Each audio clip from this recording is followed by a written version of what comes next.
We're talking about the victim of the original attempted rape, Gil asked. We are, and that can easily be misconstrued as mudraking. Gil cracked a smile. It's what we do, isn't it? It is indeed. Warlow walked to the board. We're the rakers of mud. He studied the posted images of Morgan. One showed the confused 19-year-old at the arrest, a classic police mugshot. One showed the older man on the steps of the High Court, being led away by a man in an expensive suit. Another of that same older Morgan in civilian clothes, seated in a dark room for an interview with the press. There was no hint of a smile in any of the images of the man. But then, Warlow considered, he had very little to smile about after the age of 19. He spoke without turning around. Get some CID out to the properties nearest to where he was found and get statements.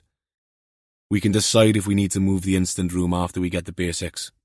Agreed? Nods all around. Okay. It'll take a good hour to get the Bracken. Saddle up when you're ready. I doubt we'll have time to get back here, so early start tomorrow. And no, we're not taking the Audi, Rhys. I'm driving. Jeep it is. Chapter 6.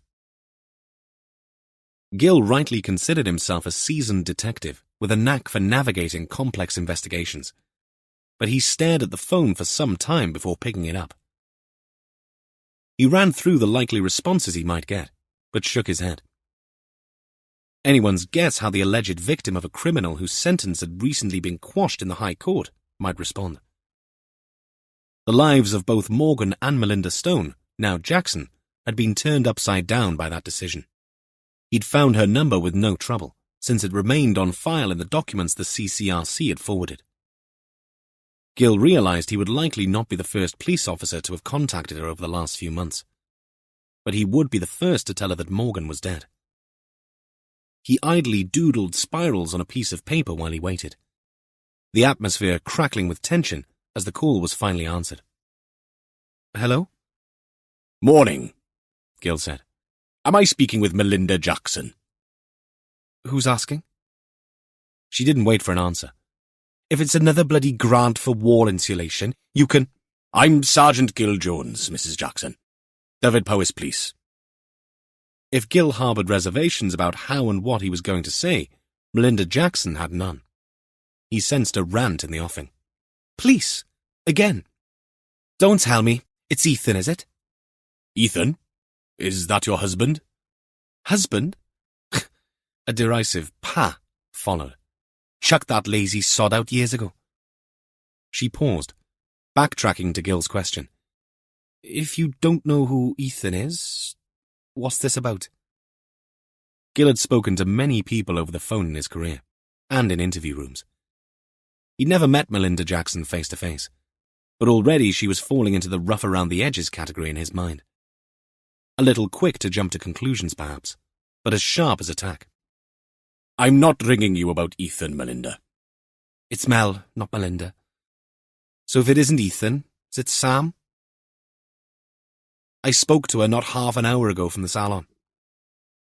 It was at this point that Gil decided to cut his losses. It's not about Ethan or Sam.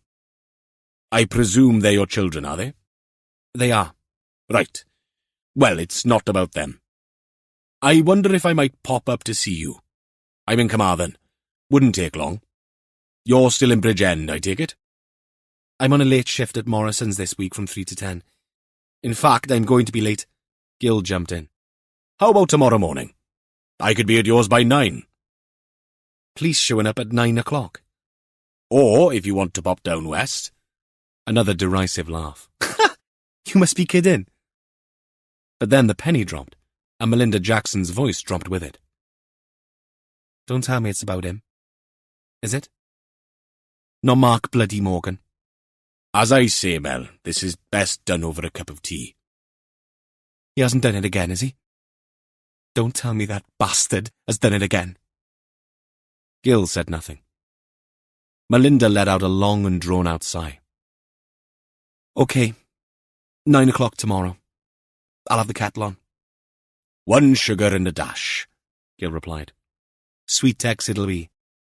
Diabetic me. No sugar in the house. I'll bring a sachet, Gil said. Once the phone hit the cradle, Gil sat back. If he left early in the morning, there'd be time for a Sainsbury's breakfast at MacArthur Glen. That way he might avoid the worst of the early morning Cardiff commuters. In the middle of deciding if 7:30 would leave things a bit too late, the same phone rang. Gil Jones? Gil, it's Colin Hawes from Brecon. I've been told you're a contact on this Morgan business. DC Colin Hawes, as I live and breathe. They haven't put you out to pasture, then? You're a fine one to talk. Hawes had not lost his Yorkshire accent. How long has it been? It's been longer, but I put that down to age. Gil grinned. Nice to see you've lost none of your comedic edge, Colin. Honed over too many years, I care to remember. So, Mark Morgan, then. Indeed. What do you need from us up here? The wolf is on his way to Morgan's property. I'm holding the fort down here. Gil didn't need to explain to any detective in the Dyfed-Powys force about the wolf. Based at Brecon, DC Hawes was aware of who Warlow was. The DCI's reputation swelled before him like the bow wave of a supertanker. What will you need from us? Morgan kept his nose clean since release, did he? Gil asked. There's been no contact. I mean, he wasn't released on licence or anything, so no probation. He was given a fresh slate. Far as I remember, he went to ground at his mother's place. Gil grunted with disappointment. Right. Then as soon as I get a timeline, we might need CCTV screening. See if he was in town. But a list of known contacts might be useful. Hawes stayed quiet for a beat. As in the people acquainted with him before he went to jail? Yeah. Be good to know if anyone is still around. I can do that. Are you lot coming up here? Not sure yet. See how the boss feels. Perhaps Sennybridge, not Brecon. Could you put feelers out for a venue if we need it? Can do. Right, I'll get back to you. Nasty business, this. Bad enough that they got it wrong the first time. Though I bet there are those who think his release was a mistake. Always two sides to the coin, Colin. Gil's mind strayed to a bitter Melinda Jackson. 10 years, Hawes said. 10 years? Since we worked on those two squaddies that died, remember? Gil did. 2 soldiers were found dead in a ditch after their car had gone off the road. It had taken a week to find them, by which time they died of exposure. Powys was a bloody big county. I do. Shame the circumstances aren't different this time. Goes with the territory, right? Hawes said. There was no arguing with that. Jess sat in the SIO room, reading through Rhys's preliminary report on the post-mortem. She had nothing to add. This was a rubber stamping exercise so that the information could be shared on the group email and local database. Her phone cheeped a notification for a WhatsApp text. Molly opened the conversation. Left gym. Tesco's next stop. Needs? Milk, eggs, the usual. K. Food tonight. Might be a late one. I'll get a salad. A superfood one. Okay. Smiley face. Hardly scintillating conversation, but that was very much not the point here. Jess and Molly had moved out of their accommodation in a little hamlet known as Coldblow at the suggestion of one of her colleagues from Greater Manchester Police. Her ex-husband had run into trouble undercover trying to infiltrate an organised crime gang and had required extraction. Like a rotten tooth. Jess's brain added the acerbic commentary. But there'd been some repercussions to that extraction, as the GMP had put it. A security breach. They'd suggested a change of address and a degree of hypervigilance. Sharing Fire Blythe with Evan Warlow for the time being remained part of that vigilance. Telling Molly to be wary did too. And a part of that wariness involved regular texts. They'd agreed to communicate every couple of hours, exams permitting. It doesn't have to be an essay on your whereabouts, Jess had insisted. Just a word to let me know you're safe. For once, Molly had not rolled her eyes when told. And, surprise, surprise, she'd stuck to the arrangement, either instigating the contact herself or always responding to Jess's All okay? Texts. Not that Jess was entirely surprised by that. Moving out of Manchester had been a physical and emotional wrench for the both of them. Since being in the Dyfed-Powys Force area, Molly had become embroiled in a county line operation through no fault of her own. The fallout from that was still settling with one of her school friends having been moved, and another now in a young offenders institution, with his brother and father in jail. Molly had come away relatively unscathed, but Jess's thoughts often drifted back to Manchester, and all the times they spent together as a family in those early days, exploring different parts of the city, walks along the canal, football in the parks, and spending time with friends. It felt like a lifetime ago since those carefree days. Now, when she thought of Molly's life, instead of fun memories it conjured up images of dark shadows lurking down alleyways, or people watching her from the tinted windows of vehicles. Dark thoughts weighed down with guilt. Molly hadn't chosen her parents. Jess had that stenciled on the inside of her skull so that she would never forget it. Of course, when she'd opened up to Warlow, he'd shrugged and simply said, "True, but she won the lottery with one of you, didn't she?" Remembering that brought a smile to her lips. Warlow, God bless him, had a knack for making her feel better. "Penny for them, Mum?" Jess looked up to see Catherine standing in the doorway. "Text from Molly," Jess said. A half-truth, and therefore guilt-free. "How is she?" "Exam mod." Catherine wrinkled her nose in sympathy. "Sergeant Winstanley rang.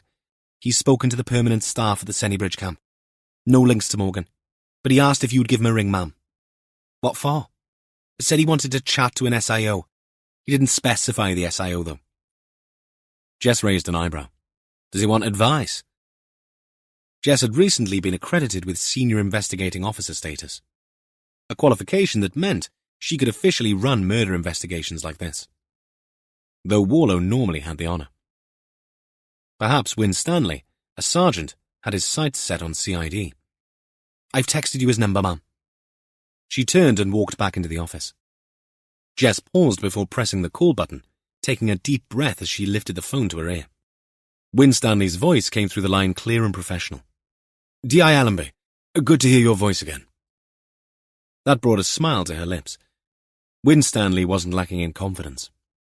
"What can I do for you, Sergeant?" He spoke of the case they were discussing, repeating more or less what Catherine had just relayed to her. His voice stayed even and calm, but tinged with something else it took her a while to put her finger on. 5 minutes in, she was listening to him divulge details of his life. What had been occupying him recently, where he'd gone on holiday last year, how he'd just redecorated his home office. Jess couldn't help but smile. It was obvious from his tone he was trying to make an impression. "What's this really about, Sergeant?" "Can we try John?" "What's this really about, John?" "My involvement with this case won't go on much longer. I'll be on the end of the phone if you need me, but I've found no connection between Morgan and the camp staff. I'll be heading back to Hereford by the end of the day. But I asked around about you. Divorced, good-looking, bit of fish out of water. I can tick 2 of those boxes myself." Jess laughed. "Which 2? I'll let you work that out. Let's just say I'm swimming around just fine." "Are you flirting with me, Sergeant?" "I am, Mom. Or can we just go straight to Jess? I mean, I'm out of your hair as far as this case goes." "Jess is fine." "Good. So there it is. If you feel like some company at any time, you have my number. Not now, maybe. I realize you're going to be busy. But the job can be a bugger sometimes. All-consuming. I know what that's like. The offer is on the table, though. Only if you're not involved with someone, obviously. But if you're not, that's an awful waste, if you don't mind me saying so." There were several ways she could respond to this. She could pull rank, tell him he was being highly inappropriate, and to sod off and stick to the professional script. But, from what she could recall, he'd been a good-looking man. Perhaps a little younger than she was, but then men, she'd noticed, had all kinds of trouble working out how old she was. Though not interested in pursuing this line of conversation, she wasn't, was she? Heat rose to her cheeks, and damn it, This was a little flattering. She decided, therefore, to let him down easily. Duly noted, John. Fine. I'm going to hope we'll speak again, Jess. Look after yourself. If you need anything else, you know where I am. Chapter 8. DS Catherine Richards got the text from Rhys around 4 p.m. She immediately dialed the number for Edwin's coach and minibus services in Brecon, only to get a recorded message asking her to leave a message and they would get back to her. She did that, tagging on the end a request that they ring as soon as possible. Knowing the last day Mark Morgan had worked would be a handy starting point for their timeline. In the middle of posting up the hire company's name and telephone number on the job centre, the door to the instant room swung open to reveal the uniformed figure of Chief Superintendent Blethyn Drinkwater. One of those men who looked better in uniform than not, thanks to the jacket hiding some of his rounded midriff, of which there was no lack. He was stocky and bald with unruly eyebrows that, on more than one occasion over the last couple of months, Catherine had felt a desperate urge to trim. An urge superseded only by her wish to never hear again the little verbal tick, as it were, to which Drinkwater was irritatingly prone. Thought I'd find you here, Sergeant. In the middle of it, sir, Catherine said. I can see that. I'll be brief. Promise I'd get back to you regarding the press.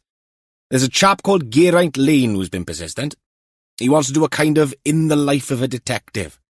Well, you in particular as one of our rising stars, as it were. He grinned, showing a row of teeth that could have done with some whitening thanks to too many years of tobacco before blood pressure had put paid to that habit. Does that mean he'd have to come into HQ, sir? No. Up to you where you do the interview, or interviews, depending on how long he might want for his piece, as it were. He has links with the Express, so he says.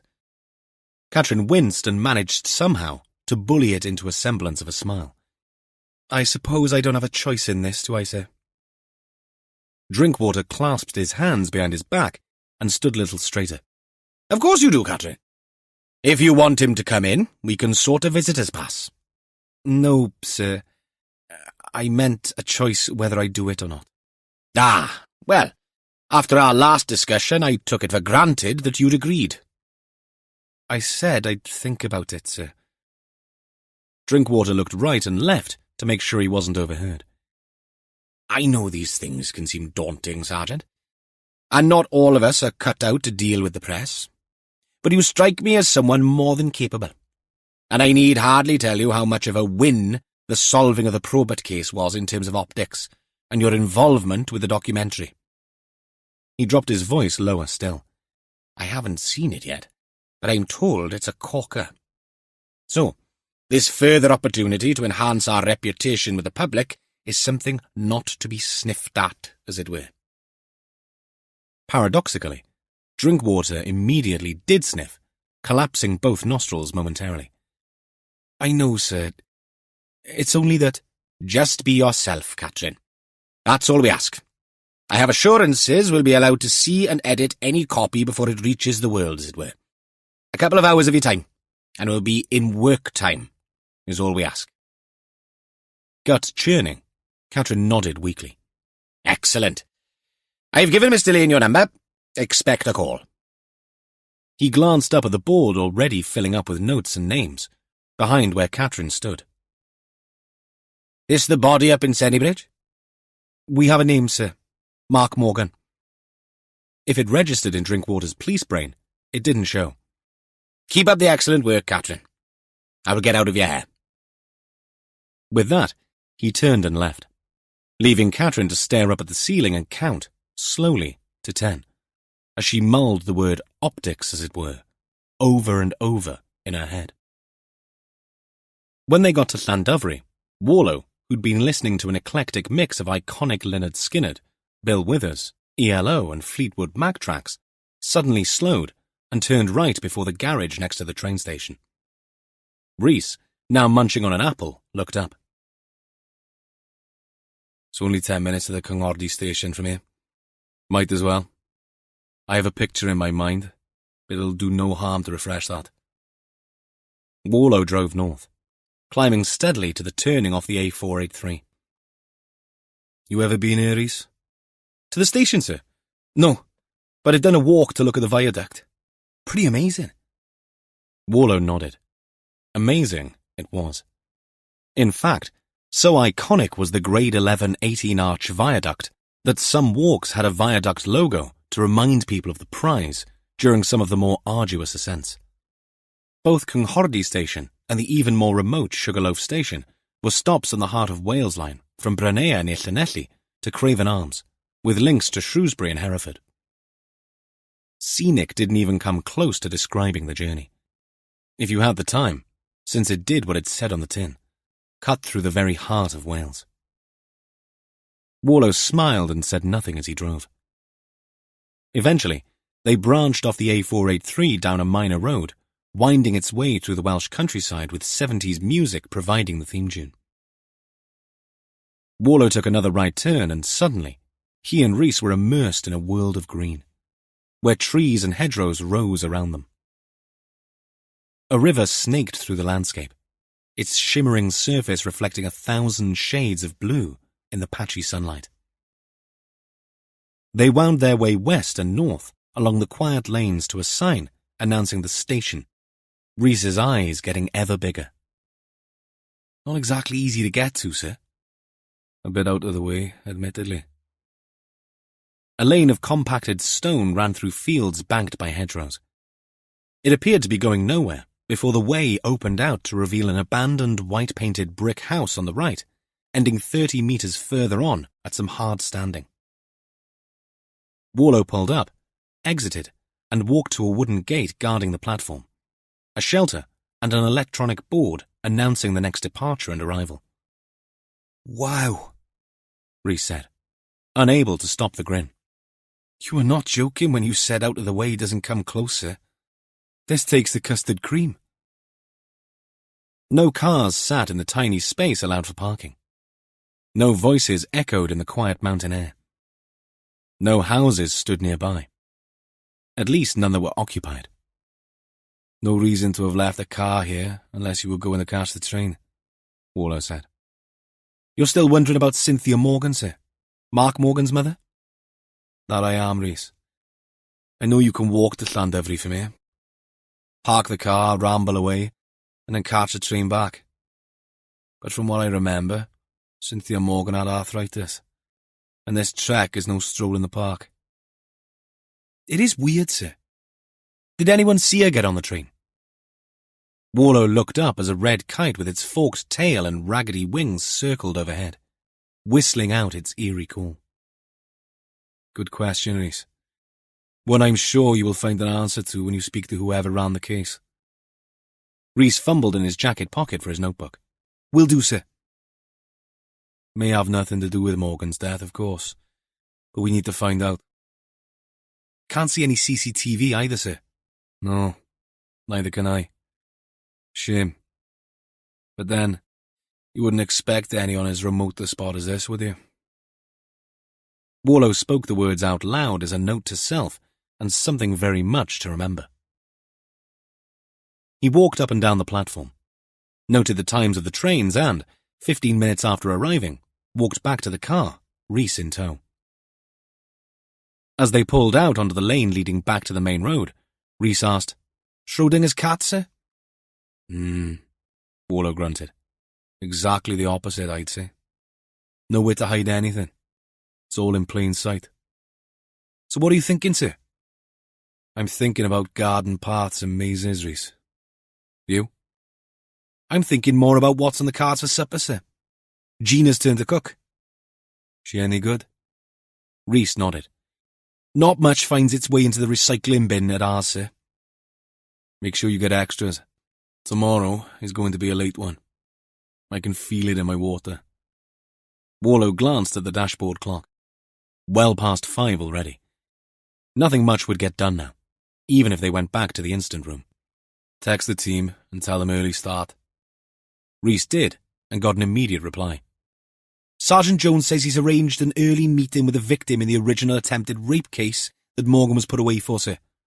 Asking if we can push the briefing back a couple of hours. We can. but we'll still be in early. Lots of stuff to do. Rhys texted the message back, and once more got a reply that triggered a very Rhys laugh. What now? Sergeant Jones again, sir. He texted, slave driver. I texted back saying that's an iffy saying these days. He then texted, my bad, Wokemeister. Should have said 0 hours contract employee driver. Warlow sighed. There is a word for Sergeant Jones. Incorrigible, my mother would say. Yes, well, she was a teacher. I spent too much time in the rugby club as a kid to come up with a word comprising more than 4 letters. One your mother wouldn't approve of. Twit isn't too bad, sir. No, you're right. Shame it wasn't the one I was thinking of. Now, start making a list of things you're going to do.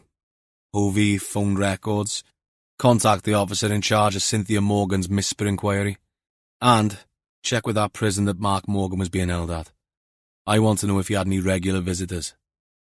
Oh, and I can't believe I forgot to ask. How is your dad? Good, sir. Doing well. Been down since it happened, but they say that's common. Rhys's father had suffered a mild heart attack that had required stents being inserted into some of his cardiac arteries. But he's back gardening and stuff. Good to hear. Now, get texting. Chapter 7. The Morgan property sat, or rather crouched, just west of a junction of lanes 3/4 of a mile from the Cwm car park and camping area. As always, no roads took them directly across the vast emptiness of the Banau Brycheiniog, as the authorities now called the Brecon Beacons. Instead, Warlow took the A470 east as far as the guest house and pub, called Tair Bill, using that as a landmark along a tortuous route. Rhys's incredibly annoying ability to repeat everything the nice lady on Google Maps said on a 2-second delay did not help. They finally approached the property appropriately named Mynarafon, an hour and 10 minutes after leaving Carmarthen. You ever been up Pen y Fan, Rhys? Oh yes, sir. Several times. First time I was only 15. I went with a mate and his dad, from a Story Arms side on a bank holiday. Never again. Busy, was it? Like Cardiff train station on a Six Nations Day. Warlow knew what he meant. Story Arms, a staging post just off the A470, provided the easiest access to the broadest path up the second highest mountain in Wales. During peak periods, it would be crowded. Scenes of police officers warning, fining, and turning cars away during lockdown remained vivid still in Warlow's recollections. You, sir? Yes, I've been up. Personally, I prefer Llyn y Fan. Better for black Labradors and far less crowded. But if I was to go for Pen y Fan or Cornddu, I'd do it from the other side, north of the hills. The roads are much quieter and the walks stunning. Indeed, of the roads they were now travelling, most of them petered out at parking areas or pull-ins where people would park up and begin their walks up the gradual inclines toward the peaks. Stunning scenery, few people, and only the lazy sheep who sat behind rocks or ferns to avoid. Sheep who might take panicked fright at the last minute. Many a walker had found a cure for constipation after a sheep had sprung up unexpectedly from a spot of cover close by. And why sheep seemed to defecate mostly on walking paths was also one of the world's greatest mysteries. But, beyond the walking, there was something else about these areas. Llyn y Fan had its own legend akin to the Lady in the Lake, and Llyn Llwch held a special mystery passed down through tales and stories from generations before. That of a doorway into the fairy world open only on one night of the year, Calan Mai. It was said that on the night of May Day, one could see into a different world. And if you were brave enough to enter it, you could find yourself in another realm full of impossible landscapes, strange flowers, intoxicating scents, and wonderful sights. As Gil once quipped, "There is more than a touch of Narnia about it." Of course, most people regarded this simply as legend or folklore. But those who had come to this area for years told stories of how they themselves had seen strange lights dancing upon the lake at night, heard unearthly music in the wind, and felt something indescribable when looking up at Pen y Fan or Cornddu from afar, like they were being watched. Odd how, sometimes, the solitude so many sought could yield to an eerie sense of not being alone. The Tylwyth Teg, otherwise known as the Fae, had a lot to answer for in lore. Warlow wondered if solitude had been a factor in drawing Mark Morgan's mother to this isolated spot. In her case, he'd read how her community had shunned her after Morgan's conviction. Perhaps she'd hoped for peace and quiet here. He hoped she'd found some. "This it?" Warlow asked as they approached a bend in the lane and a small driveway into a hidden property behind some hedges and trees. "According to Google Maps, yes. Mynna'r Afon. And it's by the river, as the name implies. Though it looks like the river is more a stream here." Rhys got out and unlatched the gate. Warlow drove in. No car in the yard. The cottage looked neat enough. In need of a coat of whitewash, maybe. But the windows were modern and wooden, not UPVC, painted a tasteful green like the front door. All was quiet. Warlow knocked, not expecting an answer, and therefore not disappointed when one did not appear. He nodded to Rhys, and they walked around to the rear.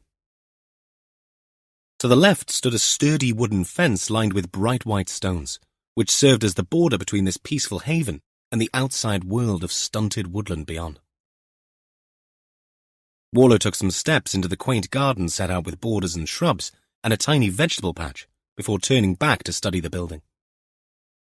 It had a simple charm, both inviting and peaceful, with stone walls and a slate roof that melded into the surroundings.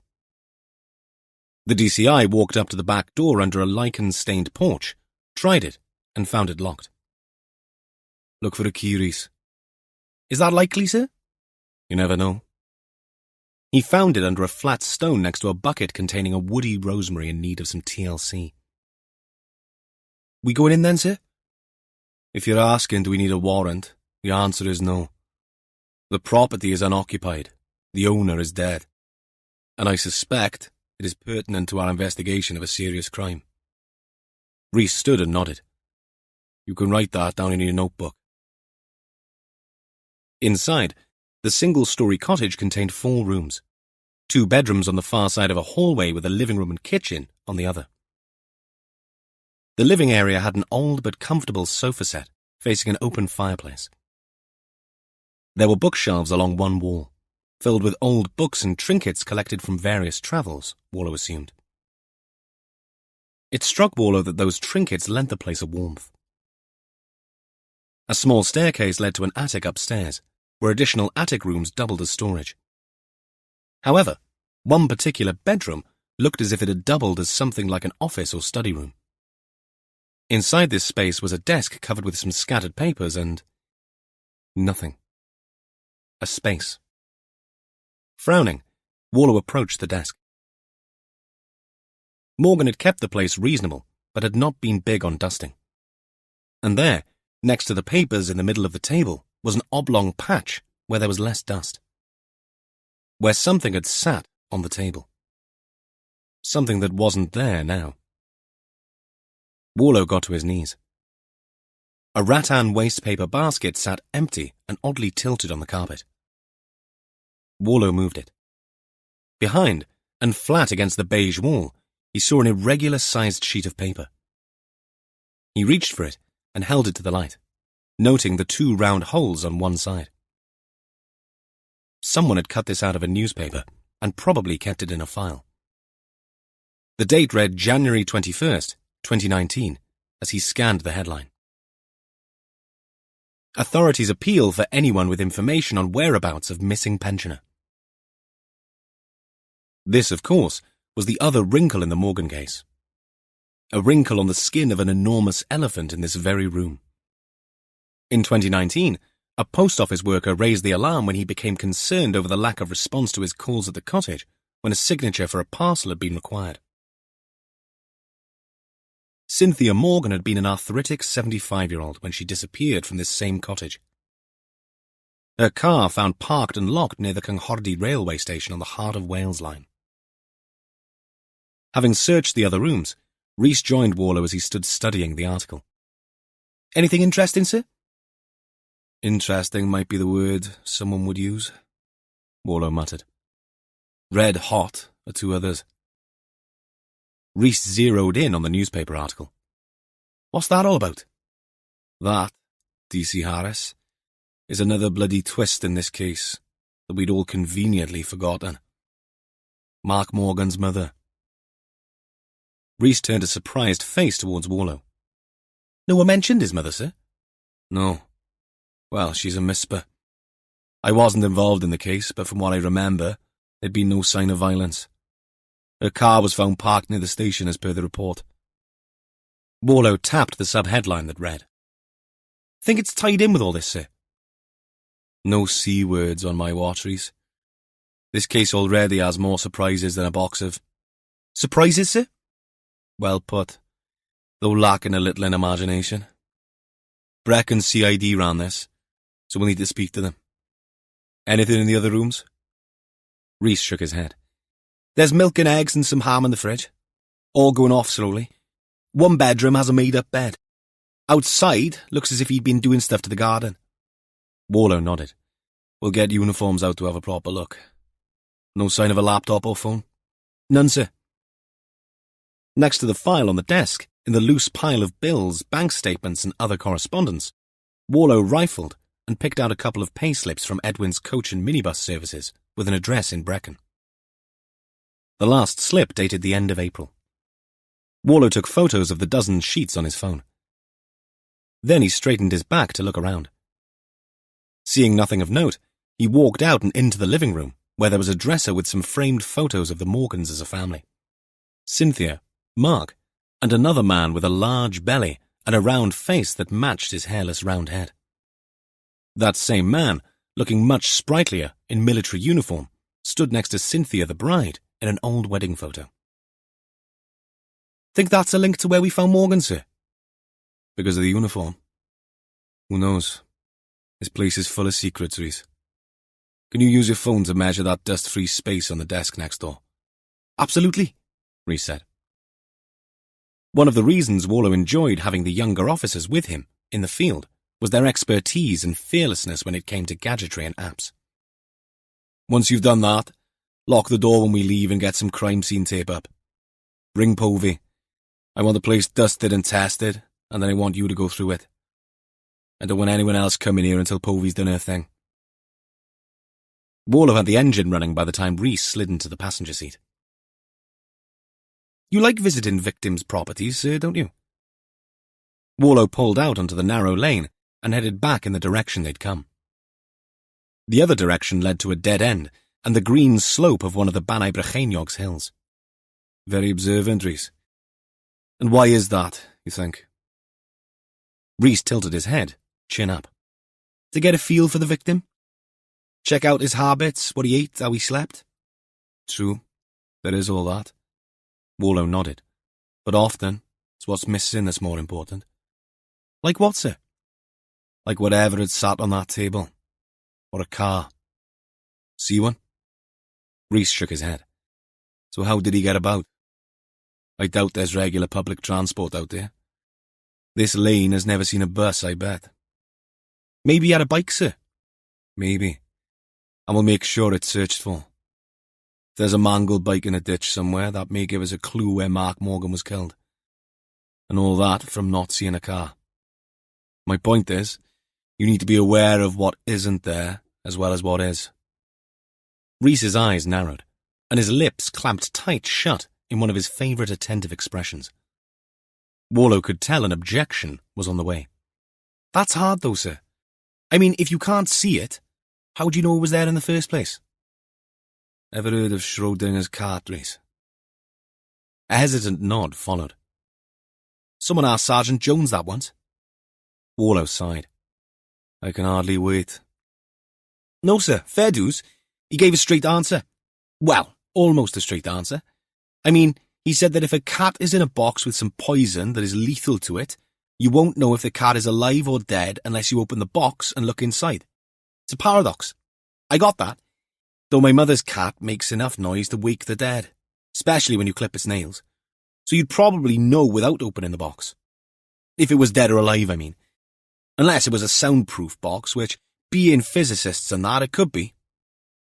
Warlow threw him a side-eyed glance. Are you telling me that Sergeant Jones gave a straight answer explaining a quantum mechanics thought experiment that epitomizes paradox?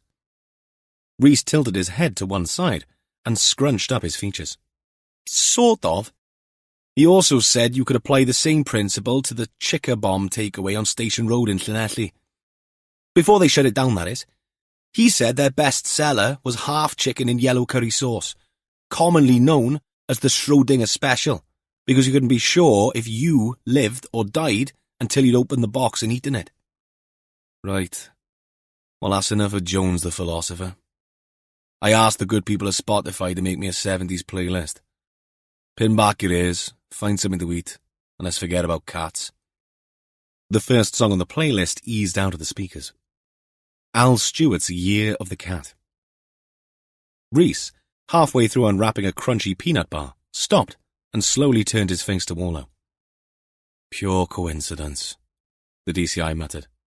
Or, could be the tull with Tig, sir, being impish. Never mind impish, try peckish. Warlow glanced down at the bar. I trust you have one of those for me, Detective Constable. Natürlich, sir. You speak German? No, but me and Jean are off to Nuremberg Christmas market this year. Thought I'd brush up. 9 tea, though, sir. I didn't bring a flask. No tea. Ah, well. No gold star, then. Rhys chuckled.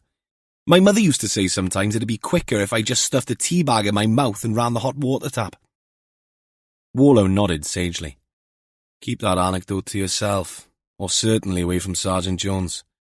Tea bags and wide-opened mouths provide a lot of scope for misinterpretation. Rhys frowned. Funny you should say that, sir. I got a weird reaction from Gina when I told her. She choked on the chip she was eating. I bet she did. But offered no explanation for her reaction? No, sir. She said I'd need to find out for myself. Preferably on paper and not practically. A wise woman, that, Gina. Am I missing something there, then, sir? With the tea bag story? Find a quiet corner in a search engine one afternoon and be sure you're not being observed. I'm sure the internet will provide an education. But now, zoom ban off. To the train station? Top marks, Rhys. Top marks. Chapter 9. The following morning, Gil got to Melinda Jackson's address, a semi-detached, red-tiled property in Tondi, bang on time. Some houses on the estates in these old mining villages had been bought back from the council when mortgage interest rates were not stratospheric. Others had not. Gil hazarded a guess from the doors and windows in moss-stained UPVC that the Jackson property was still being rented. Thanks to a tailback on the M4 at the Neath Junction, he'd not made it to Sainsbury's, and so the creosote brown tea that Melinda provided was, despite its industrial strength, very welcome. Even if the sour expression on both Melinda and her son Ethan's face was less so. Come on then. What has he done? Ethan wore a red and black rugby shirt with a badge too small for Gil to read, even with his varifocals on. Ethan wore his hair short at the side and gelled neatly into something spiky at the front. The badge remained half hidden by Ethan's folded arms. But what the shirt did not hide was a thick neck and pecs that an exotic dancer would be proud of. Ethan had a gym membership. You play, Ethan? Gil asked. A bit. Not started training for next season yet, though. I'm resting. Prop? I'm a centre. Glory boy, then. Next to him, his mother adopted a similar stance. She was smaller and more apple-shaped, with thin legs under the leggings she wore, and a much rounder torso under a smock. She couldn't cite rugby as the reason for her physiognomy.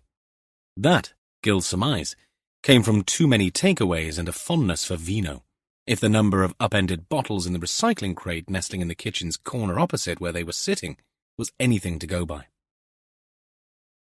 Melinda caught Gil's glance towards the crate and bristled. Less of the bloody small talk. What has that bastard done? Mark Morgan. Gil began slowly, has done nothing. It's a case of having had something done to him, I'm afraid. What does that mean? Ethan frowned. Gil put his cup down. Mark Morgan was found dead 2 days ago. We're not sure yet when his death occurred.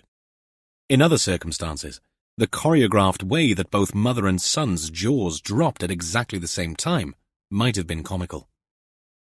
No one was smiling here, though. Ethan reacted first.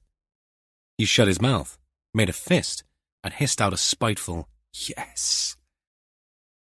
That drew a scathing look from his mother, and he blinked into silence, before she turned a quizzical expression back to Gil. You said done to him? I did. And by that I mean that Mr. Morgan's death may well have been caused through malicious intent.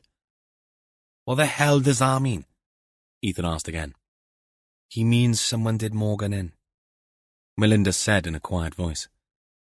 Gil nodded slowly, all the while observing the expressions on the faces in front of him, looking for tells. How? Ethan asked. Not for me to divulge at this stage, Ethan. Obviously, if you have any information you can share on that score... Whoa! Melinda, who'd been leaning against the sink, pushed forward, her hand up. Hold your bloody horses, Tonto. What is that supposed to mean? It means we'll need statements from the both of you, once we establish a date and time for the act. We have people working on that. Is that why you've come? Melinda's face flushed a dirty purple. You think we... Gil cut her off and flicked open his notebook. I hope Mark Morgan falls under a bus. He nodded at Melinda. I hope that bastard Morgan gets COVID and chokes. This time Gil aimed a nod at Ethan. Someone should drop a piano on that. I'll defer the expletives. Head. The Jacksons had gone into mute mode. Quotes as seen on TV from the two of you on hearing of Morgan's release after his conviction was overturned at the Court of Appeal last year. Sounds like you didn't agree with the judge's decision. Of course he bloody did it, Melinda said, her mouth trembling almost as much as the hand she used to try to cover it. Gil nodded. I realize how hard it must be to have that belief turned over, Melinda. But the courts decided there was no proof. Morgan didn't do it. Shut up, Ethan said. You're upsetting my mother. If the bloody courts got it wrong the first time, they could have got it wrong the second time, couldn't they? Gil pondered this truism. Errors had been made, but those had been in the first investigation. The people responsible for that debacle had long gone, or at least most of them. And there was now another consideration here, one that he suspected the Jacksons had not confronted. Heard from the Gwent police at all, Mel? Only when Morgan was released. They were full of apology. For what? Gil wondered. Their lack of diligence in the first investigation? Or was it their way of sympathizing with this woman on Morgan's release? No mention of reopening the case? Mel shook her head as if Gil's words hadn't registered. What do you mean?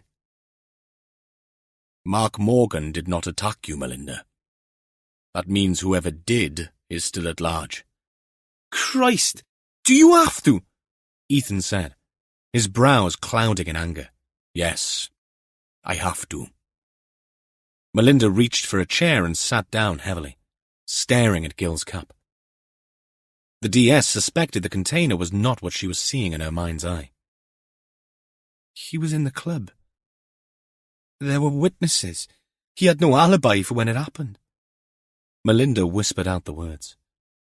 Whoever ran the investigation failed to disclose DNA that was not Morgan's.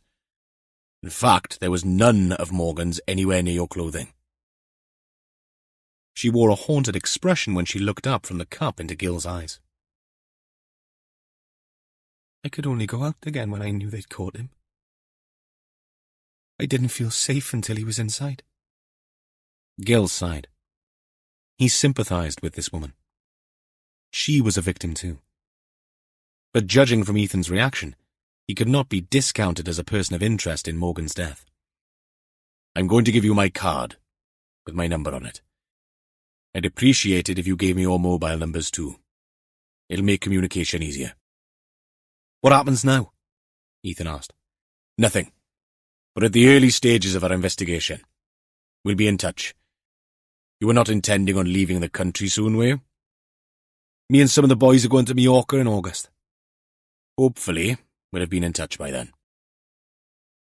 It could still have been him, Mel said, lips pursed. We don't have the DNA found on your clothing matched on the database. But it isn't Mark Morgan's.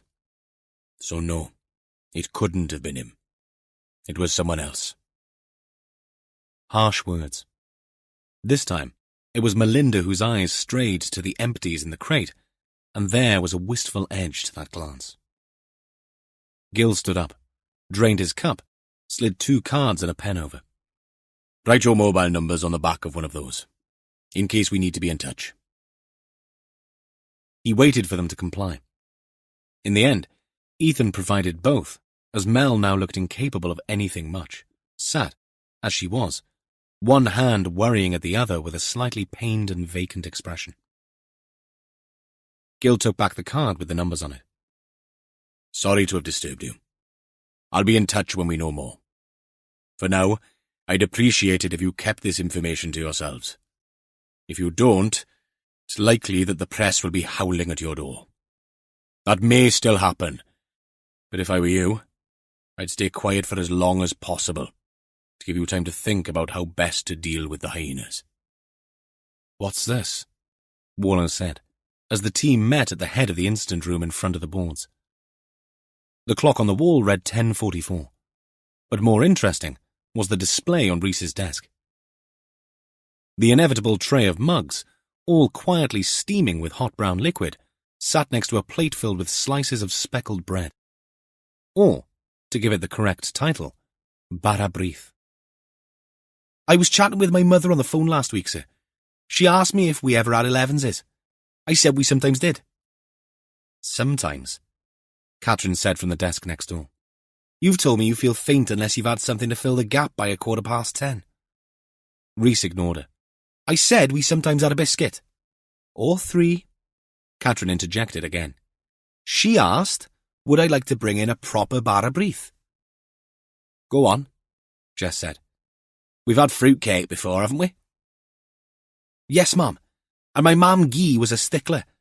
Used to make it with dried yeast. But my mother says that's too much of a fuss. So this is her variation. Unleavened and sultanas only, soaked in tea overnight. The door opened and in walked Gil, fresh from his visit to the Jacksons. He walked over and peered at the display. When was it made? He asked. 2 days ago. What is there to go with it? I've got salted butter, but my mother suggested some perlas. Gil grinned. The blue pearl. A giant among Welsh cheeses. Hopefully out of the fridge for a good hour or 2. Most of the morning, Sarge. Should be soft. Jess cocked an eyebrow. So, a fruity tea cake? A fruity, spicy tea cake, Ma'am. Right, but with butter or cheese? Yes, Ma'am, with either. Or both even. And tea, of course. Jess threw Warlow a glance. Cake and cheese. Very Yorkshire. Ah, Gil tutted. That's the problem with cultural appropriation. We've been doing cake and cheese down here for thousands of years. Really, Sarge? Rhys asked. The Romans had fruitcake as an energy bar for their legionnaires. No one owns it, much as some would like to make you think they do, Gil replied. The safe option here, Ma'am, is the Welsh salted butter, but the pearl lass adds a totally different dimension. Warlow, standing back, waited for a lull in the exchange. Right. Well, now that we've come to a gap in this episode of the bloody bake-off, maybe we can get on with some police work? Sorry, sir, Rhys said, flushing. I thought it would be nice. It's delightful, Rhys, and thank you. Warlow let him down gently. But let's stop talking about it and start eating. You want some, sir? Of course I want some. And before my tea gets cold.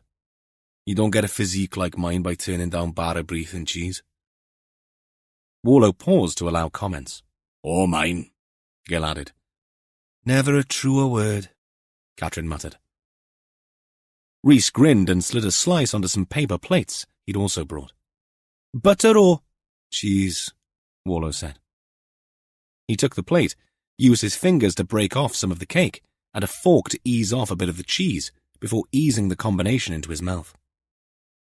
No one spoke for a good minute, but several moans of approval meandered into existence. Warlow washed his mouthful down with a swallow of tea. Right. As punishment for making us wait for you, why don't you start us off, Gil? What was the trip to Bridgend like? Gil wiped his mouth on a paper napkin. Are we sitting comfortably? Nods all around. Then I'll begin.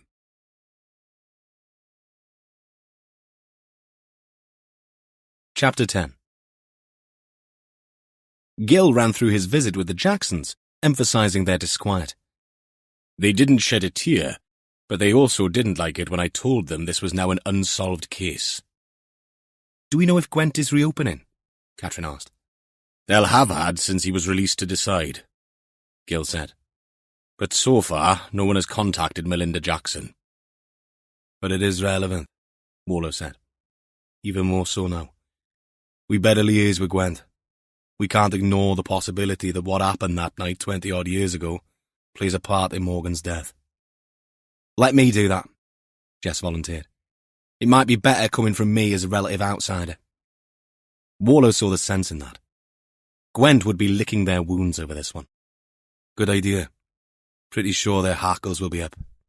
I'll give it my best schmooze. Warlow turned back to Gil. What's your assessment of the Jacksons? Any chance they had something to do with all this? Gil answered without hesitation. Obviously, he'd considered it. I haven't met the daughter, but the son is a rugby player and a big lad. For now, his involvement can't be discounted. He even raised a cheer when I told him Morgan was dead. They still don't believe Morgan was innocent? Rhys asked. Melinda Jackson has lived her life knowing that the man who attacked her was behind bars.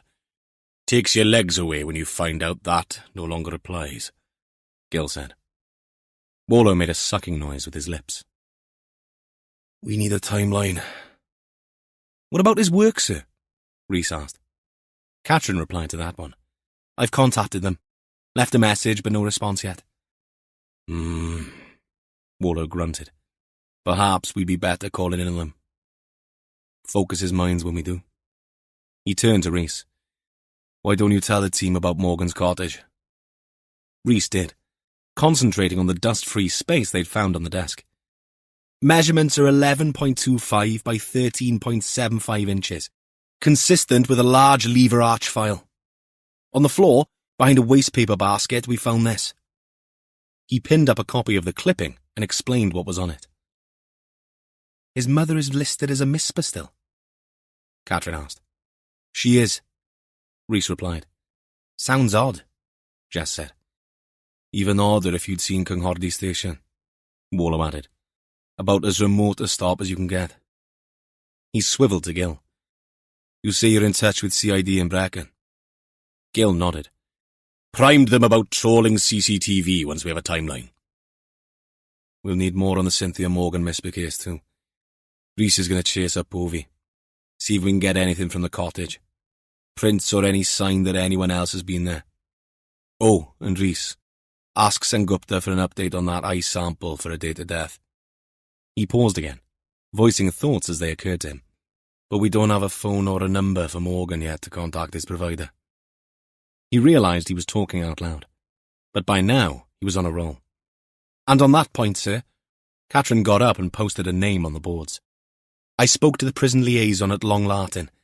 Apart from his mother and lawyer, the only visitor Morgan had was in the first year or two. I have a name, a female. Warlow read the name as Catherine posted it, rubbing a little spot of stubble on his cheek. Lucy Morris. Good, he muttered. Seems like things are moving slowly but surely. He paused and seemed to make a decision before speaking to the assembled staff, perhaps 10 or more seated around the room. I don't think I need to say it, but please be careful how and what we say to each other and to anyone outside about this case. Media interest is at boiling point. I don't want any chum thrown into the waters here. He turned to Catherine. Why don't you and I take a trip up to Brecon? We'll call in on Morgan's place of work and have a surprise chat. Gil can talk to his CID contact, and we'll call in on them at Brecon Station and inquire about Cynthia. Kill two birds. It's feed two birds with one scone now, sir, Rhys said. Is it hell? Gil grunted. For once, Rhys, who normally took on a sad puppy look whenever he was excluded from a trip out, didn't object. The remaining slices of his mother's bara breath proving to be enough of a distraction. Vespers at 4, Warlow suggested. Nods all around.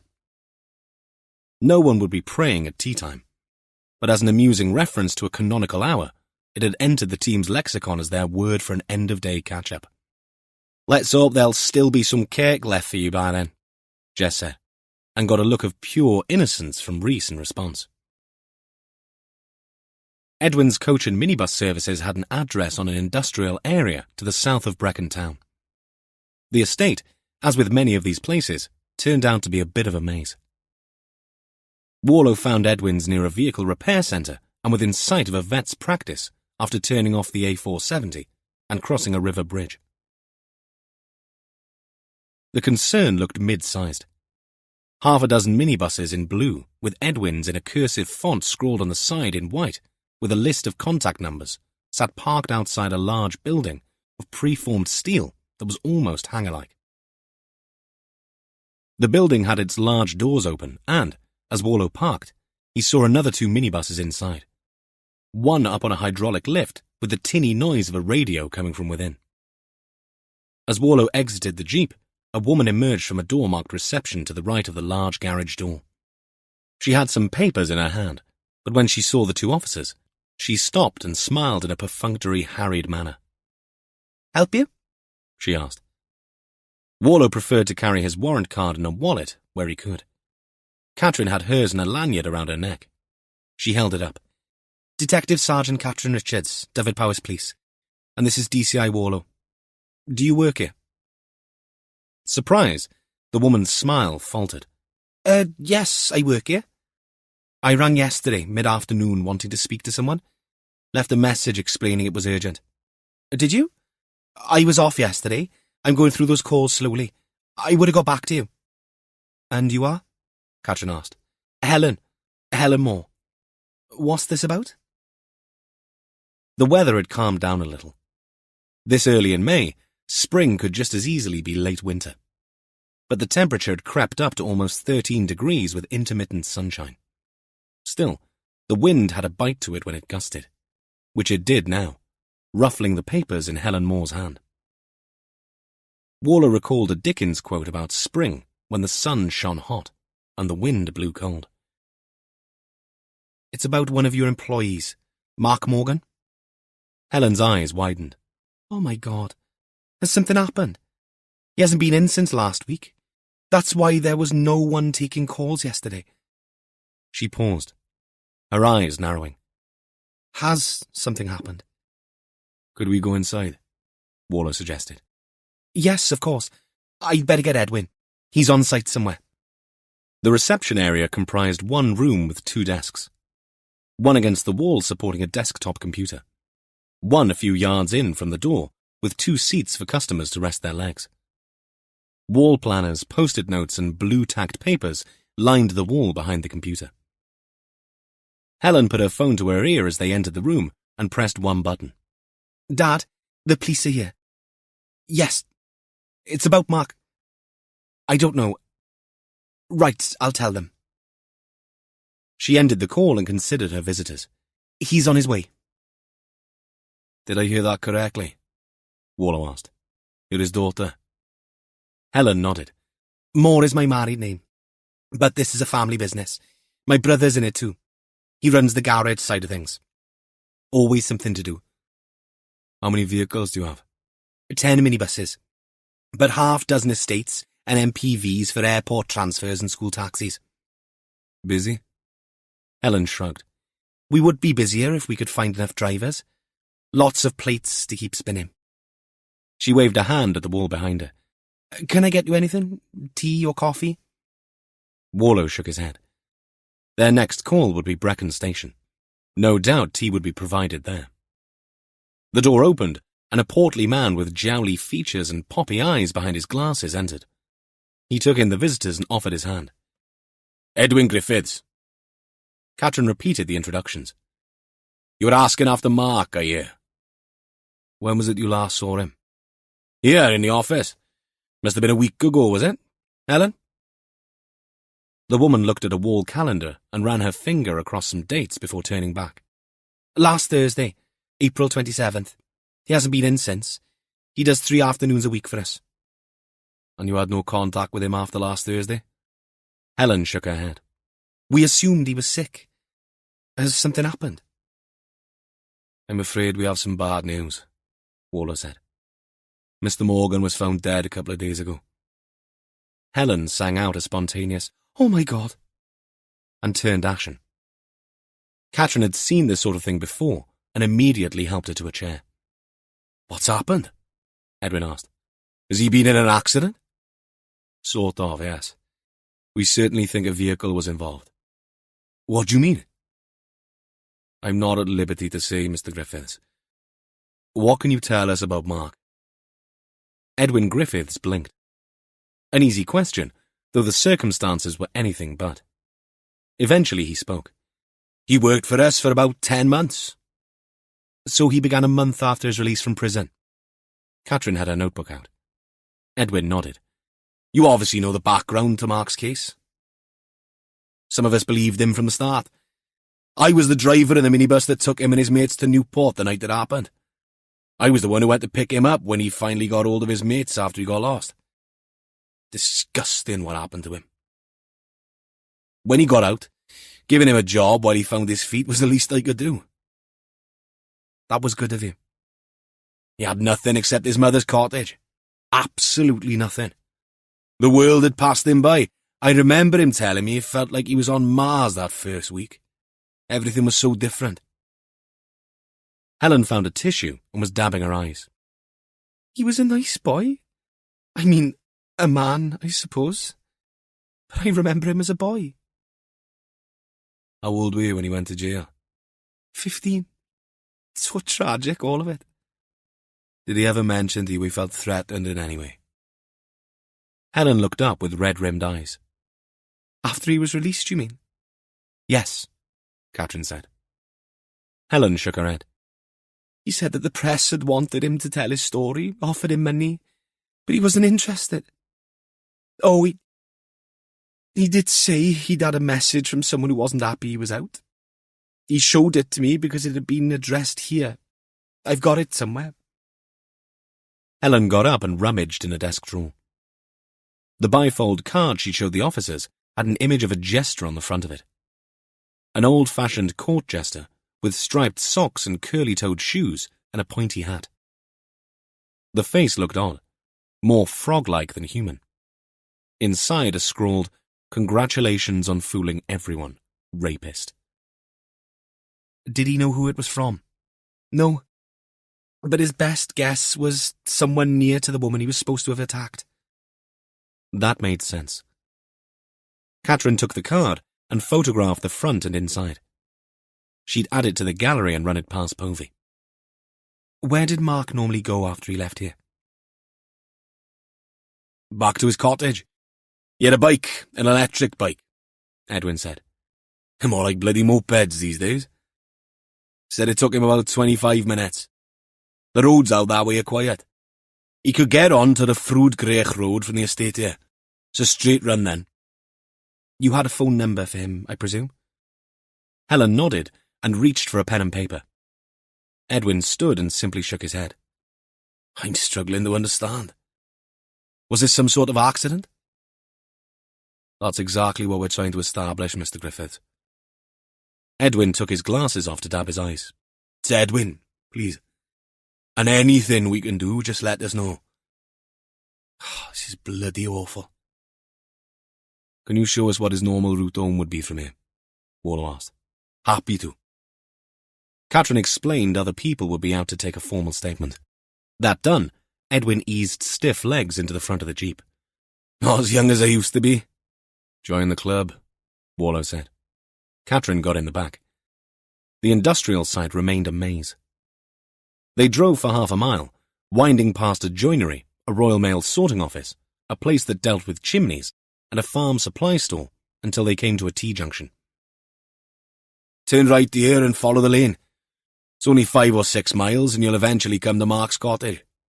A bit up and down for the bike, mind, but then it was electric.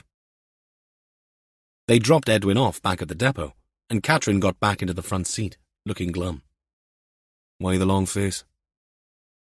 I've been conditioned by Gil to answer that with, said the barman to the horse. It's a punchline to one of his favourite jokes. A horse walks into a bar. Don't remind me. Let's forget Gil for the moment. Then I'm with Edwin, sir. Such a tragic waste. The way I see it is that this could still be an accident. That road from where Morgan worked to his cottage is narrow as hell. Maybe he was hit by something, a tractor perhaps. Maybe he was cycling without lights. What if the driver panicked and dumped the body? It's a theory, Warlow agreed. But you're not convinced? It's the second part that bothers me. The hiding of the body. Farmers, as we well know, have lots of places to hide things. Slurry pits, and the mounds of tyres. They even illegally sometimes burn animal carcasses. Why leave it in an abandoned building? No idea, sir. Unless it was not a farmer. Catherine turned down the corners of her mouth and nodded. Right. Brecon Station, next stop. Chapter 11. It took Jess 30 minutes, half of it on hold, listening to some inane, crackly classical music on a loop, before she got through to someone in the Gwent force who could speak to her. Or rather, would speak to her. When she complained, the career DC she got on the line was apologetic. Or at least made a good fist of trying to be. His tone suggested that he'd had one too many conversations like this of late. We're all a bit on edge, that's all it is, he explained. Sorry we had to ring you back to confirm it's you, but the press, they'll do any bloody thing. Vermin they are, pretending to be other officers and such. The DC, name of Bob Newland, explained how he'd been a probationer when the initial incident involving Melinda Jackson, née Stone, occurred. What can we do for David Powys? He asked. She told him about Mark Morgan. He responded with stunned silence. Jess prompted him with a question. We were wondering if you were going to reopen the case. Newland stayed silent for a while longer, assessing how this extra bit of grit in the cock-up ointment was going to add to the already murky Stone case. Bone of contention, ma'am. It is being discussed, but there's no additional evidence. What about the DNA that exonerated Morgan? Nothing on a database, ma'am. We know that, Sergeant. Jess could feel her anger simmering away. Where does that leave the victim? Newland said nothing. Jess sighed. We'll need access to the original files. I'll make sure you get a copy, ma'am. How long will that take? I'll do my best, ma'am. That didn't sound at all promising to Jess's ears. Isn't there anyone from the senior team left I could speak to? A noise followed. A screech of a chair over flooring, followed by heavier breathing and footfalls. After 20 seconds, Newland came back on the phone. Sorry, ma'am. Just left the office. Too many flapping ears. To answer your question, there is one member of the senior team left. She was a sergeant at the time. Now she's one of the higher-ups. Away from the office environment, Newland came across as a lot more sympathetic. Jess wondered how much of an act he had to put on for his colleagues. The bravado of hardened defensiveness that came with closed ranks. It's a toxic atmosphere. Between you and me, someone should be hung out to dry for what happened, he continued. Not so much for the actual court case, though I remember he became desperate to pin this on Morgan. I mean afterwards, when it was obvious cock-ups had been made with the evidence. Stuff was lost that should never have been lost. Instead of admitting it, someone doubled down on the error, and Morgan got stuck in a system. No one enjoys admitting they were wrong. The DNA testing, you mean? I won't say any more, ma'am. But I will say that apart from an internal inquiry into the process, the entire case has been reviewed by another force. That may hold things up your end. Shit, Jess said. Can I suggest something controversial, ma'am? I'm listening. Morgan's lawyers have copies of everything for the appeals. They'll have been through every bit of paper there was. It might be quicker if you spoke to them. You have a name? I'll text you the details, ma'am. And off the record, hearing about what's happened makes me want to throw up. Morgan already had his life taken away once by us lot. It's awful to think he's had it taken away permanently. 2 minutes after the call ended, Newland was as good as his word, and a name, address and phone number appeared in Jess's messages. Miranda Reed, KC. Regulation and Criminal Law Specialist. Beecham Chambers, Elway Place, London. EC1. Jess took another deep breath and picked up the phone again. In stark contrast to her police colleagues, it took 30 seconds, once she'd explained that her call pertained to Mark Morgan, to be put through to the barrister. Morning, Inspector Allenby. What can I do for you? Reed had a confident, neutral English accent. It's about Mark Morgan. I'm listening. It isn't good news. We found Mr. Morgan's body 2 days ago. Silence. Some scuffling noises, and then a far less unflappable Miranda Reed came back over the line. Apologies. I had to get a tissue. A sniff, and then the control returned. What are the circumstances? We haven't yet ruled out foul play. Another silence, this one accompanied by a deep and tremulous sigh. Thanks for letting me know. Are you aware of any next of kin? He had no close relatives. An aunt on his father's side, I believe, somewhere in Norfolk. If you have an address, that'll be very useful. It's unusual, Reed said. What is? Contacting a victim's barrister. It's not purely out of common courtesy, Jess explained. We're treating this as we would any other case. Except this isn't simply any other case, is it? A statement, not a question. I suppose not. I've also contacted Gwent Police. As a part of our investigation, we have to consider Mr. Morgan's circumstances. Despite the overturning of his conviction, we have to look into his past. Best of luck with that. Gwent Police will not welcome more attention, that's certain. There's a review by another force. I heard. They've asked North Yorkshire to do that. I am sorry for your loss, Jess said. You must become close to your clients in a case like this. Another beat. You do. And thank you. I appreciate that. If there's anything I can do, I'd be glad to help.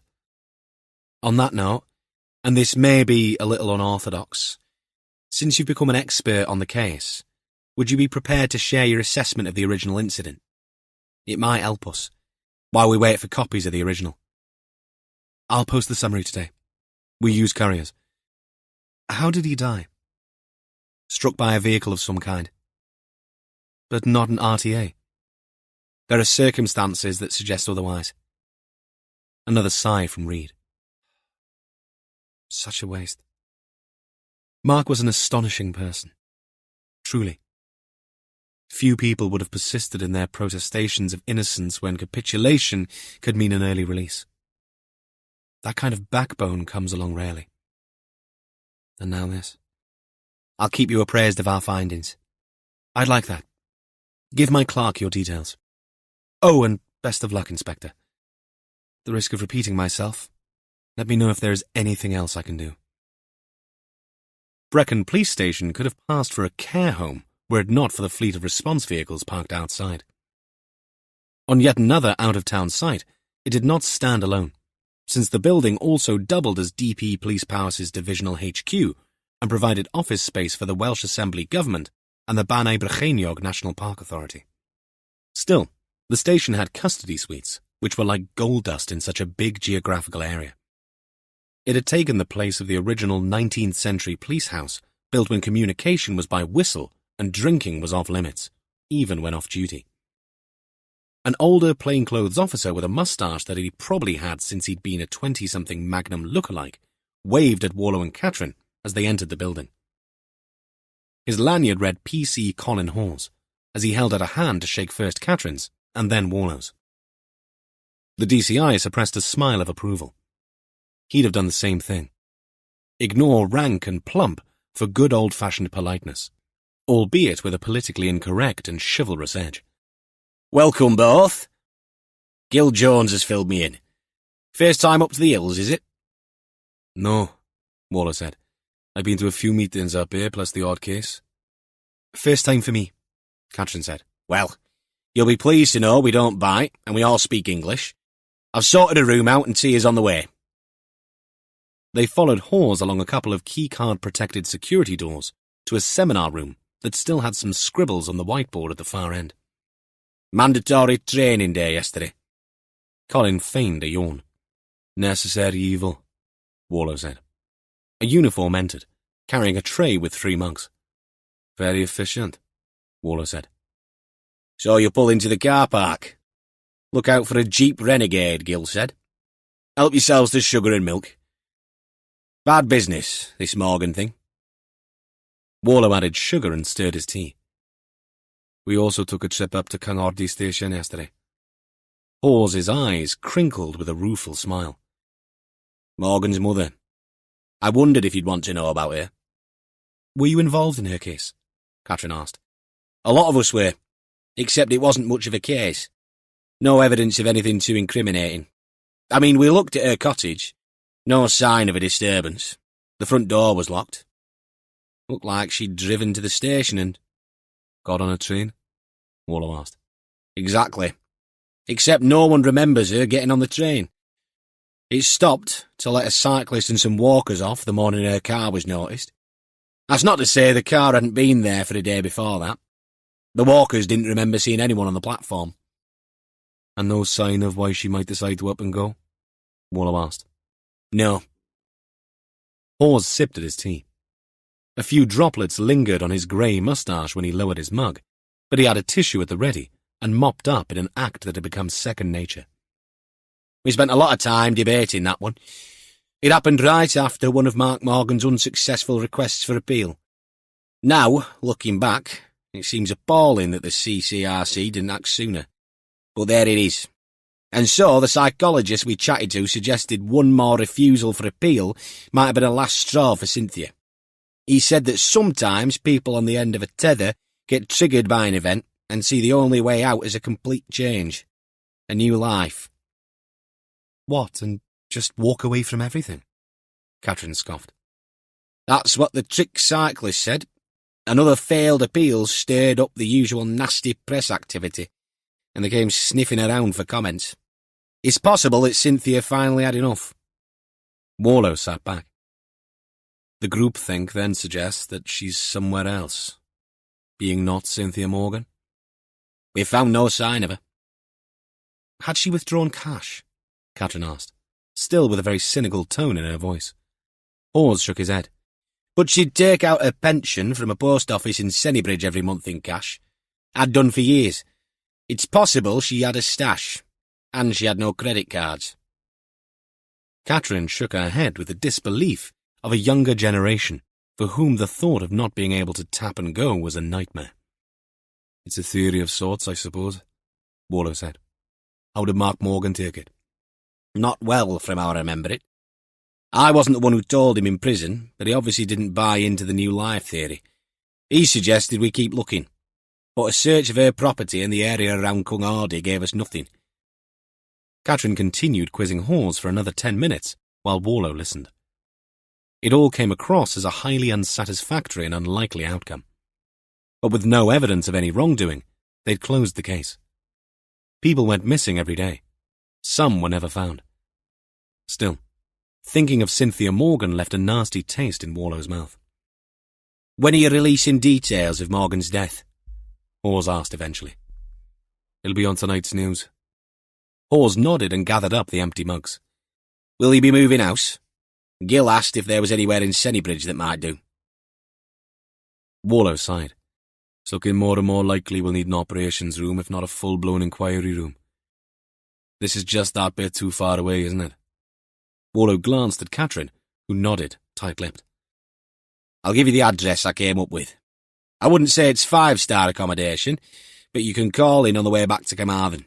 See what you think. Chapter 12. Hawes was right. The unit off to Funnog Road in Sennybridge had been vacated by an animal feed company that used it as an office. Ground floor access on the street was non-existent. Both windows and doors were now sheets of metal plate since the feed company converted the space into storage. But access from the yard behind onto the top floor meant places to park. The rooms would need heating, desks, a kettle, but it would do at a push, and it was that much nearer to the scene of the crime, or at least where the body had been found. And the clincher was that it was opposite a pub and a fish and chip restaurant. Rhys and Gill would do cartwheels. On their way back to the jeep, after their cursory inspection of the place, Warlow let out a resigned sigh. I don't see any way around it. We can set up an evidence area and get some workstations. I won't expect all of us to be there every day, but you can bet there'll be times when that will happen. Agreed? Totally, sir. While Warlow drove, Catherine sent messages and typed up a report on their discussions with Edwin Griffiths. When she'd finished, they were passing through Llandovry. How are things going with the old, Warlow let the sentence hang. It's okay to say IVF, sir. It doesn't trigger weird cloud formations in the sky. And would be a lot better than the acronym Gill uses. What's that? Warlow ventured a tentative query. AIVF. Artificial intelligence. We're in Carmarthenshire, sir. In farming language, AI means artificial insemination.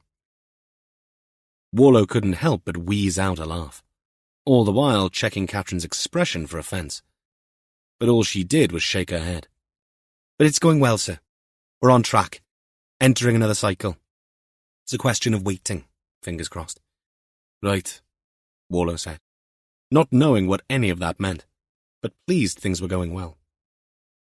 Or at least according to plan. And Craig? Craig as well, sir. I'll tell him you were asking after him. I'll need to have a chat.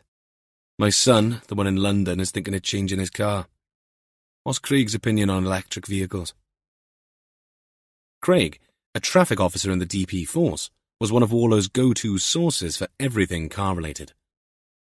Catherine's expression didn't change, but the way her head turned slower than her eyes towards Warlow told him all he needed to know. He's just above moving from white elephant to maybe there is a place for them.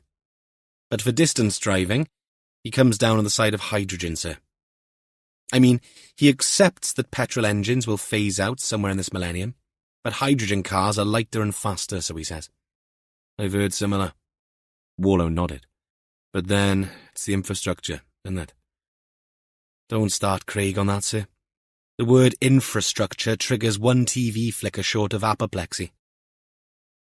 They settled into a comfortable silence for a few miles, but as they left Llandilo on the northern bypass, Catherine shifted in her seat. Warlow picked up on it. You and Rhys must have gone to the same school if I fidget when I want to say something. Sorry, sir. It's just... I've got this meeting set up with a journalist tomorrow. Superintendent Drinkwater wants me to be candid and open. As it were? Indeed, sir. But I shouldn't be talking to him about an ongoing investigation. If he asks, I mean. Who's the hyena? It's Geraint Lane, sir. What? The car slowed as Warlow's foot eased off the pedal. And Drinkwater has sanctioned this. He has, sir. They've agreed a kind of fly-on-the-wall approach, but not in the incident room. Just me. Warlow didn't think he'd ever seen Catherine so unhappy. By tomorrow, Morgan's name will be in the public domain. Tell him what we know if he asks, which is sod all. Warlow's voice grated. But don't worry about it. If the idiots above us say it's okay, who am I to object? It's any consolation, I'd much rather it was you than Rhys. I think you can fend for yourself. There is that, sir. Warlow sent her a glance. I trust you, Not to let anything vital slip. Let's put it that way. Thank you, sir. Though it doesn't make me feel much better about the whole thing. Make sure you got plenty of anti-snake venom on you. Catherine's expression could be best described as old-fashioned. You say the nicest things, sir. No one had much to add during Vespers. They all agreed that the Senny Bridge staging post was a necessary evil. Jess's information about Morgan's lawyer was met with approval, and Rhys, having had Mark Morgan's number, had been on to the provider for records, though they were yet to come through.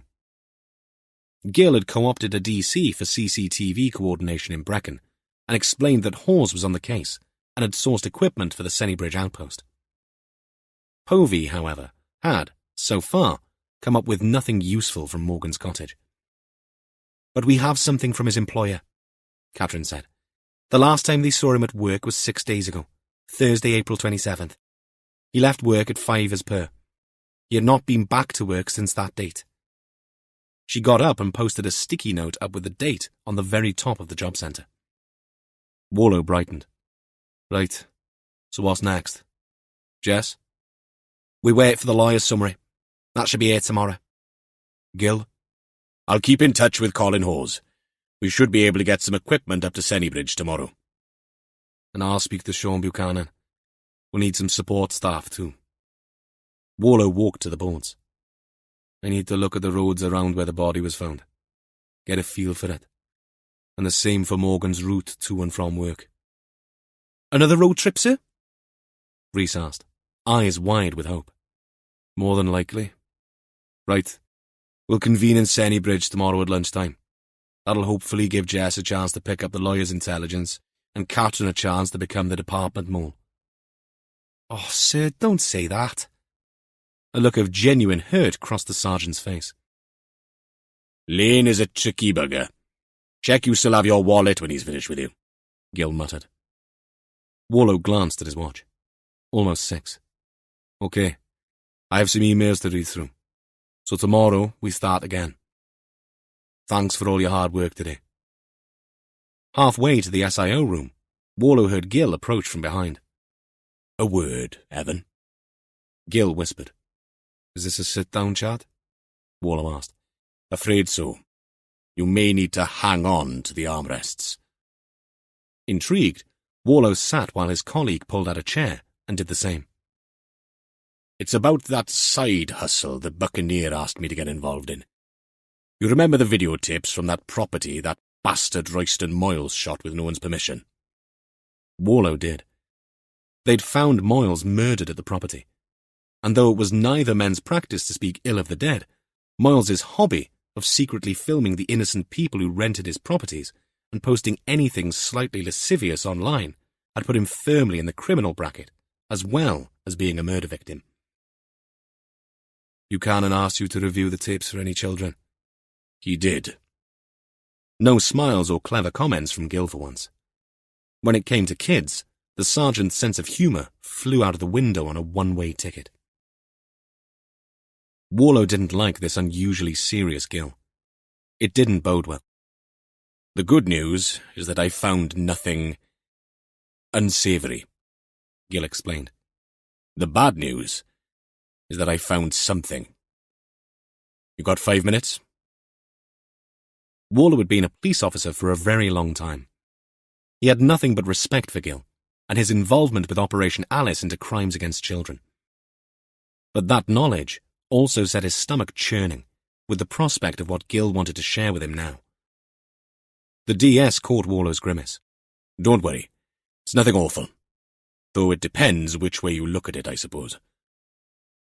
Warlow shifted his chair back, and Gill came around to the side of the desk, accessed the desktop, and brought up the images he'd been staring at for days. Freddie Silito, 4 years old when he went missing from the beach on Barry Island. This shot was taken in Canab Arcade, Moyles' property. Gill had taken screenshots as stills. They showed a child in a bedroom, unsmiling, sitting with some books and toys, alone. Now he showed Warlow a different image from the police file. A posed photograph of a smiling Freddie Silito. I'd say there may be a couple of years in between those images. but it's difficult to be certain. It could be the same kid, Warlow said, the skin on the nape of his neck tingling. I thought so too. Trouble is, we do not know when this image at Carnap Arcade was taken. There's no date stamp. Child looks to be maybe 6 or even 7. Ideally, we need to put a date on this video. How? I want to talk to Napier. Warlow winced. Napier had survived an attack by the man who killed Royston Moyles, but only by the burnt skin of his teeth, and Jason Warlow's intervention just a few short months ago. The man wanted for that murder and the attack on Napier, Roger Hunt, remained at large. Napier's still under protection, Warlow said. I know, but something tells me he's not telling us everything about this cosy setup he had with Moyles. I'd like to interview him again. After all, this is a different ballgame. Warlow stared at the images of Freddie Sillytoe, while something inside him writhed slowly. Catrin's still involved with the hunt. The term they'd adopted for the ongoing search for Moyles's murderer had been one of Rhys's accidental slips of the tongue. An echo of the trite out, explaining levels of pub socialising that had, thanks to a certain comedian, entered everyday usage in the UK, and seized upon as a natural form of gallows humour. But Warlow added no hint of comedy to the term now. And even when he'd first heard it, and the discussion around its origin had ensued, he'd refrained from mentioning another origin for out. Something lodged in his brain from a long time ago, and one of his son's GCSE courses. A tragic Robert Frost poem with that same title. Frost's out had no elements of fun whatsoever attached. He shrugged away the thought now and looked up at Gil. Keeping you in the loop is all, the sergeant said. Sharing is caring. It might be nothing at all, and I'm happy to keep this one on the back burner while we get the Morgan case sorted. That takes priority. For now, Warlow agreed. But you'd better let Sean Buchanan know what you found. Gil gave a cursory nod. How many hours of watching videotapes? The DS didn't answer the question, but Warlow saw the light burning in his eyes. If it is Freddie, you know what that means. Warlow did. The sad and awful truth about child abduction was that if a real sexual predator had been involved, the statistics were stark and harrowing. Many children, in that instance, did not survive over 24 hours. If the child in the footage had truly been Freddie Sillytoe, then perhaps a very different story was in play here. And one had to take heart from that. Chapter 13. After Gil left, Warlow checked his emails. Nothing from Sengupta yet regarding Morgan's time of death. Well, at least they had his last day at work nailed down. Tomorrow he'd contact Hawes and get a shout-out about Morgan's bicycle. Povey would get a handle on his shopping habits from her once-over of the cottage. They'd get some uniforms to the shops to ask questions. It would have to be that, since there were no nearby neighbours for door-to-door inquiries. All they had were farms and the odd cottage along the 5 miles of lane between the town and Mynner Afon. There might be CCTV on the industrial estate where Edwin's coach had their depot, but that was slim pickings indeed. When Warlow got back to Fire Blythe, his cottage with a view of the river and estuary at Nevin in Pembrokeshire, Jess's Golf sat neatly parked next to Molly's bright yellow VW Up. The front door opened, and a furry black missile of joy emerged and met him halfway between car and cottage. One benefit of having Molly sharing the premises was that she would pick the dog up from the sitter and walk her. It saved Warlow one job. Not that he ever minded doing it, but a fresh case inevitably meant longer hours, which ate into dog-walking time. Molly stood in the doorway in regulation torn jeans and sweatshirt. "Glad you could make it," she said, as Warlow dumped his shoulder bag on the little table just inside the door. He threw Molly a chin-down look, but she remained unrepentant. Mum insisted on waiting for you, and I'm starving. So am I, Warlow said. Let's stop the chin wagging and get chowing. Good. Molly led the way to the kitchen. Remember, no shop talk at the table. Warlow laughed. Molly's house rules were laudable, if a little domineering. No cop talk or phones at dinner. Even though this was Warlow's house and dinner table. Jess had changed out of her work clothes. Her jeans had no holes at the knee, unlike her daughter's, and she'd opted for a t-shirt instead of her blouse. The kitchen was small, and got very warm if you were cooking. Nothing exotic, I'm afraid, she said. She'd cooked salmon with a covering of lime chutney with broccoli and couscous on the side. I could get used to this, Warlow said, washing his hands at the sink. You say that at every meal Mum cooks, Evan, Molly said, before adding with narrowed accusatory eyes. But weirdly, never when I do. It's implied, Warlow said quickly. Molly shook her head.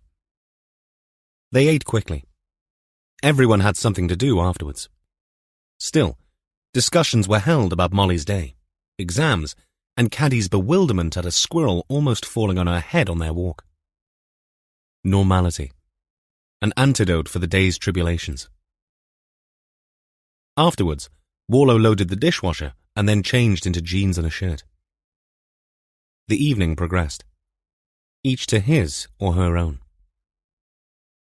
Sometimes, the three of them met in the kitchen or in the small living room. His mother would have called it a parlour, where one of the cottage's 3 TVs lived. Molly had a set in her room, and Warlow a tiny portable in the garden office that now doubled as his bedroom. But this evening, he'd been too busy catching up on reading the Cynthia Morgan case. When he eventually looked at his watch, 10 o'clock had come and gone. He went back into the cottage via the back door, spent 5 minutes fondling Caddy, and helped himself to some water from the fridge freezer's convenient dispenser. He had not meant to eavesdrop, but it was not a large building, and as he stood in the kitchen, voices carried through from a bedroom. I know, Mum, I know, Molly said. But what does temporary actually mean? It means we should look to get out of Evan's hair, Jess said. I thought you were looking, Molly replied. I am. I have been. But your input would be appreciated. I've got exams. We know that, since you keep reminding everyone every 5 minutes, as if it's an excuse for everything. All I'm saying is we can't get too comfortable. But it is comfortable. You said yourself it's safe here. And there is Caddy.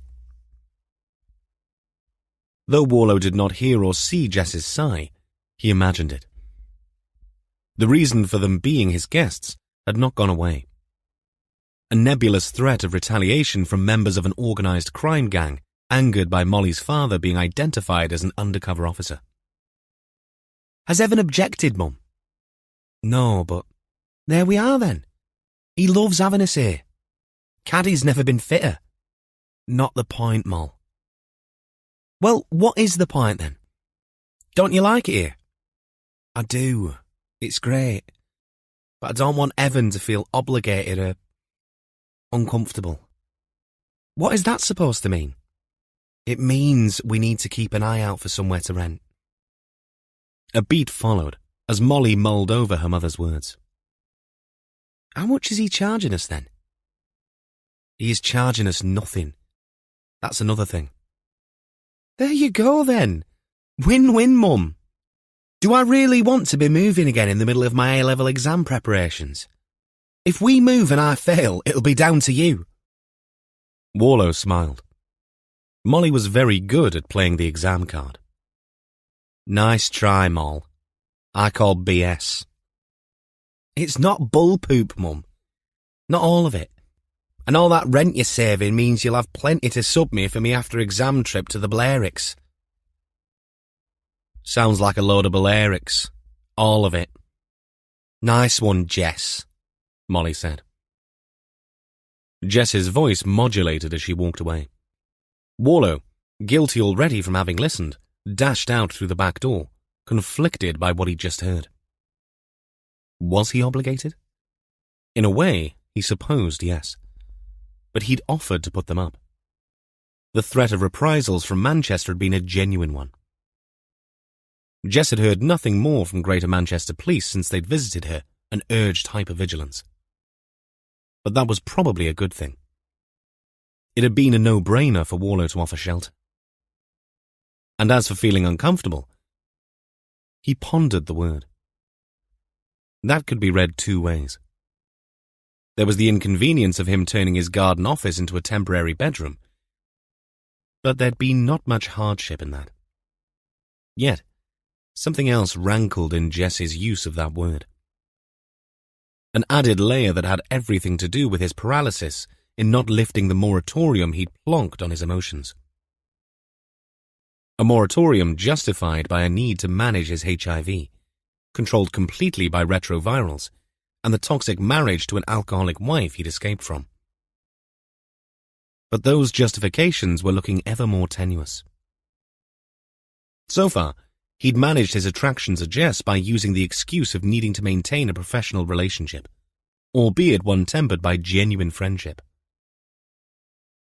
There had even been the odd date of sorts, but even they had verged on the platonic. And with Jess and Molly sharing his home, another feeble excuse. It had been a white knight gesture on his part to invite them to stay, but he'd realized that having Molly as a constant presence meant he carried on regardless, using her as an emotional invisibility cloak. But their conversation had unnerved him, as any need to investigate his own feelings usually did. "You're bloody useless, Warlow," he muttered to himself as he settled into bed in his cabin in the woods, Molly's term for the office-cum-bedroom. He looked across at the empty dog bed Catty used when she shared the space with him, but even she preferred the warmth of the kitchen at night. And so, alone, Warlow shut his eyes, wondering, not for the first time, why life was so bloody complicated. In her terraced house in Brecon, Lucy Kirby drained the last of the one glass of Chardonnay she allowed herself on a school night, just as the local news came on the TV. They called it national news, of course, but Wales remained a small country, and almost everything that happened felt local. She'd head to bed after this, way too tired for another episode of Selling Sunset. The bulletin's music stopped, and a familiar figure appeared with a backdrop of Cardiff Bay behind her, opening with a greeting and then the headline statement. "This evening, Dyfed-Powys Police have confirmed that the body found in an abandoned farm in the centre training area in Sennybridge is that of Mark Morgan. 40-year-old Mr. Morgan's body was found on the weekend during a routine visit to the building by a surveyor working for the military authorities. Morgan hit the headlines last year when his conviction for attempted rape in 2002 was quashed by the Court of Appeal after he'd served 20 years behind bars. According to a police spokesperson, Mr. Morgan's death is being treated as suspicious." The wine glass in Lucy's hand slipped from her grasp and clattered to the floor. Luckily, a rug under the sofa she was sitting on cushioned the fall, and the glass didn't smash. Not that Lucy would have noticed. She had other things on her mind at that moment, such as remembering how to breathe. The newsreader moved on to a different story, but Lucy heard nothing else. Her eyes remained fixed on the TV, yet they took in none of the images of a hospital ward and the banner text above, announcing another NHS crisis. All Lucy could think about was the name of a dead man. Mark Morgan. Her phone rang. She let it ring. It stopped. Then it rang again. This time, she picked it up. The caller ID read Nick Kirby. This time, she pressed the green button. "Have you seen the news?" "Nick. Jesus, have you seen that? He's dead, Lucy," Nick. I can't believe it. He was at yours 10 days ago. It's Nick! Lucy screamed at the phone. What? Tell me you didn't do this. Swear to me you didn't. Jesus Christ! What'd you take me for? You said you would. You told him you'd kill him if he ever came back. Christ, Lucy. I was pissed off, that's all. Look, I can come over. No. I don't want that. Not now. Come on, Lucy, you're upset. She ended the call and sat, TV on, phone dangling from her hand, sobbing quietly to herself, and wondering, not for the first time, how things might have been. Chapter 14. Yr Hen Dderwen was a Wetherspoons pub in Carmarthen. And though it was only 9 a.m., it had been open for an hour already by the time Catherine walked through the front door. Most people there at this time in the morning were, so Catherine hoped, there for the breakfast. A full English for under a fiver. Not to be sniffed at in these days of financial squeeze. Of course, you could also have a pint if you so desired. Catherine couldn't imagine any situation where she would ever desire such a thing, but then it depended on circumstance, she supposed. Warlow had once told her that the pubs around food markets in the big cities used to open early to accommodate workers who toiled through the night. If you knew where to look, she was fairly sure you could drink for 24 hours. But that was not why she was in a pub at 9 a.m. The Old Oak, to give Yr Hen Dderwen its English name, had a large open interior and a terrace. But the man who stood to wave at her stepped out from one of the booths running down one wall on the left of the pub. Geraint Lane still wore his wax jacket, a coat she'd not yet seen him be without. Forcing up a thin smile, Catherine walked through the bar. "Detective Sergeant Richards," Lane said. "Thanks for coming." Lane dabbed at his mouth with a napkin. On the pale wooden table, a large plate besmirched with baked bean sauce, grease, and egg sat as evidence of a consumed breakfast. "A cup of tea?" Lane asked. "No thanks. Water will be fine." Lane's tongue moved against the inside of his cheek, levering out breakfast residue, no doubt. A wry smile played on his full and still grease-stained lips. "That'll be a first, asking for water in here. We may be excommunicated for heresy." He indicated a seat opposite his for Catherine to sit, while he walked to the bar and spoke to staff there. Catherine watched. As was his style, Lane wore unfashionable trousers over workaday shoes, obviously chosen for comfort over fashion. He retained a head of hair with a parting that swept over his forehead above thick-rimmed glasses. Catherine pushed the empty plate away to the end of the table and tried her best to rid her brain of the idea that Lane was anything other than a jobbing journalist with very poor dress sense. She did this because Gill, in their previous encounters with Lane, had labelled him a blood-sucking vampire. Lane came back. As if to dispel the label, he slid off his jacket and hung it on the back of the chair before sitting. "Water's on the way," he said. On the table already was a small voice recorder, pen, and a writing pad. "Thank you," Catherine replied, telling herself not to be too stiff, and finding it bloody difficult. "I've seen the documentary," Lane said.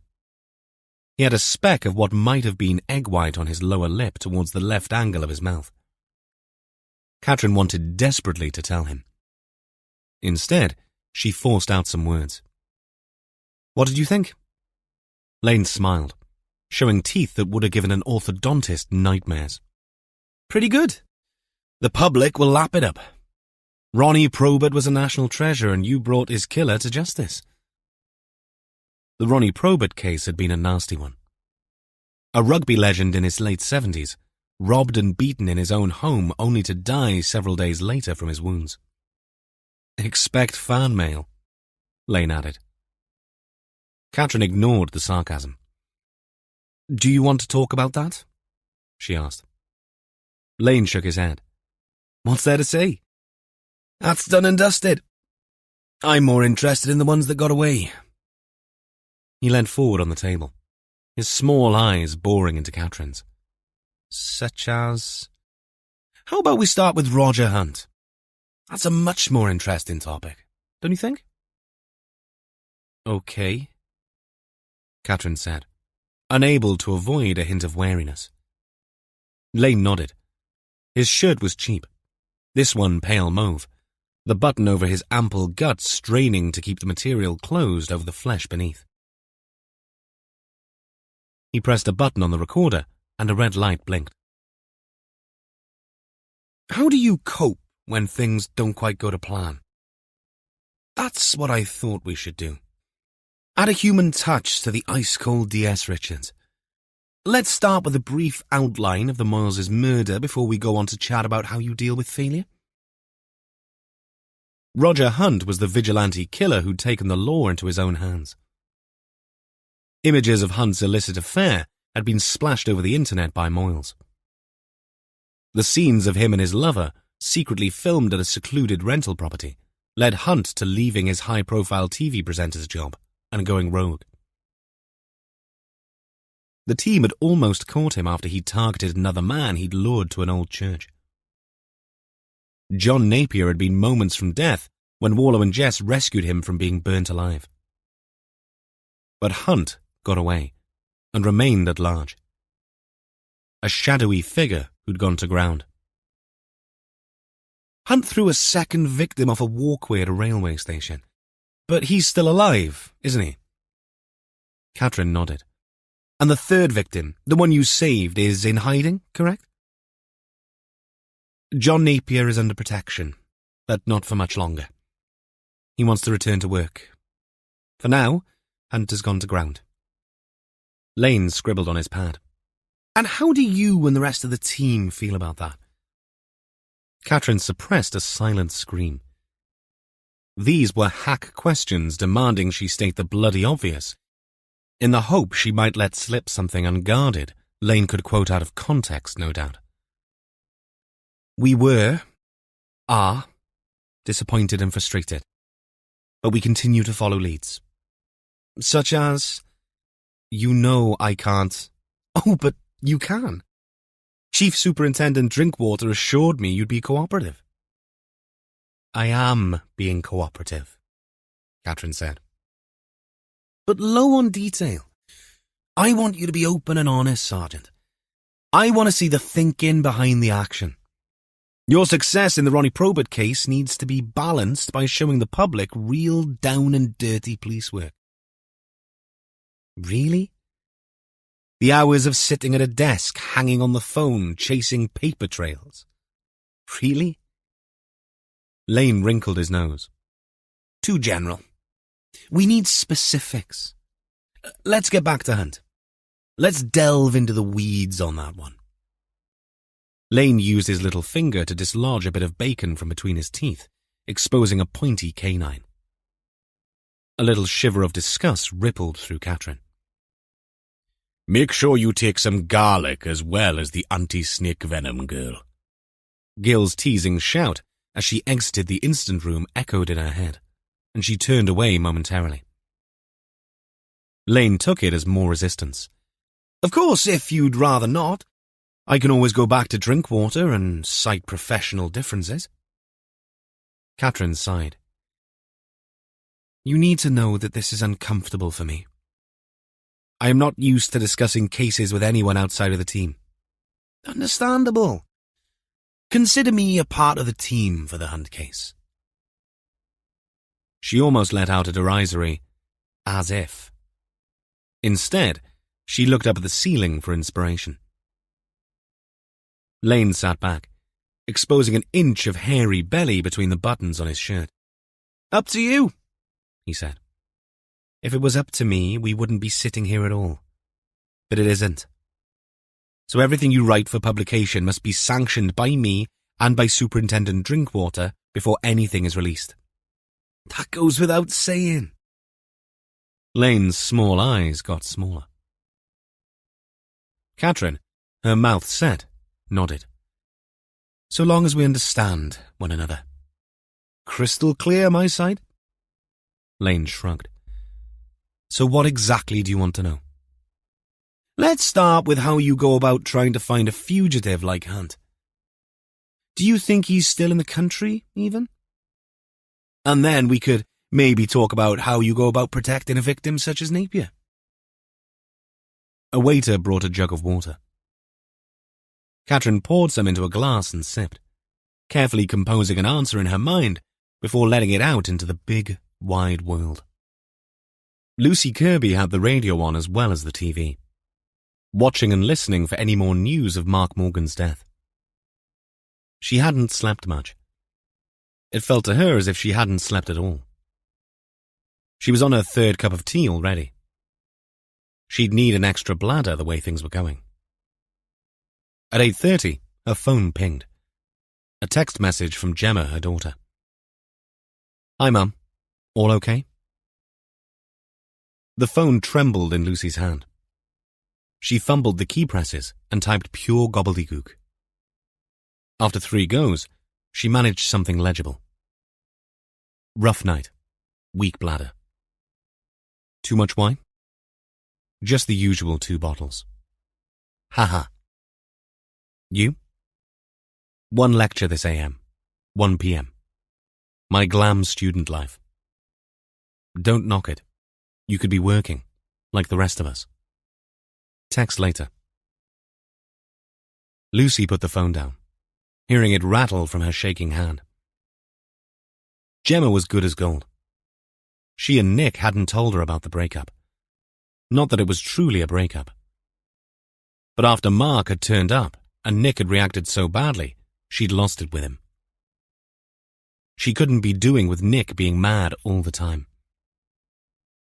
She'd suggested he spend some time at his mother's. Pretend you're finally going to fix that fence of hers. He'd gone, reluctantly. But they'd said nothing to Gemma. They simply wanted a bit of time to think. At least Lucy did. And she thought she had it all straight in her head until the news last night. She caught another sob as it erupted from her throat. Now, she wasn't at all sure about anything. Chapter 15. While Catherine spoke to Geraint Lane, Warlow, Gill and Rhys set up shop in the temporary ops room in Sennybridge. To be fair to Hawes, by the time they got there at 10:15 a.m., desks were in place and a couple of flip charts doubled as boards. Not ideal, but it would do. The desks were arranged in 3 rows, with 2 desktops on each. That made 6 workstations in all for whoever needed to use them.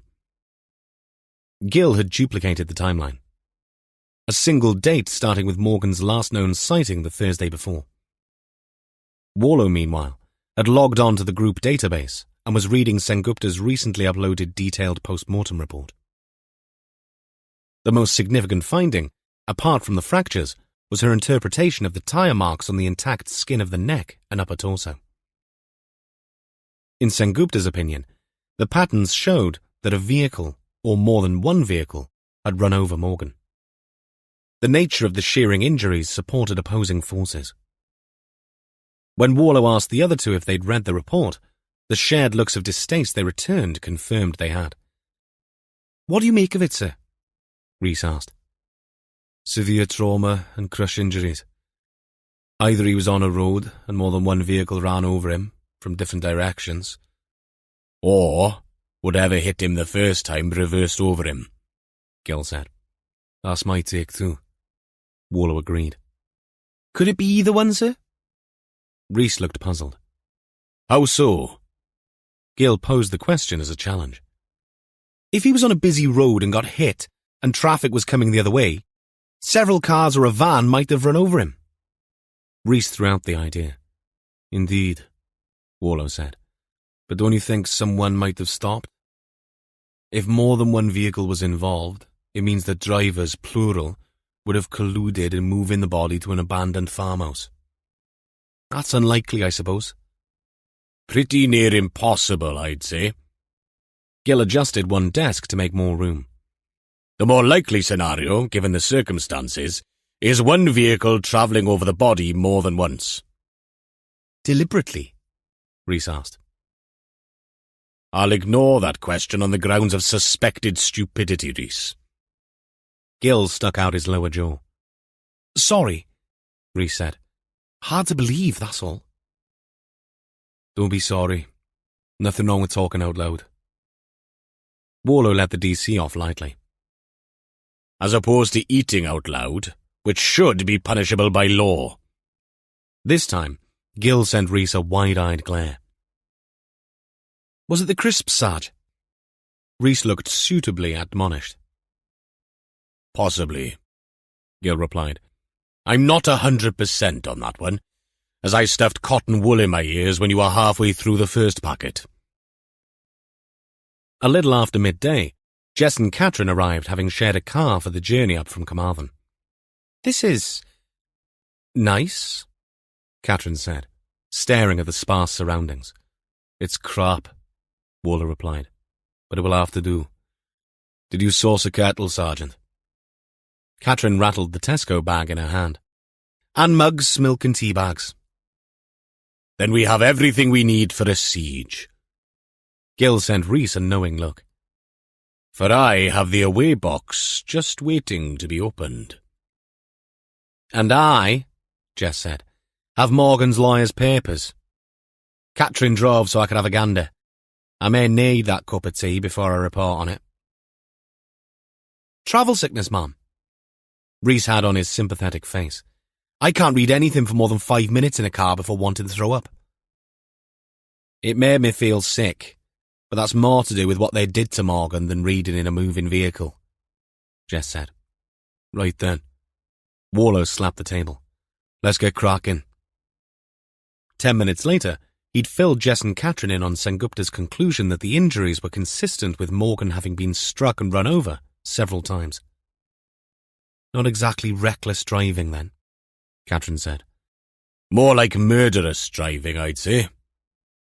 Gill offered everyone the limited selection of baked goods as contained in the away box, a metal biscuit tin he always brought with him to foreign parts.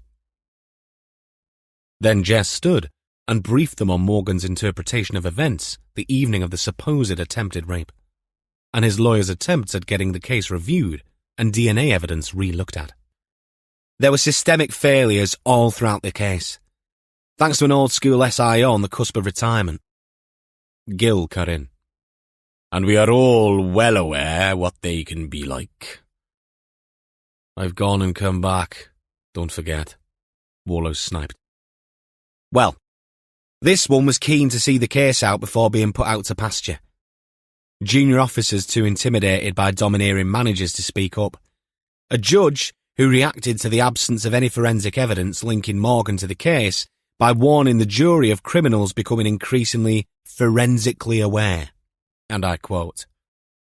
Jess's nostrils flared. Sounds as if the poor bugger didn't stand a chance, Gill muttered. Oh, it gets worse, Jess continued. Witnesses at the nightclub told the court that the victim's friend, who was as drunk as the victim, had been forceful in her approaches to Morgan. But he'd not been interested. Consciously or subconsciously, that might have set Morgan in a negative light in the women's eyes.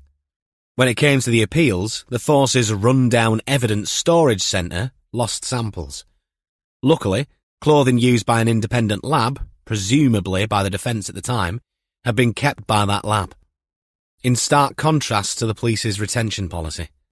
Christ, Warlow said. Morgan had every right to hate us and the world. What's even worse is that under the current law, he wasn't even eligible for compensation. Rhys looked upset. How come, Ma'am? I mean, if he didn't do it. Jess ejected a dour little laugh. There are a lot of things wrong with our politicians, whichever side of the fence you sit. But the way they've wriggled off the hook in cases of miscarriages of justice will set your teeth on edge. It's not enough for someone's conviction to be quashed. The applicant for compensation has to prove, beyond reasonable doubt, that they did not commit the offence. Until the real perpetrator is found, the government argues that the claimant is still the most likely culprit, and therefore owed no money. Worse, if someone else is convicted, the wrongfully imprisoned man or woman can be charged for the cost of food and board incurred during their time in HM prison. It all stinks to high heaven. No one spoke for several seconds. That isn't right, Catherine said. It just isn't right. No, it isn't. And Morgan knew it. His lawyer said he'd made it his life's ambition, both inside prison and since he left, to find out who did attack Melinda Stone. Not just to clear his name, but to get the government to cough up. Rhys looked stricken. I hope the people we've caught are the right ones, ma'am. I mean, if I ever did that to someone... It's called due diligence, Rhys, Jess said. No stone left unturned, right? Rhys nodded, relieved. He sounds like a remarkable bloke, Catherine said. The lawyer said that he used his mother, more than he did her, as a sounding board for his theories. Not that he didn't trust the lawyer, but having failed at appeal more than once, he'd become reticent. She also suggested that just before Cynthia Morgan went missing, she'd visited him and told him she'd been doing some digging of her own. She wouldn't say anything to the lawyer either, in case she was wrong. Morgan and his mother had his hopes raised before, only for them to be crushed. Warlow sat up, stern of face. That's a C word. Everyone knew Warlow hated them. Yes, see. This case has more twists than chubby bloody checker, Gil muttered. Rhys winced. You're not talking about that weight challenge bloke on the tills in the Morrison's garage, are you, Sarge? That's just wrong. Gil's sigh ended up as a groan. Warlow ploughed on. Food for thought right enough, Jess. Good thinking getting Morgan's lawyer on board. She's champing at the bit to help. Warlow turned to Rhys. DC Harris, how would you proceed from here? Rhys, a biscuit half submerged in his tea, sat up, and everyone watched as the dunked section of his digestive sank, Titanic-like, into the depths of his mug. For once, no one laughed. Not even Gil. If we've ruled out links with the military, sir, and if where the body was found isn't significant... Warlow stopped him there. Oh, I think it is significant, but only in its remoteness as a hiding place. Rhys frowned. Then if Morgan, who was innocent of the crime of attempted rape, was investigating that crime, someone might not have wanted him to do that. And? Rhys, who'd looked happy with his logic up to that point, suddenly panicked and dried up. Catherine put him out of his misery. And we can't discount the fact that not everyone would be delighted by the idea of him being free. Mud sticks. Warlow nodded. So 2 motives at least. Protectionism and misguided vigilantism. We've seen it all before. Catherine strode to the boards, flipped over a fresh sheet of paper, and wrote bullet points. 1.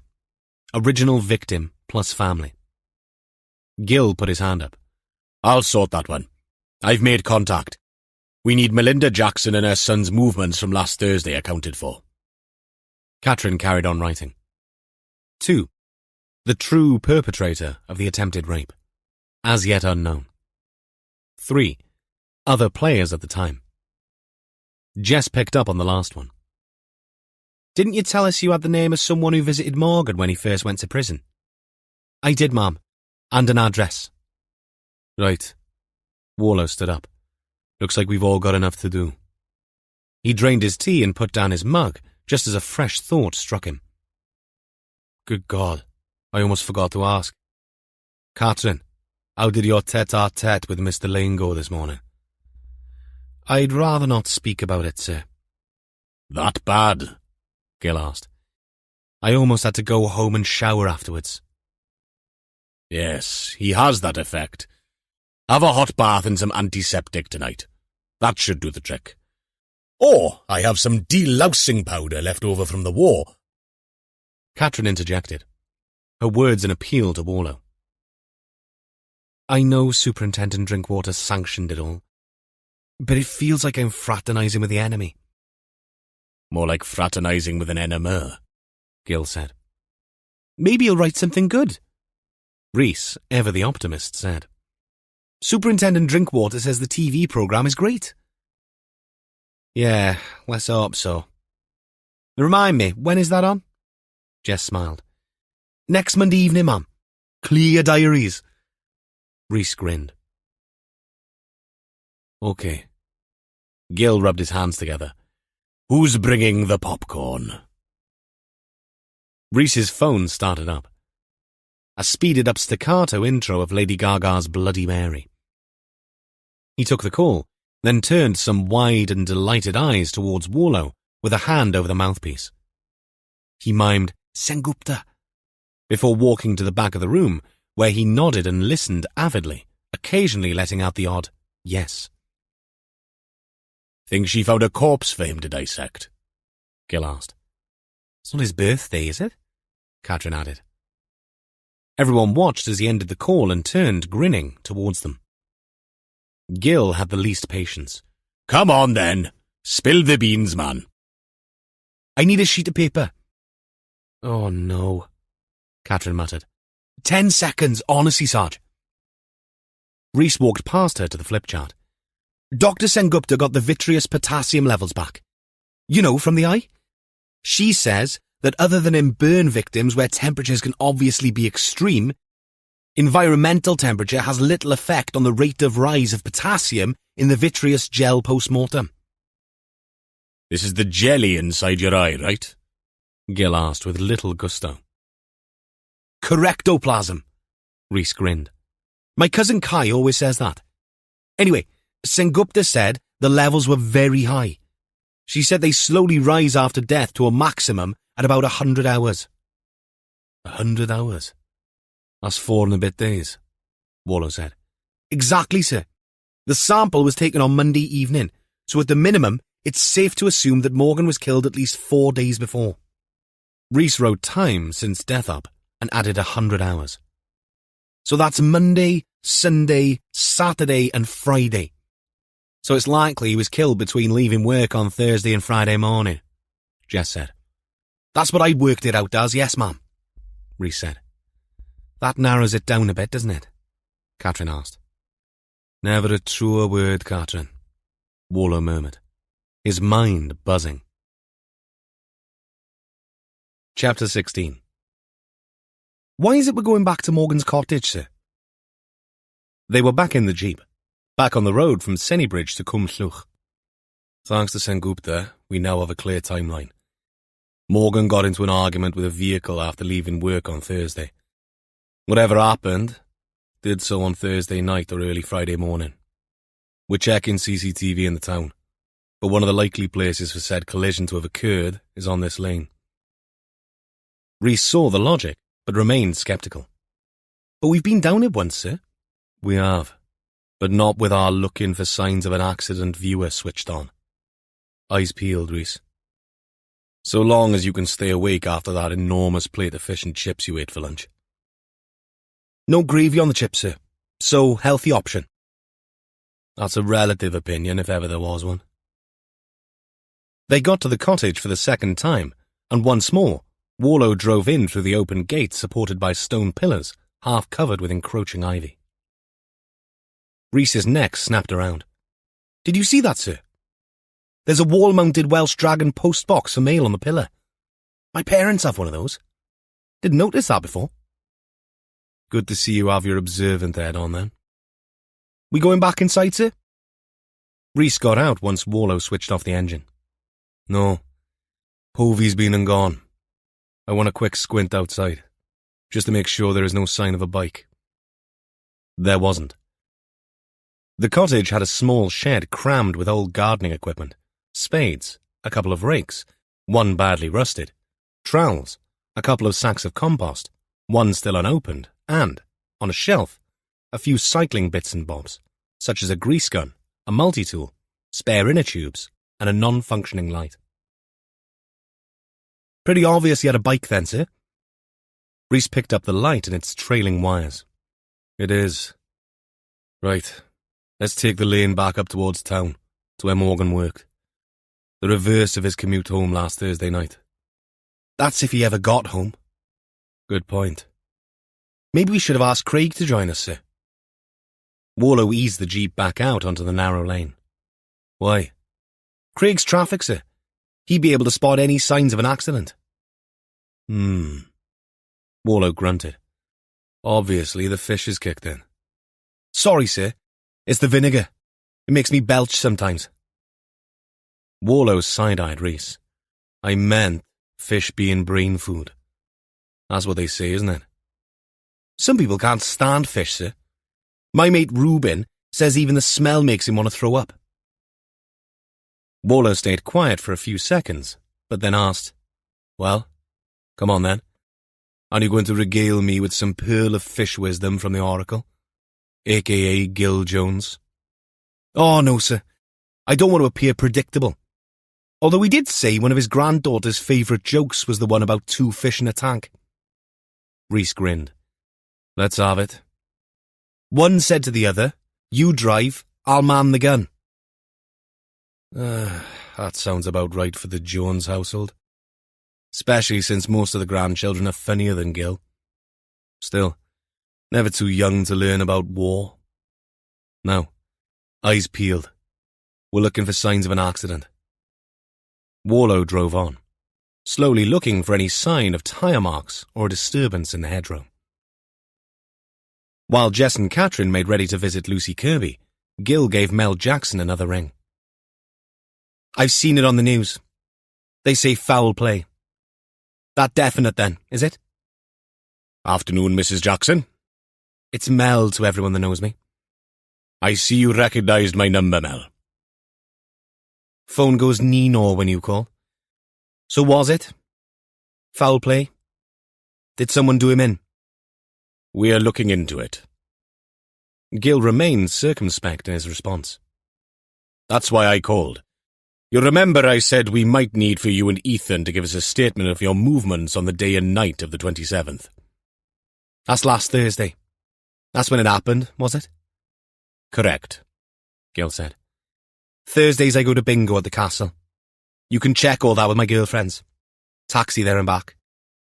We usually end up in the Wyndham for a port and lemon after. Good prices there. You can check with Ken's taxis. Always use them, I do. Gil wrote it all down. What about Ethan? Is he there with you? No, he's at work. Worth trying his number? He won't answer. Never does at work. What does he do, Mel?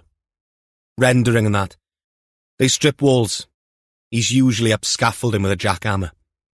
That's why he has his phone off. Not a job you can rush. Mind you, none of the buggers that work with him are exactly fast. They'd make a stop oil protest look like wacky races. Gil filed that one away for future reference. Where was Ethan last Thursday, Mel? No idea. He don't live with me. Lives with his girlfriend Leah over my stag. My daughter still lives with me. Hard for the youngsters these days, mind. Gil couldn't agree more. Both he and the Lady Anwen were still helping their children, both in terms of childcare and, occasionally, the odd bill. The bank of Mum and Dad needed deep pockets. I'll need the names of your girlfriends. I can look up the taxi firm. But Ethan needs to get back to me as soon as possible. What's the name of the company he works for? Randall's Rendering. I know, catchy, right? Like herpes, Gil muttered, too low for Mel to hear as he wrote down the name. It's best for Ethan that we don't have to chase him, Mel, he said, more loudly. I'll tell him. I don't know why you're bothering, though. He's not stupid enough to go chasing after Mark Morgan. Good to know. But even better to hear it from him, though. Gil ended the call and immediately dialed the taxi firm, who confirmed that Mel Jackson was a regular and that she'd booked taxis to and from Bridgend last Thursday. Gil had expected nothing less. He had Mel Jackson down as an angry victim who felt cheated by the system and whose bitterness outweighed any sense of pity for the innocent Mark Morgan. But she did not strike him as someone capable of violence, not even behind the wheel of a car. Her son, on the other hand, was a very different entity. The next number he rang was Randall's Rendering, who confirmed that Ethan Jackson had worked for them for 2 years, and that he and a crew of 4 were at a house in Porthcawl. Gil tried ringing Ethan's number. It went directly to the messaging service. He sent a text and then sat at his desk, thinking. For now, that was about as much as he could do. He nudged the mouse and scrolled to the image that had haunted him since he found it. A boy in dinosaur pajamas in a bedroom in a cottage. He'd spoken to Sean Buchanan, and he'd given Gil the green light to follow it through. But following it through wasn't exactly easy. Moyles, who'd shot this footage, was dead. His business had passed on to his family.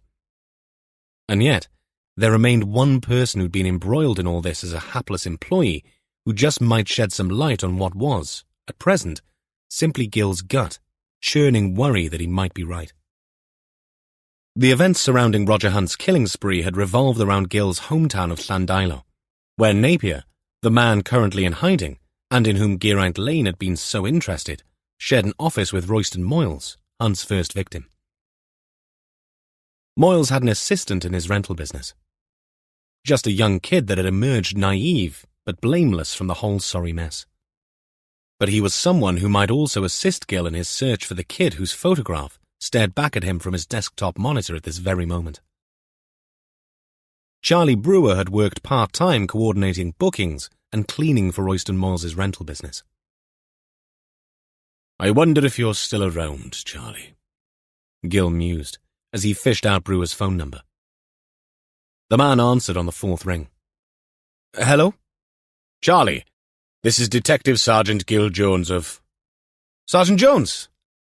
Charlie's response was as effusive as ever. Good to hear from you. Good to speak to you, Charlie. How are things? Not too bad. Not too bad. You still working in Llandilo? Gil remembered that Charlie's other job had been with an estate agent company and land agents. I am, though half the time I'm up in our Cardigan office. But I still live in Llandilo. And why wouldn't you? Listen, Charlie, something's come up in the Moyles case that I'd like to run past you. No need for it to interfere with your work. I'm still in Llandilo, as you know. Any chance I could buy you a swift half one evening? Sure. Charlie didn't hesitate. You around this evening? Gil fixed it up for 7:30 at the salutation. He printed off the image from the desktop. It came out grainy, but it would do the job. After that, he turned his mind back to Mark Morgan. Time to check in with the Brecon lads and see if they'd been successful with CCTV. Chapter 17. Geraint Lane was no cyclist. When he told his partner he'd bought a bike, he'd laughed out loud. When he'd bought riding gear and put it all on, got on the bike, and ridden out before 8 on a Sunday morning, the laughter stopped. But Lane still did not enjoy the bike. All very well sitting on one in front of the TV in a warm living room, pedalling away as a couple of hunks from Love Island strutted their stuff. But out in the weather, now that was a different ballgame. And no one in the bike shop had mentioned the chafing. But every Sunday, even in January when it all kicked off with the temperature barely above freezing, Lane had donned helmet and leggings and braved the elements. Those first few trips had been an ordeal, even with an e-bike. The wind and the cold were things Lane, who used his car as an office, avoided like the plague. And explaining his newfound zest for exercise, while remaining a dedicated smoker and having protested his hate for Lycra for years, had not been easy. His partner, a rake-thin doctor who could eat pasta and ice cream every day of the year without putting on an ounce of fat, had been skeptical. But by February, skepticism had given way to grudging admiration. Not much change in physique, perhaps, but impressive dedication. Of course, Lane had not told his partner the real reason for this newfound health kick, though even calling it a health kick had stretched credulity to breaking point, since there'd been no let-up in the smoking habit.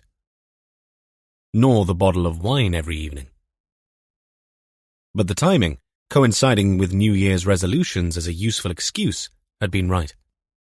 And so, the lie remained easy to perpetuate. Lane had not considered telling anyone the truth because the truth remained monstrous. The truth was that it had not been Lane's decision to take up cycling. Roger Hunt had been the one to insist he get the bike and ride it because Hunt had decreed they meet at least twice a month.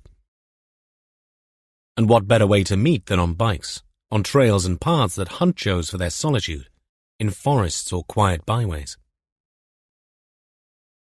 Lane had long since realized that Hunt's choices for meeting places were not random. The man was in hiding from the authorities and chose not to display a pattern. Much fitter than Lane, the latter realized that 50 miles on a bike was nothing to Hunt.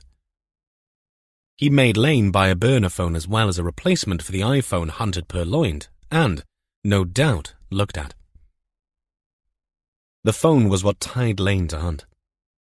Or more accurately, the images the phone contained. A pathetic Lane had tried to pass off the content, all underage and all illegal, as research. But Hunt had scoffed at all that. And so, Lane's weakness became his downfall. He had no doubt in his mind that Hunt would send those images and the phone they were on to the police or his partner. Either way, his life as a journalist would be over. He'd end up in jail and on the sex offenders register. Reason enough to be enthralled to Hunt. But a small part of Lane's weasel brain also saw this unholy alliance of theirs as an opportunity. He had yet to work out how he would capitalize on being Hunt's eyes and ears in the world outside of Hunt's lair, wherever the hell that was. But he felt there might be some conniving way to strike a deal with the devil. A book at the end of it all, perhaps. Lane was the kind of journalist who'd once looked up the word scruple and promptly removed it from his lexicon. Some of what he'd written about people, police officers, or alleged perpetrators, often as pure hearsay, had caused untold damage and altered lives. And never for the better. He argued that some deserved it, and why he'd been wrong and accused people of things that they'd not done. He'd lost no sleep about any of it. There were winners and losers in every aspect of life. Just being a participant got you nowhere was his spurious logic. In the Venn diagram of overlapping circles labelled as unprincipled, cowardly and venal, Lane sat squarely in the centre. Hunt knew Lane had met with the detective sergeant. Now he wanted a report. The text on Lane's burner that morning had been a GPS coordinate. Lane had punched it into a map app and taken the bike out. This time, he found himself on a looped access road at Upland Arms, near Carmarthen, close to an ungated entrance to an empty country house that backed onto a nursing home. Only a couple of 100 yards from the main Carmarthen Kidwelly Road, but he doubted many people other than dog walkers or the odd farmer ever came near this spot. Lane stood astride the bike. Hunt insisted they never dismounted. That way, if they were disturbed, they could get away quickly. After 10 minutes of recovery from the 18-mile cycle he'd done, Lane saw another cyclist appear. Bearded, helmet, and dark glasses on, Hunt's disguise against the threat of facial recognition software looked very effective. He braked and came to a stop a few yards from Lane. Well? Not even the most perfunctory of greetings. Hunt was all business, and his business was murderous. I think they're buying into it. You think? I'm almost certain. I steered her towards the Moyles case. She was happy to talk about Napier. So you know where he is? He is still in hiding. Back at work, but isn't living in Llandilo anymore. I'm certain I can get her to tell me when he comes out from whatever stone he's under. You need to pursue that. I need an address. There'll be too many people around at his work. I will, but it's softly. I'm going to float the idea of me interviewing him.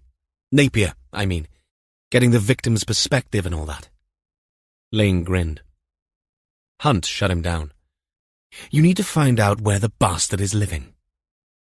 He barked out the words. What are you going to do when I do? Hunt pushed his bike forward so that the front wheel touched Lane's leg, crushing it against the spokes of his own front wheel. The fuck do you care? Lane winced. I don't care. As long as I get my phone back. With a vulpine grin, Hunt reached a gloved hand inside the cycling jacket he wore and pulled out an iPhone encased in a silver housing hanging by thick cords around his neck. Lane's small eyes narrowed. Try it, you spineless shit, Hunt said. But Lane didn't move. He'd already seen the gun that Hunt hid about his person. Text me as soon as you know. Lane nodded. Now piss off. Hunt pulled the bike away. Lane rubbed his leg before awkwardly turning the bike around in the narrow lane. He didn't look back as the battery kicked in with a whining buzz and sped him back the way he'd came. Catherine and Jess took Jess's golf. The roads were empty, and the day was not a bad one. As they approached Brecon, Jess commented on the fields on either side of the road. Any idea why the soil is so red up here? You're asking the wrong person, ma'am. Our Nat Geo nerd is with Mr. Warlow. Fair point, Jess said. But it is red, isn't it? Almost pink in places. Catherine glanced out at the rolling farmland. I expect Rhys would have the answers.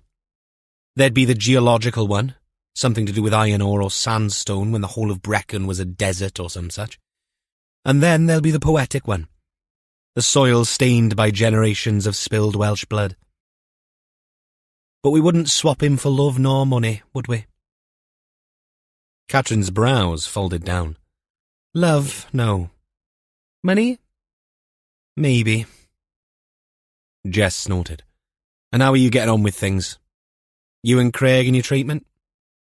Second attempt with this tranche, ma'am. We got some viable embryos. As Craig says, it's a question of plugging them in and then sitting back and waiting. He sounds full of romance, Jess teased. It's clinical. There's no doubting that. The long game. It's hard, Jess said. How about you, ma'am?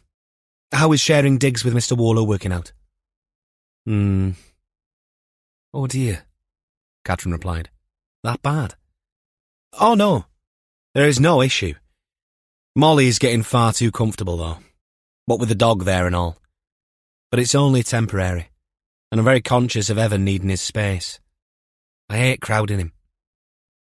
Really? I heard him tell Gil he was enjoying the company. Jess pulled a face. He would say that, wouldn't he? He's hardly likely to talk to Gil about finding Molly's socks or worse, drying on a rack in the bathroom. He's far too polite. Catherine's turned to laugh. But after a couple of seconds of silence, Jess threw her a sideways glance. Did he really say that he enjoyed our company? No word of a lie. Jess turned her eyes back to the road. A very dark horse is our DCI. We were discussing counselling once, something to do with a case. I asked him if he'd considered grief counselling after his wife died. He gave me this look. Hard to describe, ma'am, but frosty probably comes closest. Next to Arctic, anyway. He said that talking things through was overrated, in his humble opinion. He said that some people are comfortable sorting things out in their own heads, instead of sharing every little issue that gives them angst. That's his epitaph sorted, Jess replied, but smiled as she did. Exactly. But we wouldn't swap him for love nor money, right? Catherine's quick-witted quip left the door open for a riposte. But all Jess said was a muted, no, I don't think we would. They approached the roundabout at the end of the town's bypass. Catherine had Google Maps open on her phone. Head towards the town centre, ma'am. It's only a couple of miles from here. I've never been, Jess said. They drove in along streets lined with terrace houses. Past another pub called the Drover's Arms, Catherine providing a mini travellogue. It's an interesting place, Brecon. Lots of military history. I think the Romans set up shop here to conquer Wales. Since then, it's always been a soldiering town. There's a museum and a barracks for one of the Welsh regiments. Hence the link to Sennybridge. I suppose, ma'am. They drove past Christ College with its low, ivy-covered walls. Is this the local school? Jess asked. It's a private school. Links to Henry VIII. Proper Welsh, then, Jess said with a grin. The Kirby's address was in Craddock Place. Once they crossed the Usk, Catherine steered Jess towards the estates on the northwest of the town. When they pulled up at a row of 4 linked houses, Catherine noted a curtain twitch on the ground floor window of the house next door. As they got out, the door opened, and a man in striped pyjama bottoms, a once white t-shirt, and a toweling dressing gown stood there. He peered at them suspiciously. Police, is it? He asked. Catherine flashed her warrant card on a lanyard again. Well spotted, she said, with just the merest hint of sarcasm. About bloody time. Weeks it's been. Weeks? Catherine asked. Since I phoned up? You said you'd have someone out in a few days. I wouldn't call nearly 2 weeks a few days. We aren't here to see you, Mr. Harvard. Lloyd Harvard. Right. We're here to see someone else. Kirby, is it? Harvard asked. No surprises, then. Not since that bloke was found in Sennybridge. But it was them Kirbys I was ringing up about. The quick look between the officers led to a quick decision. You rang up about what exactly? Jess asked. A disturbance. Fighting in the bloody street. Not the sort of thing. OK, Mr. Harvard. Catherine walked along a low wall past parking spaces to a gap leading to Mr. Harvard's front door. Since we're here, why don't you and me have a chat? But best we do it inside. Yeah, by all means, Harvard said. The faint spring breeze took hold of the few strands of wispy hair on his head and whipped them up into a shape resembling an upside-down ice cream cone. Jess waited until Harvard and Catherine had gone inside. Then she turned and walked the other way to the house at the far end of the block of 4, to where the Kirbys lived. Chapter 18. Catherine didn't sit. Even if she'd wanted to, there was nothing to sit on. She'd seen TV programs about hoarders, but, until now, had never been in a hoarder's house. Lloyd Harvard hoarded. In fact, he might have been the lord of hoarders. Every single surface, shelves, floor, even both sides of the stair except for a narrow central path, had something on it. One glance to her left towards a table that might have been bought as somewhere to leave keys in the morning's post, now groaned under the weight of magazines, shoeboxes, and 2 Tesco bags with packs of light bulbs poking out of the top. Boxes on the floor had other boxes on top, but their contents were completely random. She saw a set of books, open and closed in a pile. Not fiction. They looked like medical textbooks. There were jars of spices and herbs, all different colours. She wondered if he used them often. Then she saw the stuffed dog. Not a toy, a real dog, a la taxidermy, next to a leaning painting of a castle in a square wooden frame. After this, she'd need to spend an hour in an isolation tank to reset. Cup of tea? Lloyd asked. No, I need to join my inspector, thanks. But if you could tell me what your call was about, that would be great. Harvard stood, as did Catherine. She'd not gone more than 2 steps along the corridor and did not want to go any further for fear of never finding her way back again. Middle of the week, defo. A Wednesday. I saw this bloke outside. Turned up in a taxi. I recognised him from photos on the TV now, but I had no idea who he was at the time. Catherine resisted the urge to ask how he might notice anyone from the visual overkill of his house, but Harvard might have a spot near the window he left clear for observation, like a periscope. Anyway, this bloke knocks on number 4, asked the Kirbys. I'm number 7. He knocks and goes in, but after 5 minutes there's shouting. Not from her, but from him, Nick. Always shouting he is. I keep myself to myself, but the shouting got worse. Then she screamed, and I heard her say, "No, Nick, for God's sake, no." The door opened and the two of them had a go at each other outside. The two of them? Nick and this bloke that's dead. Morgan, isn't it? Mark Morgan, yes. Of course, I didn't know it was him then. But they were having a go at each other, pushing and shoving. This Morgan bloke didn't look like he wanted to, but Nick's got a temper. I've seen him throw bricks at dogs for crapping outside the wall. Havard paused, letting this nugget of truth sink in. Anyway, Nick was shouting, telling this Morgan bloke to go away, only not so politely, saying things like, "You have no right to come in here," that sort of thing. Was there a weapon involved? No weapon, just fists. Nick was bigger and Morgan wasn't up for a fight. He backed off, and as he did, he spoke to her, Lucy. He said he only wanted to come and say sorry, that he didn't want any trouble. Okay, that's very useful. You sure you don't want a cup of tea? Something ran out from a pile of old newspapers behind Havard. Something small and dark and scurrying. Catherine hoped it was a mouse. Please let it be a mouse. No, you're all right. You have a phone, Mr. Havard? Yeah, Havard replied, as if the question was ridiculous. If I can have your number, someone will be out to take a formal statement. This is all useful information. She kept her eyes on the man and not the detritus, though it was proving bloody difficult. Right, let me find a pen and some paper. I know I've got some somewhere. He disappeared around a doorway. She was about to offer her own notebook and pen when he popped back with a pad and a ballpoint. He wrote the number and handed it over. As he did so, he dropped his voice. "If you tell whoever calls not to between 9 and 10:30. I usually swim then or take a walk." She pasted on a smile, suppressing the urge to say, "You'd be better off hiring a skip and 3 labourers to get rid of all this crap." But she didn't. Instead, she turned and hurried away with the musty smell in her nose, now identified as rodent dropping.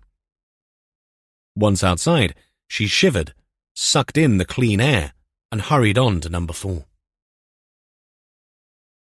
In stark contrast, Lucy Kirby's kitchen, where Jess now sat, had a nice, clean, minimalist air about it. Everything had a place, and it wasn't on display on the pristine kitchen surfaces gleaming under walls that were white, black, or a shade in between, depending on what item you were directing your attention to. The appliances were stainless steel. The countertops and walls were tiled to a shiny finish. An oven, microwave, and dishwasher were all hidden on a kitchen island that formed a partition between the seating and kitchen proper. Jess had introduced herself and explained why she was there. "Someone rang to say you might want to speak with me," Lucy said. The 38-year-old sat across from Jess, her attractive angular features obscured by an air of anxiety. She appeared a tad dishevelled, with her hair a little tangled and unkempt. Fidgeting with her hands, she bit at a manicured nail. It was clear that the weight of the case had taken a toll on her, making her movements agitated. Something like sorrow deepened in her expression when Jess mentioned Mark Morgan's name. Knowing she'd need to tread carefully, the DI began gently. "We understand you knew Mark Morgan from old." "I did. Look, I've rung my husband. He's on the way now. Can we wait until he's here?" An odd request, but one Jess agreed to. "So long as you're the one who answers the questions. I'm not here to speak with him." Lucy looked a troubled woman. Jess pushed a little. "From what I've read, you and Morgan were seeing each other when everything went south." Lucy nodded, her lips tight. "And you visited him in prison?" "Just the once. After my dad found out I'd been..." She redacted whatever was about to come next before adding, "He put a stop to it. He said I shouldn't be seen anywhere near someone who could have done what Mark was supposed to have done." "So you believed Mark had done it?" The kettle whistled. Lucy got up to make some tea. I'll make a pot in case your colleague joins us. Nick will want one. Jess read the distraction for what it was. She pressed for an answer. Did you think he was capable, Mrs. Kirby? I didn't. Not the Mark Morgan I remember. He wasn't like that. But the courts found him guilty, didn't they? What are you supposed to think when that happens? My dad said I had a narrow escape. Did you think that? Lucy glanced around and shook her head as she fumbled the lid of a teapot. No, I did not. Was that the last time you saw Mark? In prison? Lucy had her back to the inspector again, pouring water into the teapot. From where Jess sat, she saw the woman's arm shaking. The noise of a car approaching at high revs reached them, getting louder until, with a squeal of brakes, it came to a stop outside. Lucy turned, her expression anxious. That'll be Nick. The man who walked in had buzz-cut hair and looked burly under a hacking jacket. He also looked unhappy as he glared at Jess. What is this? Jess stood up. This, she said, calmly, is an investigation into the unlawful killing of Mark Morgan, Mr. Kirby. Have you got a warrant? Nick. Lucy chided him. A warrant? Kirby's face looked flushed and angry. Why would I need a warrant, Mr. Kirby? We're not searching the premises. You should leave. Mrs. Kirby invited me in. Don't matter. You should leave because you were trespassing. Jess's eyebrows shot up. How am I trespassing? This is my property. Nick, for God's sake. Lucy Kirby tried to calm her husband down. I'm here to ask about Mark Morgan. Whether he had any contact with either of you after he was acquitted of all charges. Yeah, and that's a fucking joke too. You lot can't get anything bloody right. Jess stood her ground. Did he? Did he what? Kirby asked. Did he have any contact with you? We don't need to answer any of your questions, Kirby said. No, you do not. But from the way you're reacting, I'd guess you have something to say. Otherwise, why all this aggro? We don't need to say anything to you, Kirby repeated. Lucy Kirby started to cry quietly, just as the doorbell rang. Kirby, cursing silently, walked to the door. Jess followed him into the hall, leaving Lucy on her own in the kitchen.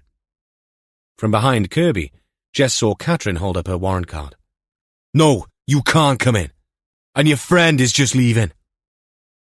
From behind Kirby, Jess said, Mr. Kirby has decided he does not want to answer questions here at home, Sergeant. Oh, that's a shame then. We'll have to do it the hard way. What? Kirby sneered.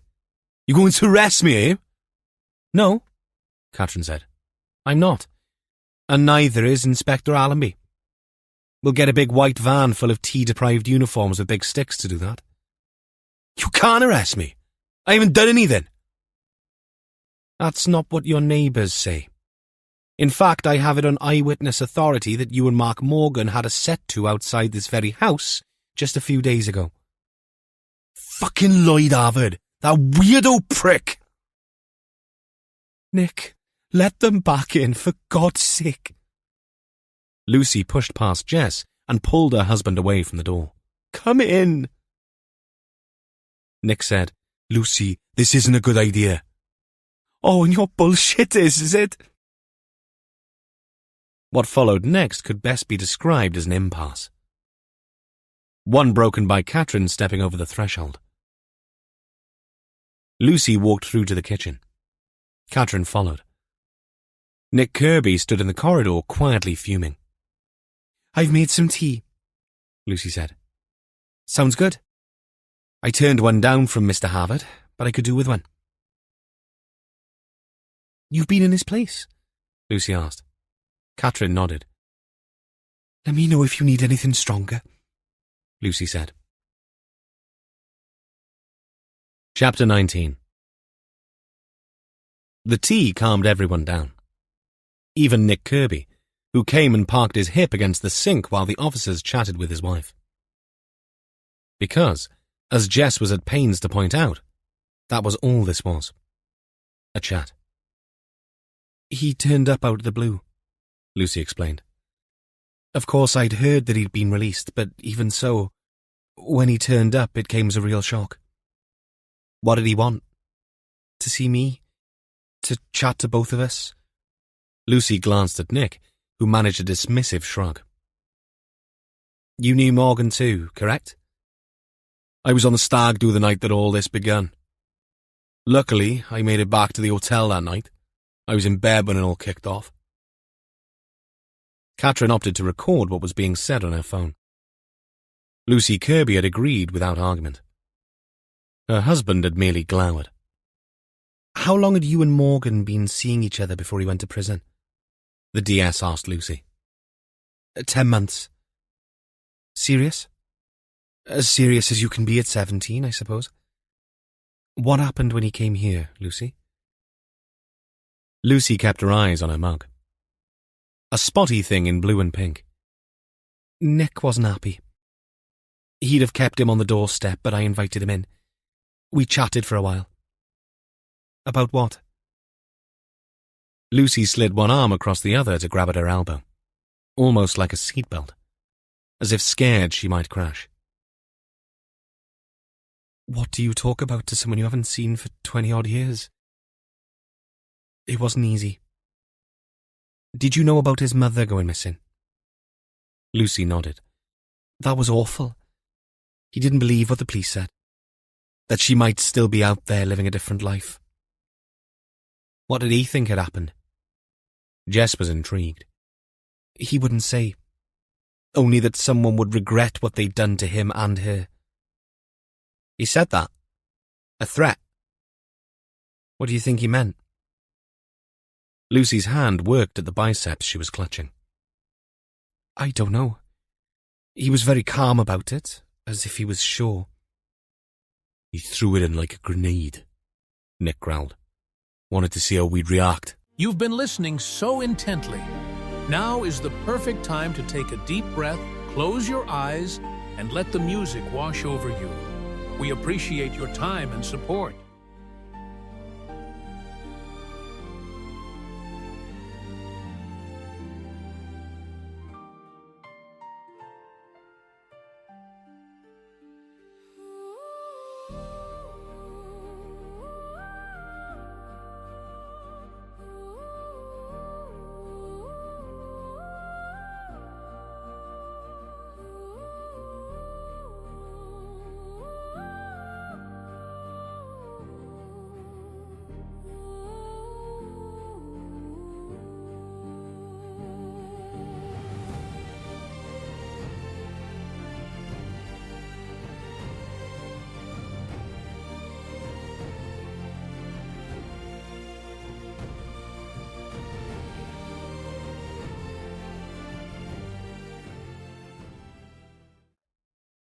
Was he threatening you?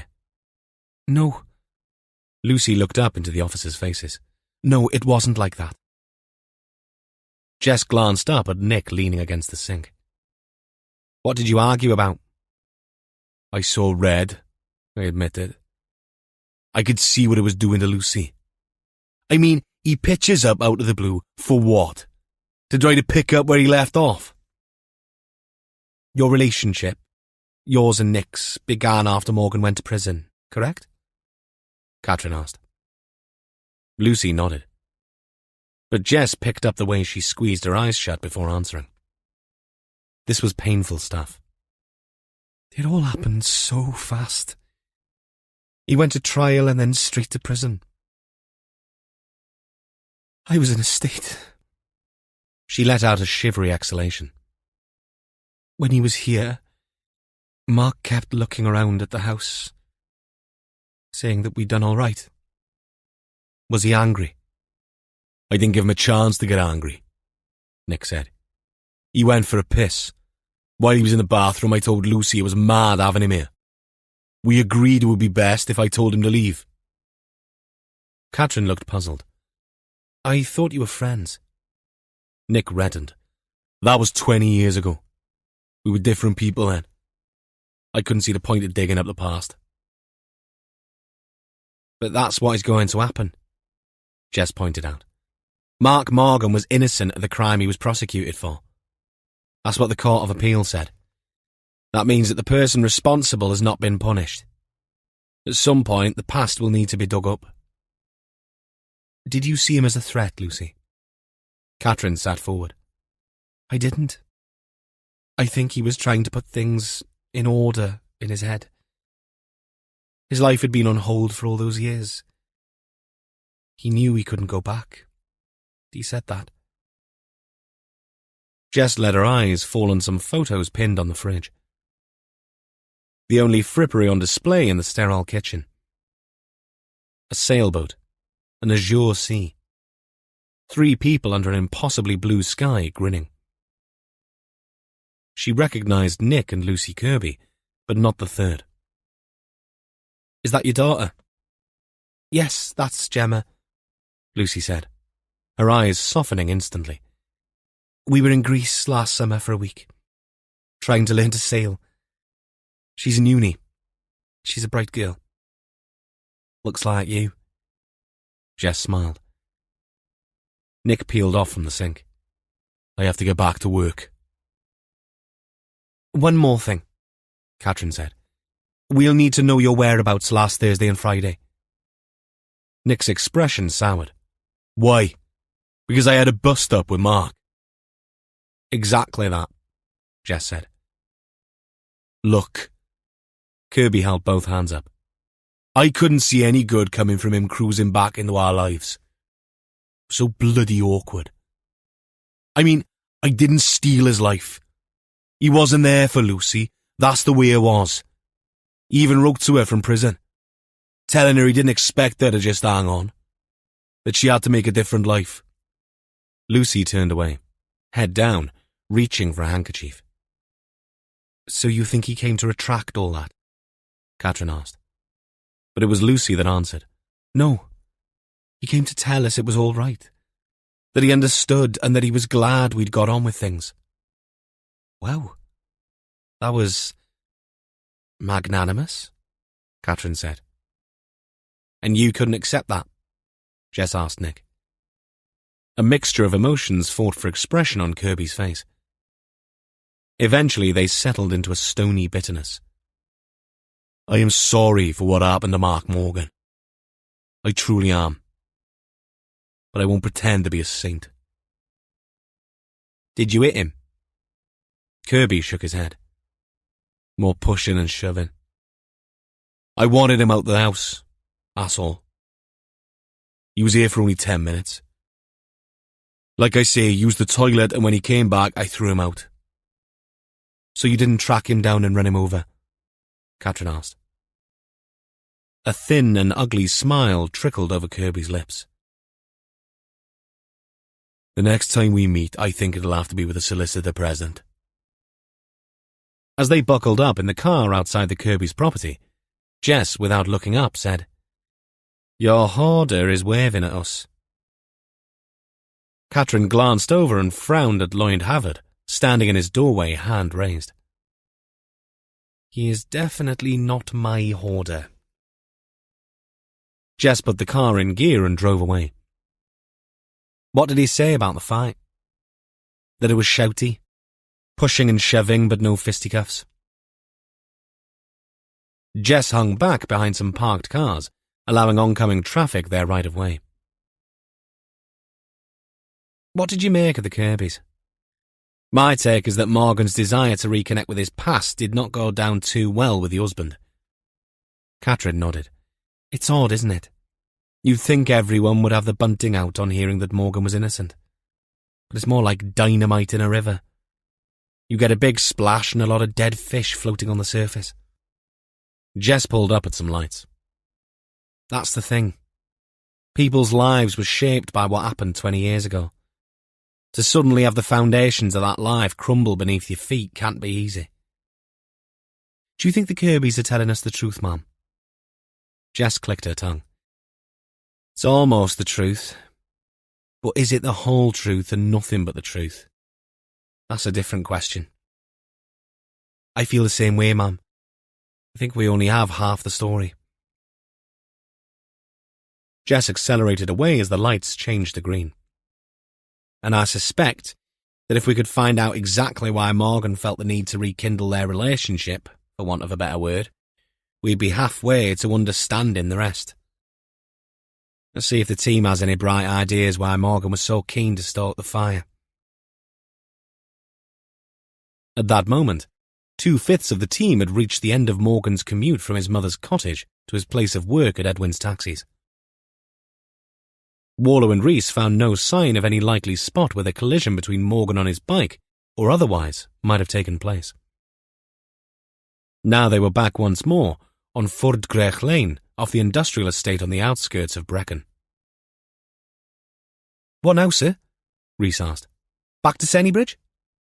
"No," Warlow said, letting a vague idea take shape. "It's still early. Let's give Jess and Carter time to check on Morgan's ex." He stared at a blue no-entry sign marking the boundary of the industrial estate. The metal gate was open and, on impulse, Warlow drove in. "Why don't you and I see if any of Morgan's work colleagues have anything to contribute?" Unlike last time, the parking areas for Edwin's coach and minibus service was almost empty. The large garage space where the minibuses were serviced stood open. "What time is it, Rhys?" "Just after 3, sir." Looks like quite a few of these vans are out on school runs. Music drifted across from the garage area, and Warlow made a beeline. No one stopped them as they stepped inside, the smell of engine oil and diesel heavy in the air. Everywhere they looked were tools and parts piled up in disarray. The clank of metal on metal rang out from a man hunched over a van with its bonnet up, while another stood underneath a people carrier up on jacks, working on its undercarriage. Someone whistled, and the man leaning over the bonnet suddenly let loose a very loud and tuneless rendition of the pop anthem that played over the radio. From somewhere at the rear, another man appeared, wiping his hands with an oily cloth and greeting them with a friendly nod. He was average height, a few years older than Rhys, with a close-cropped beard speckled with flecks of oil. His overalls were stained, but he wore them comfortably and immediately put the detectives at ease with an inquisitive smile. "Help you?" "The office is next door." Rhys reached for his lanyard, but Warlow preempted him. "DCI Warlow, David Powers Police." "Ah," the man nodded. "My sister said you'd call about Marky." "Marky?" "Morgan. That's what we called him around here." The man shook his head. "It's rough what's happened." A dirt-encrusted hand was extended. "Rob Griffiths, you've met my dad. I'm in here looking after the mechanical side of the business, making sure these bloody things keep going. Any chance we could have a chat out of the noise?" Warlow pointed to his ears as another chorus of "Stuck in the Middle with You" rent the air. "There's a break room in the back." "We'll follow you," Warlow said. Chapter 20. The room Rob Griffiths took them to had a red plastic sofa, a wonky table, and some mismatching chairs. A stainless steel sink, kettle and mini-fridge were the only other fixtures. On the walls, posters from tyre companies and engine oil manufacturers suggested speed and freedom. The place smelt of engine oil and chips. No suggestion of a scantily clad model anywhere, Warlow was glad to see. Rob told them about his friendship with Marky and of how awful it was that the authorities had been unfair to him. Rob then explained how he'd helped Marky fix his e-bike a couple of times, and that last time someone had sabotaged it. Warlow sat on the edge of the seat. This was a worker's den. He doubted a maid came in to clean it once a day. Rhys opted to stand. but Rob's use of the word sabotage made the DC, who'd been studying the room, snap his head around. What exactly do you mean, sabotage? Rob perched on the arm of the dodgy sofa. I mean, sometimes he'd need the chain tightening or the brakes sorting out. But this last time, someone taped some nails to the tyre. Wrapped duct tape around the rims so that when the bike was ridden, the nails would puncture it. When was this? Warlow asked. Oh, 2, maybe 3 weeks ago. Did he have any idea who might have done it? No. But weirdly, this happened late in the day. He parked the bike around the back usually after riding it to work. Rhys held up a hand. Yeah, that's another thing. Why didn't he have a car? He never learned to drive, that's why. He'd been in jail since he was 19, don't forget. Couldn't afford lessons or a car when he got out. Rob shook his head. Can you believe those bastards wouldn't even pay him compensation? What about the bike? Warlow wanted to understand more. He parked it out the back of the garage, like I said. Whoever did this could have clocked the bike from the road. Did Morgan suspect someone from work? Warlow asked. We talked about that, but honestly, everyone here was right behind him. And this was a really nasty thing to do. I helped him sort it out. I'm the one who took the tape off. I remember it because I got cut. There was a razor blade embedded in a bloody thing so that when you peeled the tape off... Shit. Rob trolled up a smile. I bled like a bloody pig for 5 minutes. Got me right across the fleshy part of 2 fingers. Good of your dad to give him a job when he got out, Warlow said. Rob nodded. No hesitation. Dad's had this kind of misplaced guilt about the whole thing. If he'd waited a bit longer for them to find him that night.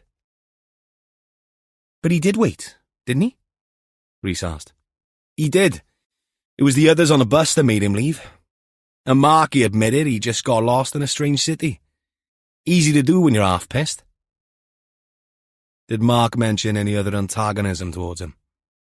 Having his bike sabotaged like that sounds petty and nasty. Rob shook his head.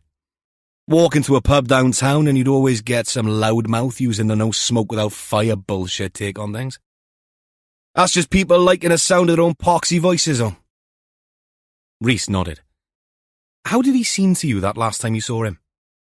He was good. Better than good. I'd say he'd been up for a good few weeks. Took him a while to adjust to a new bloody millennium, but he was convinced he could get this thing nailed. Thing? Warlow asked. Yeah. Get his name cleared. Get compo. You know, these bastards said to him that until they had someone else in jail, there'd be no money. Is that what was motivating him? Warlow asked. That and what happened to his mother? I mean, that's a whole other level of weird. So he didn't worry that she'd gone off on her own. Rob laughed out loud. A wheezy surge of air that left no one in any doubt as to Mark Morgan's scepticism. No effing way. He knew something was off with that. Pissed off at the cops for giving up on it too. I mean, don't get me wrong, but this stuff was his life. He was on it, man. He'd been working on it for years, and now that he was out of jail, he said he was going to nail it. Did he ever mention a file to you? Warlow asked. What sort of file? That seemed to be answer enough for Warlow. I just wondered. Is the bike thing tied up with what happened? No one said how he died. No, Rhys said.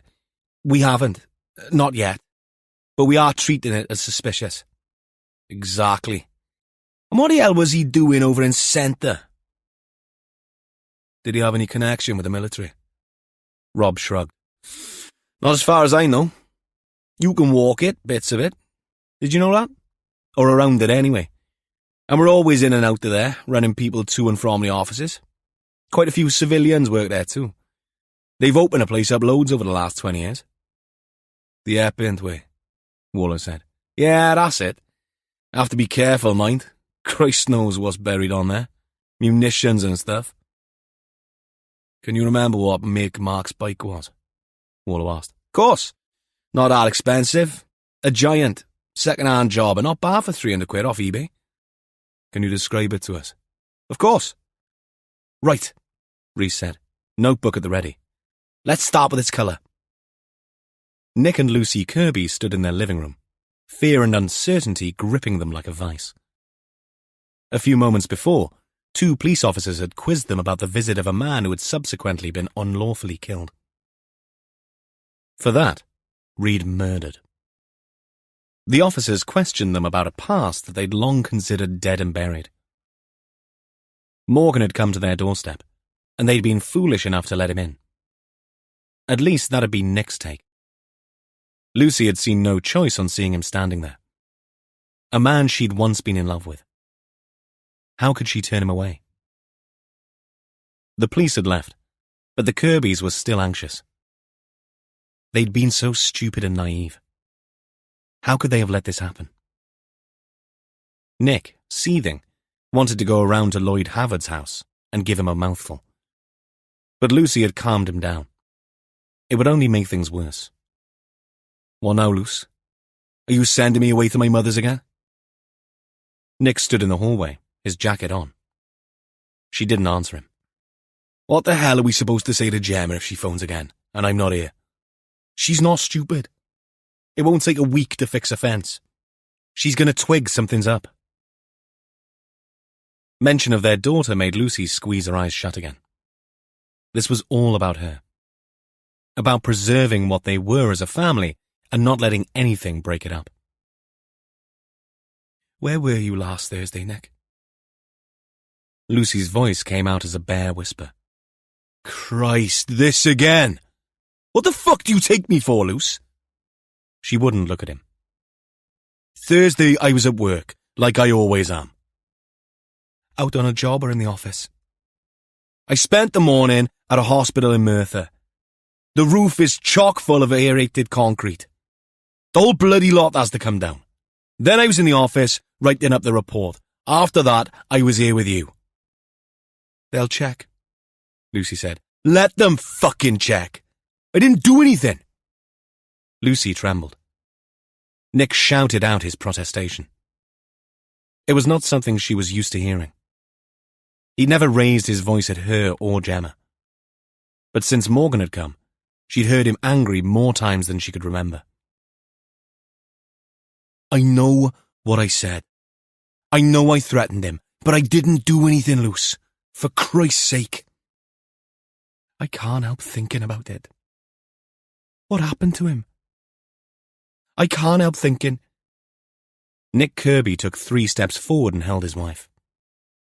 She sobbed quietly in his arms.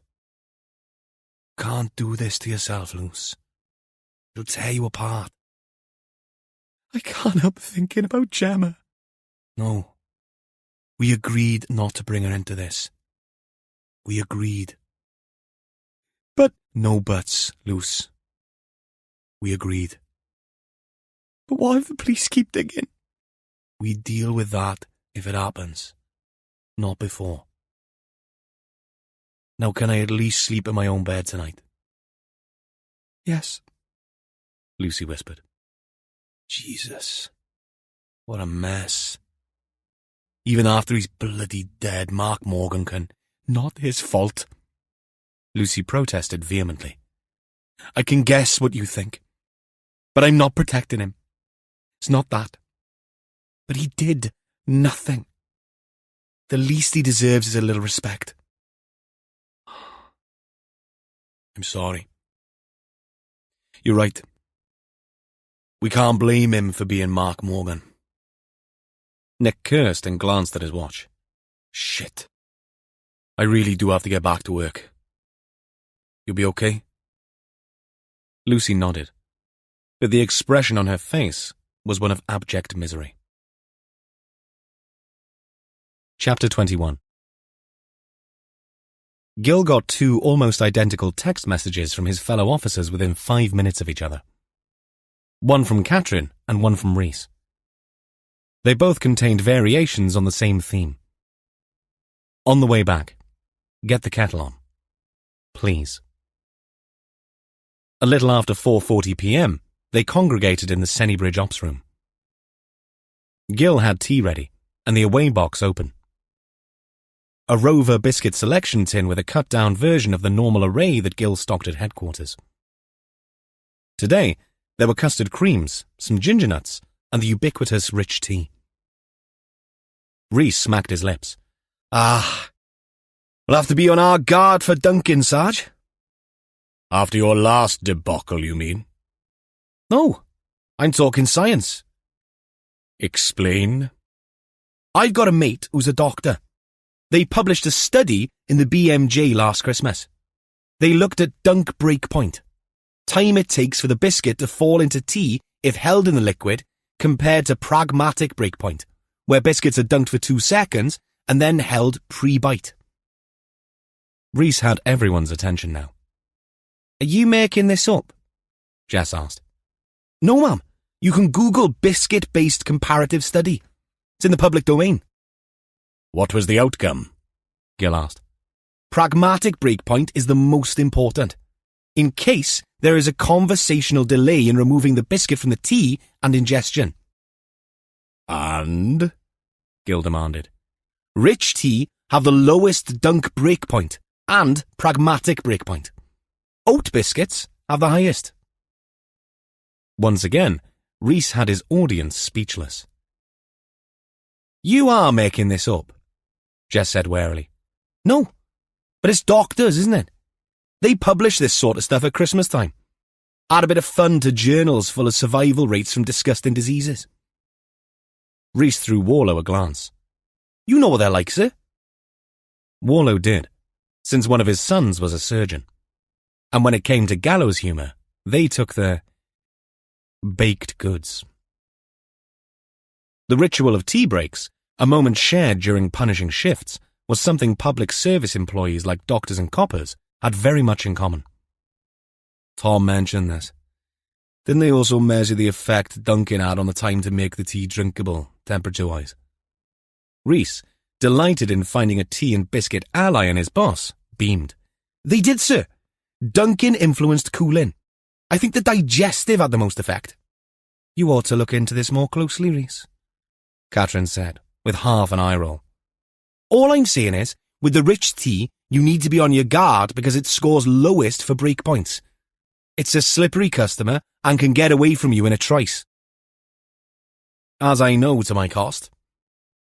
Suitably educated, the team went about the business of consuming tea and biscuits, but with a greater degree of concentration than usual. Thoughts were mulled over to the accompaniment of soft crunching. Or in Rhys's case, less soft crunching. All a necessary preamble to the powwow. Were you all aware that Centre has a fibula? Gil threw out a remark, like an angler casting his bait. As expected, he snagged the biggest fish in the pool. Is that like a bone in your arm, Sarge? Rhys rose like the hungry bass that he was. It sounds like a bone, agreed, Gil said. But mine is in my leg, not my arm. And it's spelled fibula. I said fibula. Fighting in built-up areas. They have a whole German village in there somewhere. Rhys, teeth on the point of dissecting a ginger nut, paused. I wonder, he said, sparkle in his eye telling everyone an attempt at humour was being loaded into the Rhys torpedo tube of funny. Wonder what? Catherine sent him a look under lowered brows. I wonder, Rhys repeated, if when you do manoeuvres in that German village, everyone has to sign something to say they'll only speak German. That makes no sense, but dare I ask why? Catherine asked, anticipated regret weighing down the question. Because then it would be the Centre clause. Looks were exchanged between the team. One or two grudging smiles flickered over the odd lip. Gil grinned. One of your better ones, Rhys. Of course, my granddaughters are the queens of Santa jokes. In this context, one of my favourites is, what do you call a Father Christmas non-believer? Rhys, his face already lit up, asked, What? A rebel without a clause. Catherine groaned. Right, Warlow said. I'm calling time on the frivolity before it descends into the dad joke mire. Besides, only the privates would have to sign such an agreement. Puzzled looks all around. Subordinate clauses, Warlow said with a very straight face. This time, it was Jess who groaned. Gil. Warlow moved swiftly on. Anything happen back on the farm while the four of us were doing actual police work? That hurts, Gil said. Good. It's meant to. I checked on the Jacksons' movements. Melinda Jackson was at a lecture on astrophysics run by the not-so-open university, a.k.a. the Castle Bingo Hall on the night of. A taxi firm confirmed pickup and return home. Her son has not offered a statement yet. Warlow reached for a custard cream. Jess, how were the Kirbys? Jess drew up a pained expression. Emotionally traumatised is the kindest way to put it. Wouldn't you say, Catherine? I would, ma'am. Morgan visited them, but they were cagey about why he'd called. Lucy Kirby had been his girlfriend at the time of his arrest, so there was that. She claims her father put a stop to her visiting him in prison once he found out she'd been. And the husband was on the same stag do the night of the attempted rape that Morgan went to prison for, Jess added. Warlow did a double take. So he took over where Morgan left off with a girlfriend. Scope for conflict there, I'd have thought. Jess agreed. Especially after Morgan was acquitted, and Nick Kirby is a bit of a hothead. Do you think he could have killed Morgan? Green-eyed monster and all that? Gil asked. He definitely threw Morgan out of the house. Eyewitness reports said there was an altercation. Catherine's mouth turned down at the edges. Mr. Lloyd Havard, the neighbour, is a snoop and has a collection of plastic bags in his house that would be the envy of no one. But I'd say he's a reliable witness. Run a background check on Kirby, Warlow said. Let's see if his nose is clean. Goes without saying, we also check his story for the night in question. Warlow took a swallow of tea. We, meanwhile, had an interesting chat with Rob Griffiths, son of Edwin's taxis. Rhys? DC Harris stood up and walked to the flip chart. He picked up a pen and wrote the words, Giant E-bike, blue. That your Christmas list, is it? Gil asked. It's the bike Morgan rode to and from work, and it sounds like not everyone welcomed him back with open arms. Rhys explained about the tyre sabotage with a malicious hidden razor blade booby trap, just to make life difficult for repairs. Were Rob Griffiths and Morgan pally? Jess asked. Sounds like it, Rhys said. Nice to know we had one friend at least, Catherine commented. This was all food for thought. Warlow kept his eyes glued on what Rhys had written up, his own thoughts whirling like a flock of starlings, not wanting to settle anywhere. Whatever that bike is, it isn't on Morgan's property, nor did we find any evidence of a collision of any kind between the taxi depot and Morgan's cottage. No damaged edges, no tyre marks on the road. We could find the bike. He let go a long, drawn-out sigh. Gil, give Ethan Jackson one more go on the phone.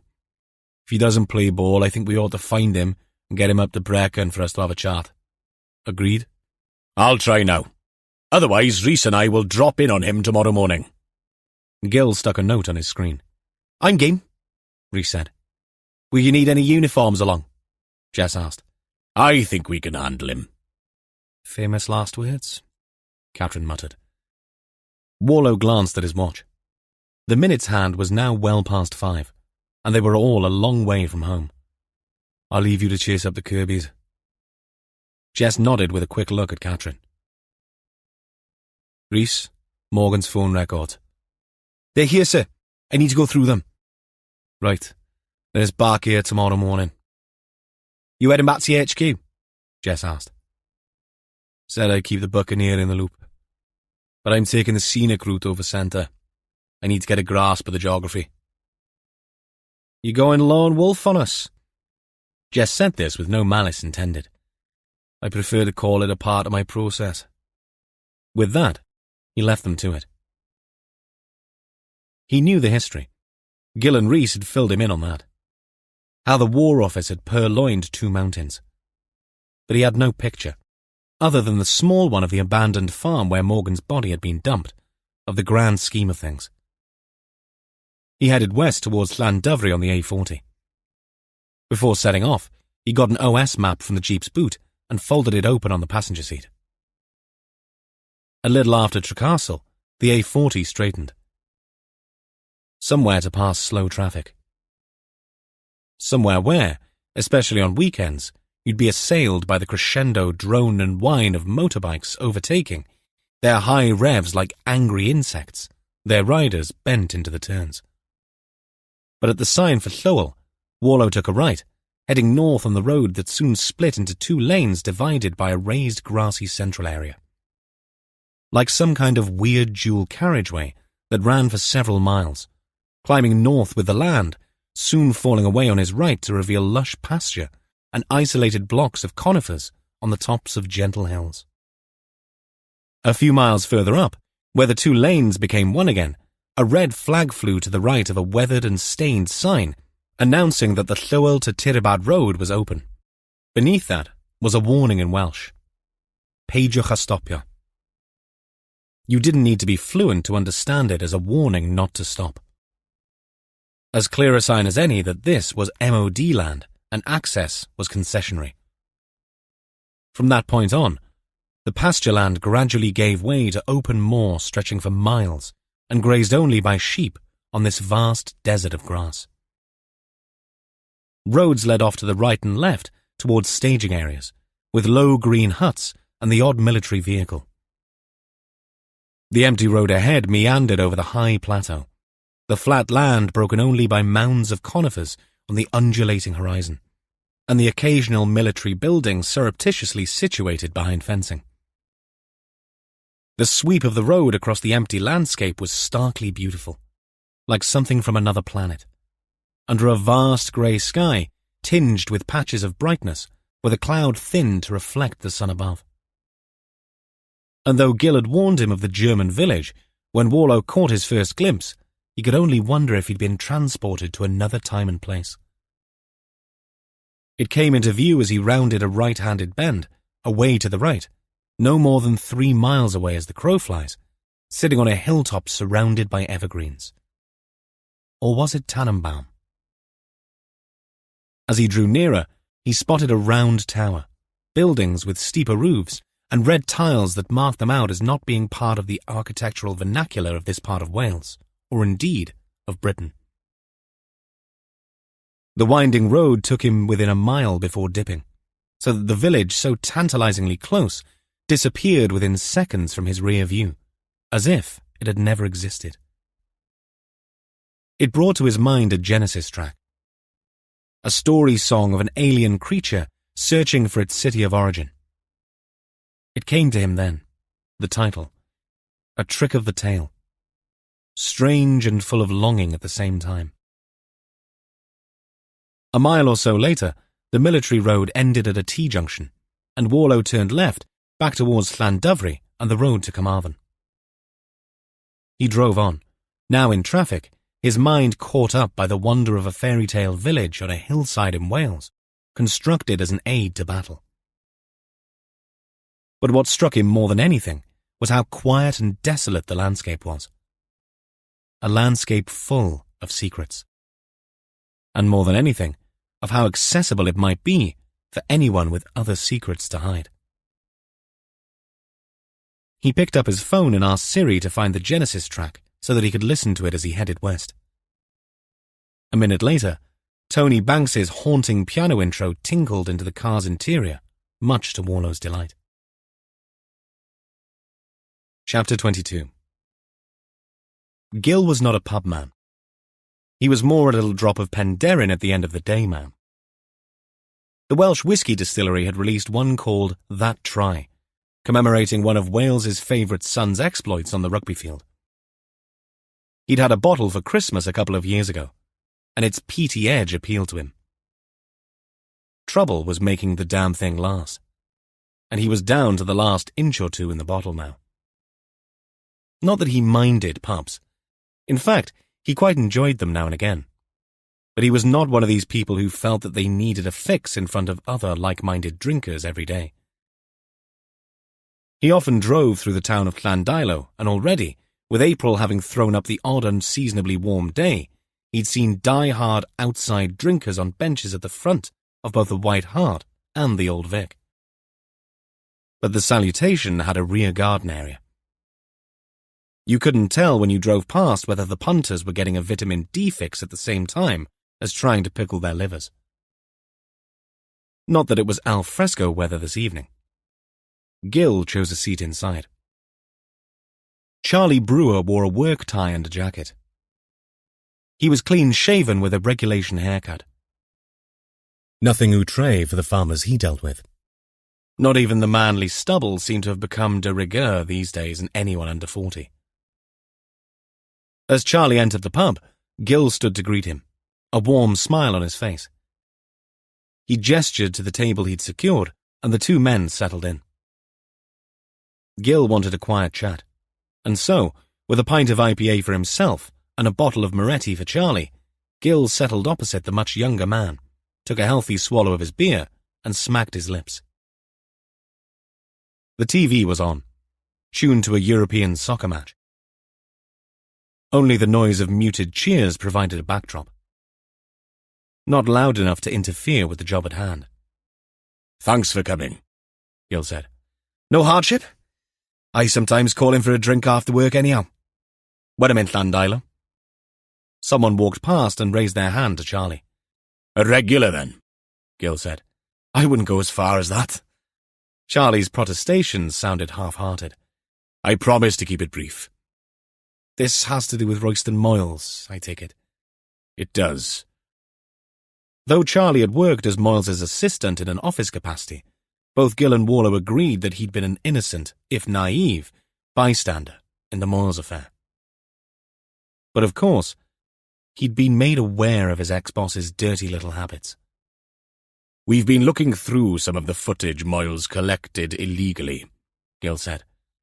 "Someone has to, I suppose." "You suppose correctly.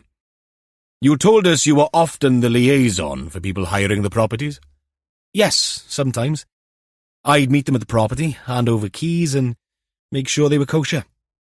We had a couple of bookings where they'd lied and been a party crowd from the get-go." "Okay."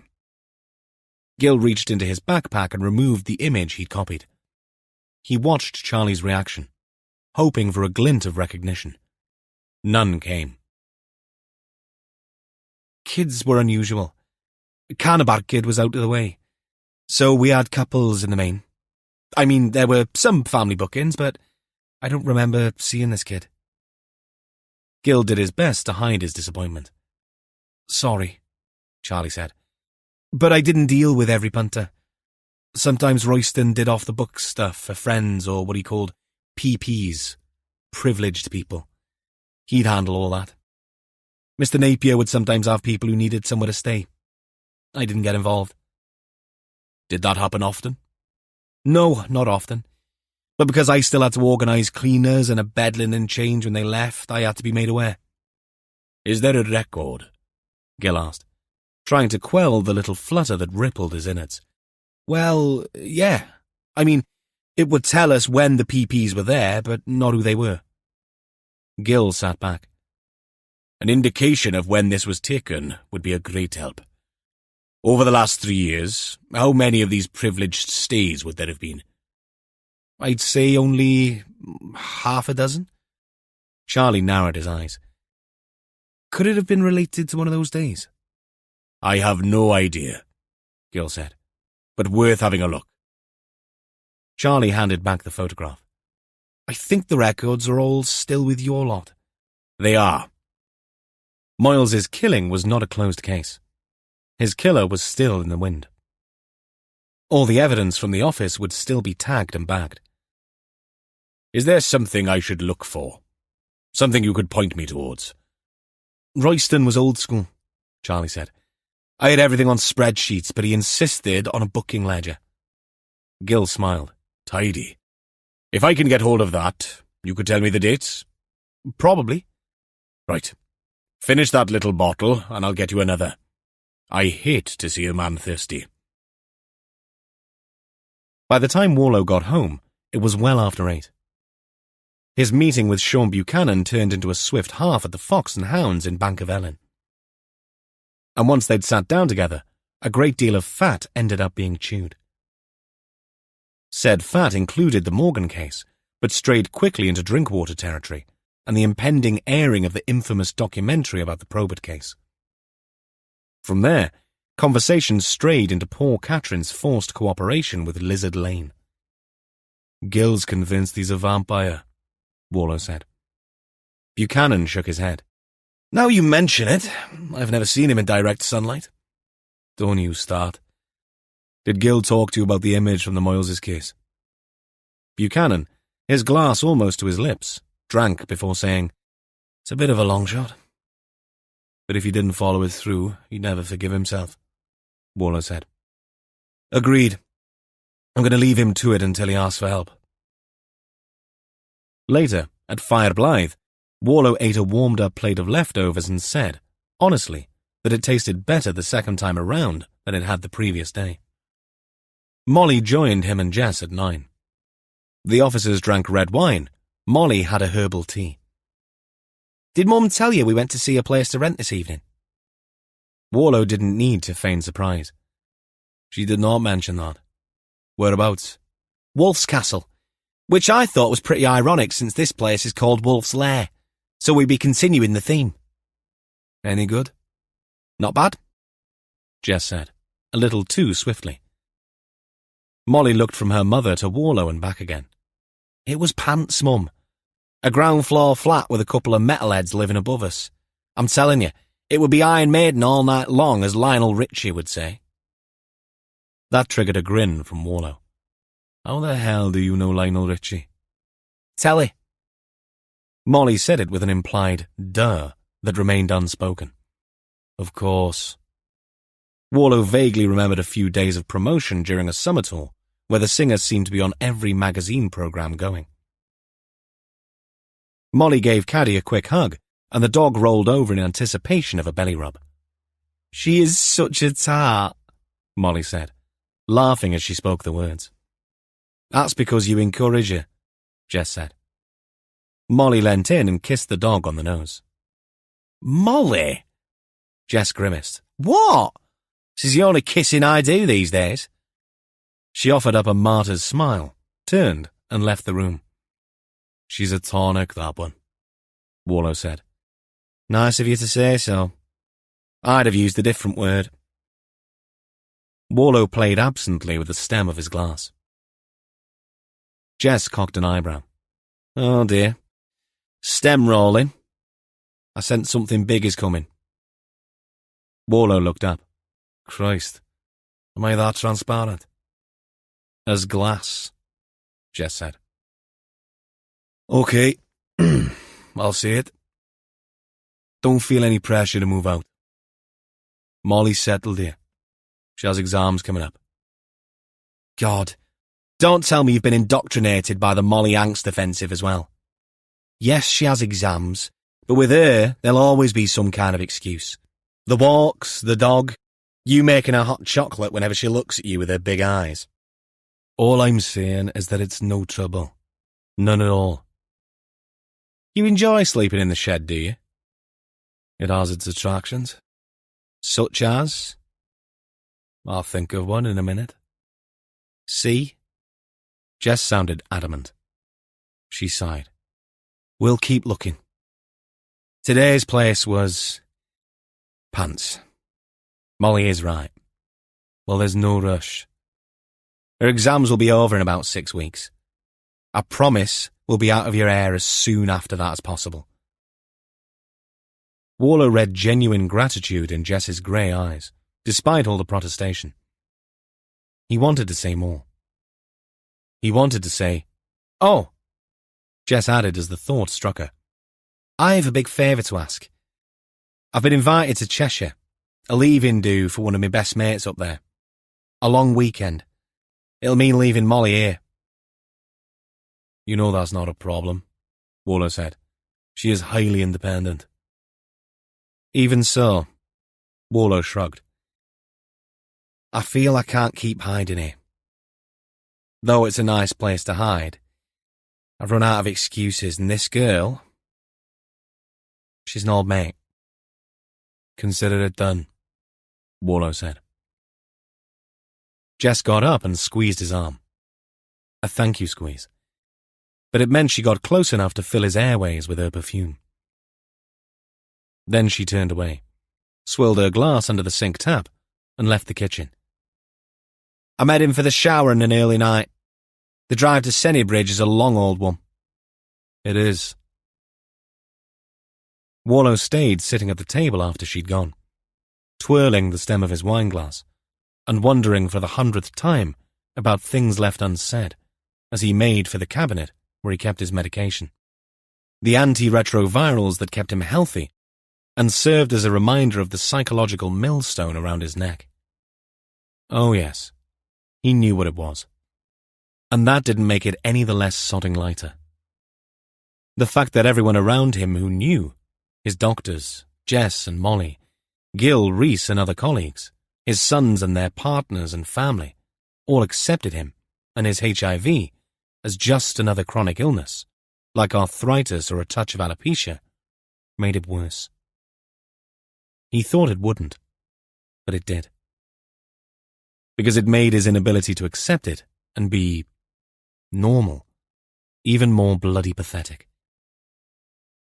Maybe he needed some sort of counselling, but the thought of it, even the word appearing in his head, set his teeth on edge.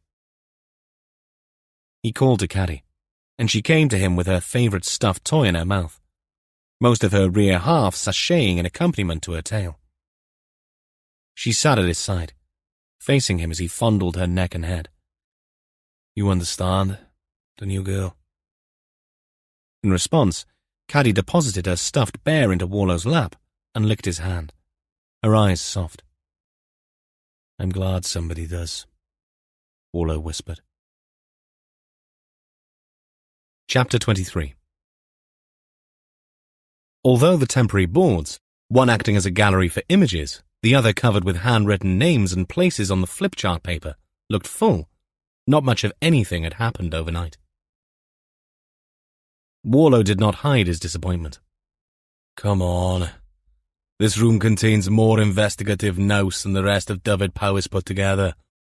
I need ideas. The DCI began pacing. What are we not seeing?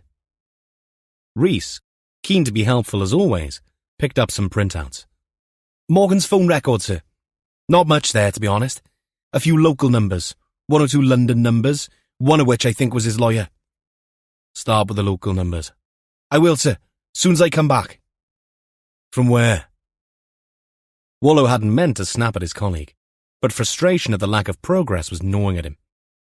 In case you'd forgotten, Gil said, Rhys and I are off to find Ethan Jackson this morning. A very helpful young lady at Randall's Rendering has provided us with an address.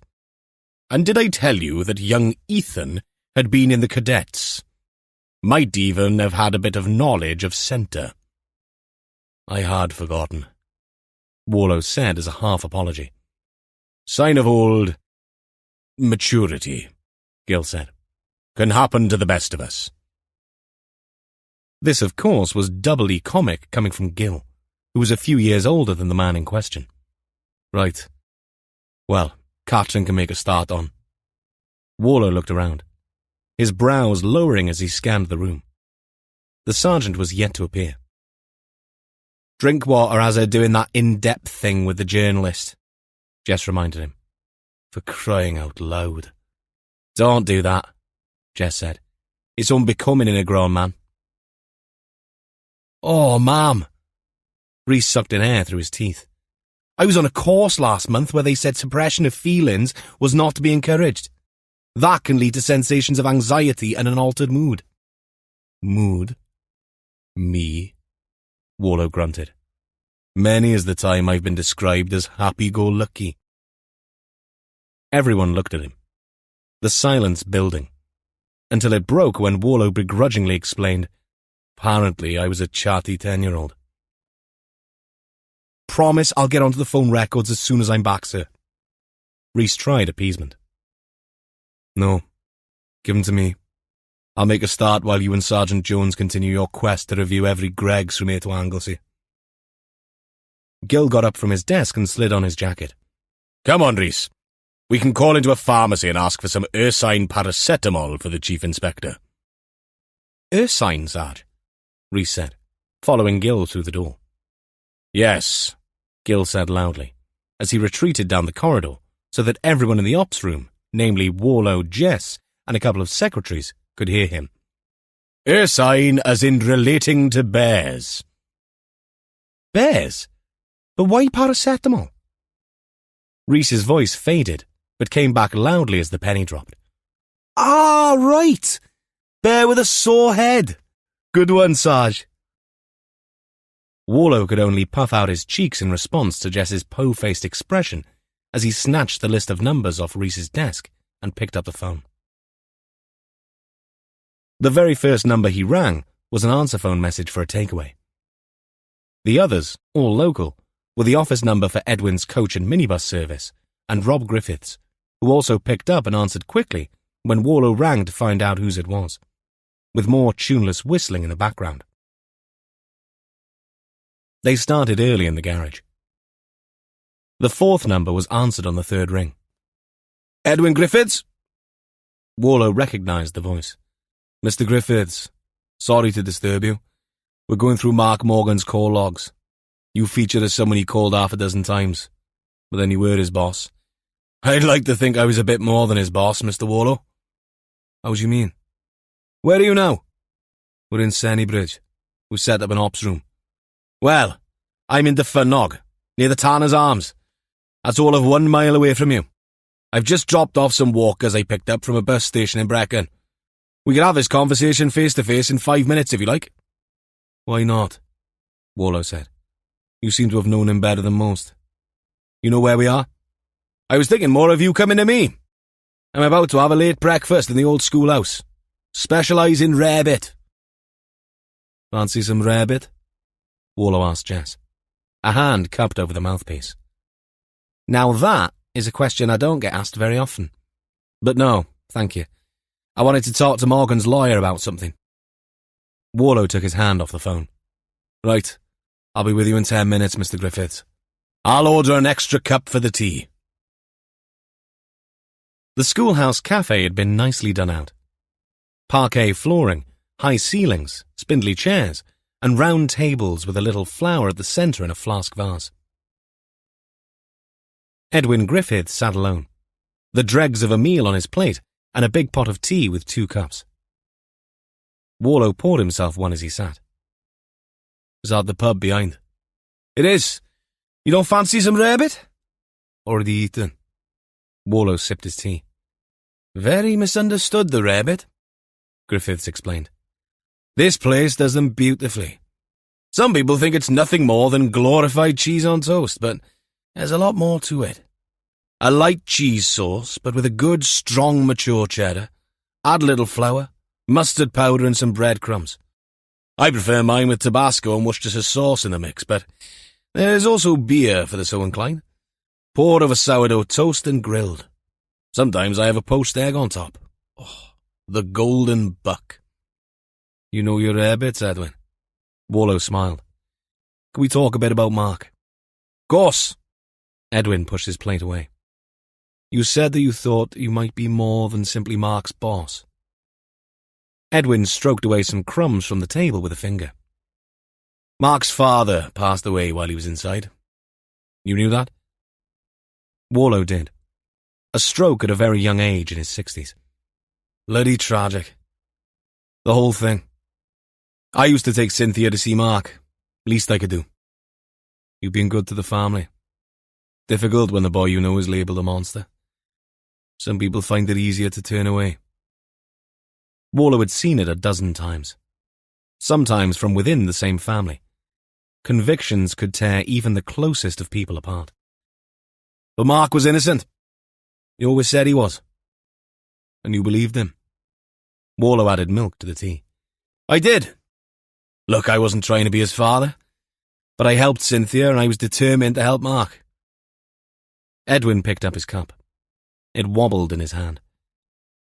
Despite his bluff approach, discussing Mark Morgan, a man he'd had the strength to believe in, and who now lay dead, couldn't have been easy. Warlow decided to take the conversation in a different direction. I drove across centre yesterday. I glimpsed the German village. Edwin warmed to discussing familiar territory.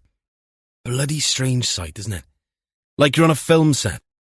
Those miles of unfenced roads and the bleak moorland on either side. You familiar with that stretch? Llywel to Tirabad? I cut across it now and again. There's another road, of course, further east. The B4519. Worth a trip up to the Drover's Arms? Is it open? Edwin laughed. No, not since 1942. But they've rebuilt it, so it looks just like a pub. Sign and all. Except the brewery is the Ministry of Defence.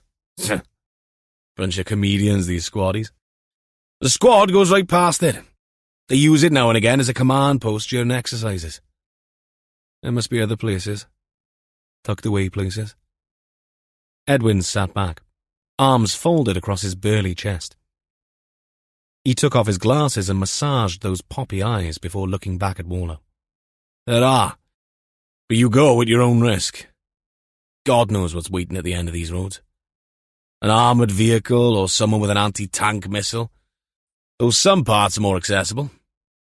Warlow pondered this. Like the farm where they found Mark. Yes. There's another one up near Ebenezer Chapel, off the B4519. More than one, if you know where to look. That's what I thought. Argues strongly that someone knew about the place. Someone with a bit of local knowledge. Or someone who's tramped all over it. Like a soldier. Warlow didn't answer. The same thought had occurred to him. Jess dialed Miranda Reed's number. Seeing it on the list that Rhys had compiled did not come as much of a surprise. After all, Reed had been instrumental in Morgan's release and his fight for compensation. Inspector Allenby. Reed sounded on the ball. Jess suspected she always was. It's Jess. Miranda. Reed bounced back the offer. How are things progressing? They're not. We have a couple of leads to follow, but it's slow progress. I looked you up. You and your boss. It's not unusual to have a major incident team covering such a big patch. And down here, they prefer a rapid response team. We've been given a little leeway. I'm not surprised, given your closure record. I'm lucky to be working with a talented investigator. Warlow, is it? It is. I see there's even a prime-time documentary on one of your last cases. Oh, that's more to do with who was murdered than us. Ronnie Probert had held a special place in the hearts and minds of the people of Wales, as sporting heroes so often did. Does that mean I'll get to see you and Mr. Warlow in action? Amusement modulated Miranda's voice. The powers that be, and that includes me and Evan Warlow, decided we'd be better off camera. There are some photogenic team members who'll be occupying the screen. Not even a cameo part? I think I'm on for maybe 10 seconds in the background. Evan for less. Not everyone who deserves the limelight wants to be in it. I get that. I'm ringing for 2 reasons, Miranda. Your number appears on Mark Morgan's recent calls list. And ask why. You can. We'd taken the refusal of compensation following Mark's unsafe conviction as far as we could in the UK. The Grand Chamber of the European Court of Human Rights heard the case a month ago. They deliberate in private. The ruling is at a later date. Though, now of course, it's irrelevant. A note of bitterness crept in, rendering Miranda's voice momentarily croaky. Jess was hardly surprised. Wisely, she said nothing on the matter. Whatever she thought about it, better men and women than her had taken the sheer unfairness of Morgan's case on board. And the other thing was Cynthia Morgan, Jess said. How can I help there? I presume you knew her when she moved from the town into the cottage? I did. Can you tell me what prompted that move? Jess clicked on a ballpoint pen. I can. Life was unpleasant for her. She lived in Brecon, and the dirt surrounding Mark stuck to her. People can be cruel, Jess. and I'm very sure you know. If the pup is tainted, then the bitch who produced it must be tainted too. That's the common enough mob mentality. There was some minor vandalism over the years, exacerbated when another failed attempt as a new appeal hearing hit the press.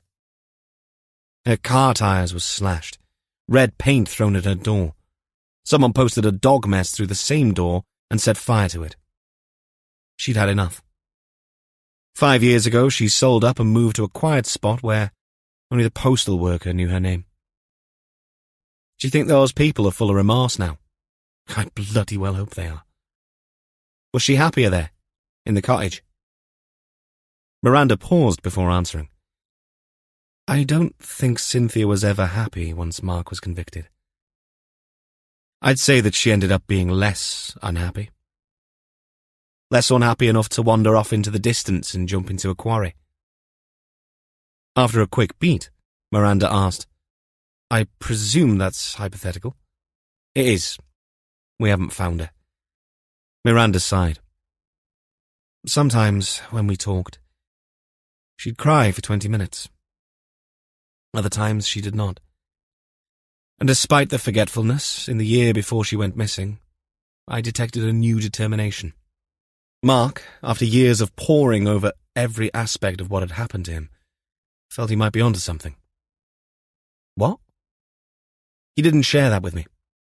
He said he wanted to be sure of everything before he even mentioned it. Given what had happened to him, all the disappointments, I did not find that at all surprising.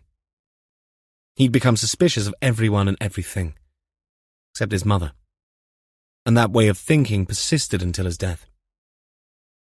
Jess thanked her and rang off. She couldn't rid her brain of the idea of being harassed by a cowardly group of people who never showed their face and who possessed a talent for inflicting misery. In her head, she heard Gil's voice. You mean like X, Mom? She suppressed the smile that threatened. Not even Jester Gill could lighten her mood after talking with Miranda Reed. Chapter 24. John Napier's office in Llandilo stood on the corner where King Street became George Hill. Geraint Lane and Catherine sat in an old-fashioned room used for private chats, with a leather-topped desk and 2 worn but comfortable chairs on one side, and a larger, ungainly captain's chair that squeaked when it swivelled on the other. Napier sat forward, trying his best to stop the chair from moving. Catherine spoke barely a word. Napier seemed more than happy to chat with Lane. Of course, the DS had explained again this was all a part of a project, for want of a better word, following the press access into the workings of an investigation. Napier outlined his abduction and the assault perpetrated upon him by Roger Hunt. He explained also how Warlow and D.I. Allenby had freed him from the stone coffin he'd been confined in, and a certain, slow, agonizing death from the bonfire lit above it. Knowing Hunt is still out there can't be easy, Lane asked. I was in hospital for a week. Ever since I've been out, my life has not been the same, as you might imagine. Catherine wasn't a Napier fan, but she admired the way the solicitor avoided answering Lane's loaded, crass question. So how does this work? I mean, you're here in your office. Anyone could walk in. Lane sat back, waiting for an answer. We have security cameras. There's a constant police presence in the town. We have panic buttons for all the staff members as well. Lane nodded. He did that a lot, like a pale and pasty China dog. And after work? My family, that is, my wife and I, we've been relocated. Temporarily, of course. We have a police escort to the new address. I'm picked up and I'm deposited at the end of the day. Rather like gold bullion. Catherine flinched and suppressed a shudder. By taxi? Lane asked. Napier smiled. Sometimes the police give me a ride. Lane's small eyes narrowed further, wondering, no doubt, if Napier was embellishing things for the sake of it. For the first time, Catherine studied the journalist's face from the seat next to him. She let Lane take the lead. She realized his lids were always half shut and his eyebrows paradoxically elevated. It was an odd expression, almost of comical surprise. It struck a chord, and then she remembered she'd had an aunt that suffered from something like this, and wondered if Lane suffered from the same condition. What was it now her aunt called it? Toesies was the term she'd used. But Katrin had looked it up. The technical term was ptosis, with a silent P, wasn't it? So you feel safe? Lane asked. Sergeant Richards has been marvellous, Napier gushed. Always to hand when needed. The solicitor adopted a chivalrous upturn of the chin. The man is nothing but an old lech, Katrin realised. But she kept that thought filed away. Lane pressed the solicitor, hoping for a reaction. And what about their inability to track down Roger Hunt? They assure me they're continuing to search. I have every faith. Napier grinned at Katrin. It felt like something crawling over her skin. How long do you think this will go on for? Lane asked. It'll go on for as long as it takes, Katrin said, despite knowing it was a lie. Already pressure had come from the top asking for alternative viable strategies. She glanced at her watch. 11 a.m. She'd already given Lane 15 minutes more than she'd budgeted for. She got up out of the chair and thanked Napier for his time, feeling more and more like some junior runner in a cheap drama production. Outside, she and Lane stood on the pavement. Scary situation, Lane said. Unusual, I prefer to say. And are you? What? Scared? Of who? Hunt? Lane kept goading. You said yourself there is no evidence he's left the country. He could walk in any second. He could. But if he did, we'd be here pronto. Does he have a gun? The press report said he did. Napier claims to have been held at gunpoint. It is a factor to consider. Are you armed, then? Lane smiled excitedly. Katrin shook her head. Jesus, the journalist scoffed. We're not expecting Hunt to turn up here. Not after he's spent all this time in hiding. He would have done that already if that was his plan. Is that your rationale? Life goes on, as they say. Katrin tried to suppress her irritation. I need to get back. In her head, she added, to do some proper police work. Yeah, fine. I have enough for now. I'll be in touch. Okay. I'll look forward to that, she said. Lane grinned. Katrin wondered if he detected the irony. However, she was also fearful that, since his skin was so thick, he might take her words at face value. Gill and Rhys took the job Audi. The address the secretary at Randall's Rendering gave them was in Llangamarch Wells, one of the spa villages that rose to popularity with the Victorians' obsession with metallic-tasting bubbly waters, which, according to them, had healing properties. But which, on viewing through a retrospectoscope, simply made your bathing clothes smell of eggs. The railways came, and with it, investment. Short-lived, but flourishing in its time. Been to Llangamarch before, Rhys? Only to pass through, Sarge. Yeah, not much there. They flocked here once to heal. Not so much to Llangamarch, but to the other wells. Bilth, Llanwyrtyd, and Llandrindod. It was a bit like the south of France is now. Hard to believe, isn't it? Are there still spas you can go to? There's a co-op in Bilth. Rhys acknowledged the pun with a chin-down look. You know what I mean, Sarge. Somewhere you can take the waters. Don't know if there is any more. Gill shook his head. There are hotel spas, but that's all hot stones and oily massages. No barium wells anywhere near. Rhys was quiet for a while, a sure sign of trouble brewing. Sarge, why do you think the bear had a sore head today? You know what he's like on a case. He obsesses. Frustrated we haven't got the killer's head on a pike already. They used to do that sort of thing, didn't they? They? People. Yeah. You've got to keep an eye on those bloody people. In days of gore, Rhys said. adding a dramatic Hollywood announcer's edge to his voice. You mean your. I mean what, Sarge? Not gore, your. Days of yore. Though there must have been gore, so you're not far off. Putting someone's head on a pike would have been gory. I've been reading up about torture, Sarge. Finished all the Enid Blytons I lent you, then? It was on Nat Geo. You know, hanging, drawing and quartering and stuff, I mean. It's barbaric. Gil had a map open on his phone and glanced over at the young DC. Exactly. Don't believe any of the romantic crap you hear about the past, Rhys. Most people scrabbled around their whole lives scraping enough together to eat the next meal. Hygiene hadn't been invented. Antibiotics were a dung poultice. Life was like that until the Industrial Revolution.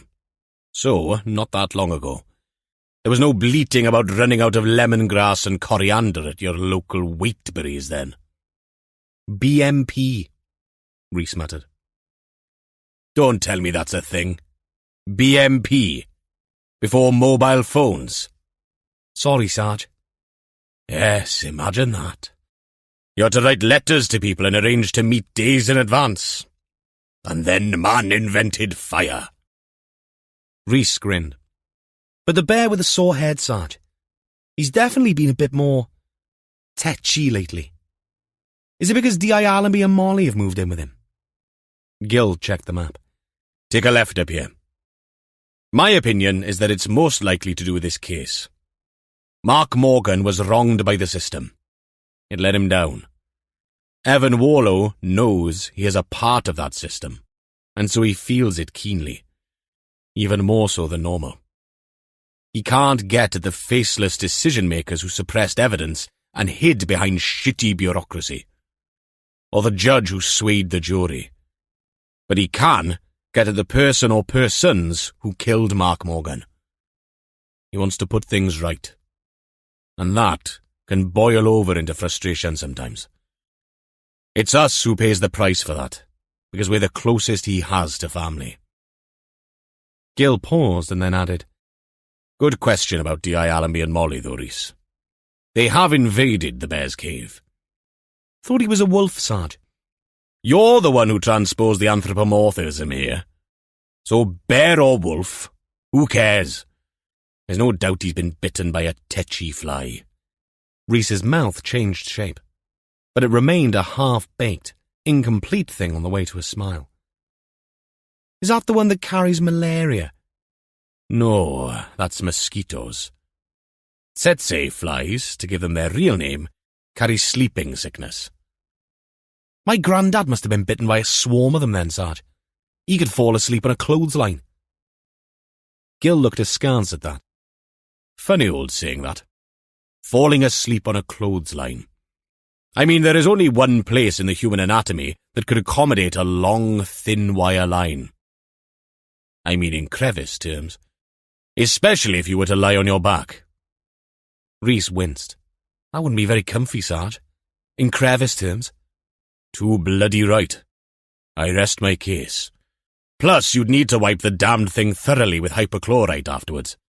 The line, I mean, not the crevice. Before you could use it again. For anything. Rhys's face fell as the imagery Gil conjured up took hold. Can we stop talking about that now? It's making my eyes water. Right. Well, think of something else then. Something more cheerful. Like what? Like what Gina is making for supper tonight. It was as if someone had thrown fairy dust into the air. Rhys's face lit up. We're having steak pie. She's got this recipe from her grandma. Serves it with peas. Crusty pastry with a bit of parmesan on top. Thick gravy, and like me, she likes her pie crammed full of meat. Not a twitch crossed Gil's face as he said, Arglwydd mawr. I'd like to see that one get past the BBC censor when you two are on Saturday Morning Kitchen. Sarge! Rhys's consternation was even funnier than the entendre. Right. Wash your mouth out with soap and water when you get home. Meanwhile, we take a left up here, and then, as the nice lady from Google would say, our destination should be on the right. Tidy. Chapter 25. Gil and Rhys arrived at the building site. The men already hard at work chipping away render from the walls of an end-of-terrace property a few doors up, and on the other side of the street from a pink structure, rather grandly entitled Alexandra Hall. From the posters on the doors and windows, Gil surmised that it was probably a communal space for the village. The house where the men were working, like the others in the terrace, backed onto a wooded hill. Outside, a Randall's rendering van sat parked. Rhys had to travel further up the street to find a spot for the Audi.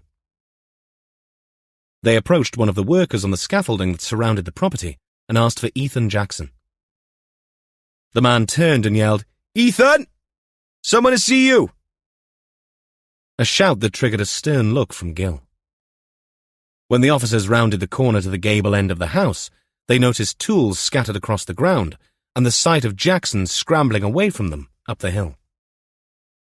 "Shit," Rhys said, and promptly took off in pursuit. Gil yelled, "Keys!" to Rhys's departing back. The DC skidded to a stop, reached into his pocket, and threw the keys to the sergeant before setting off again. Gil hurried back to the car, while two of Jackson's bewildered co-workers looked on. One of them with a perturbed enough expression to suggest he was considering intervening. Gil flashed his warrant card and growled at him. "Don't even think about it." Gil was unfamiliar with the village, but one glance at the map back of the car told him it comprised a couple of streets parallel to the river. There didn't seem like there were many places to run to, other than up the hill behind the house that Randall's rendering had been working on.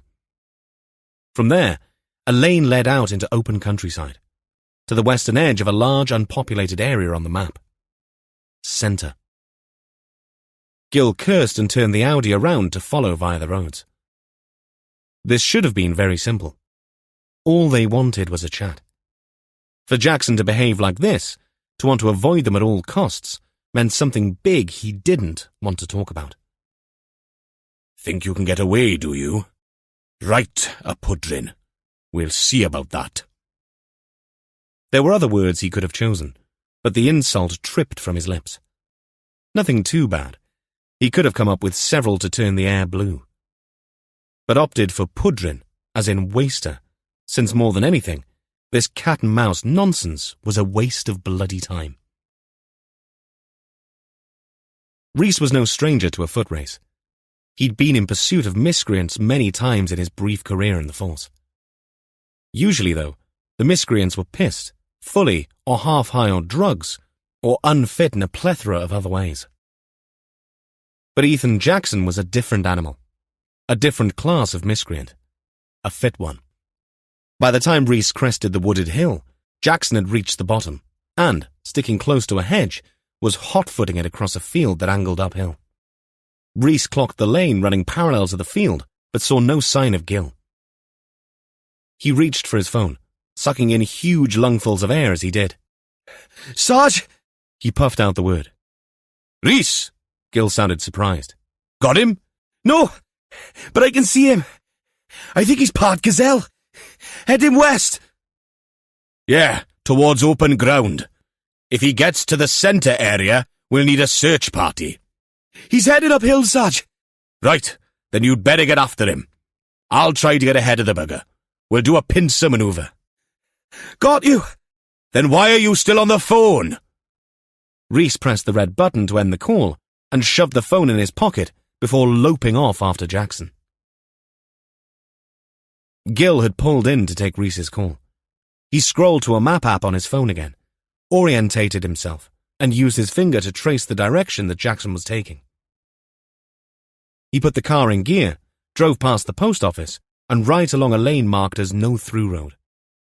100 yards uphill, opposite a turning to some houses, Gil spotted a stile leading to a sunken path. He pulled in, got out of the car, and headed over the stile, keeping low. He crept forward, an earth bank on his right shielding him from the field beyond. This patch led behind the houses, and, if his estimation was correct, Jackson would join it from the field below. He knew he'd be no match for the younger bloke. But Gil was not interested in a foot race, nor a fight.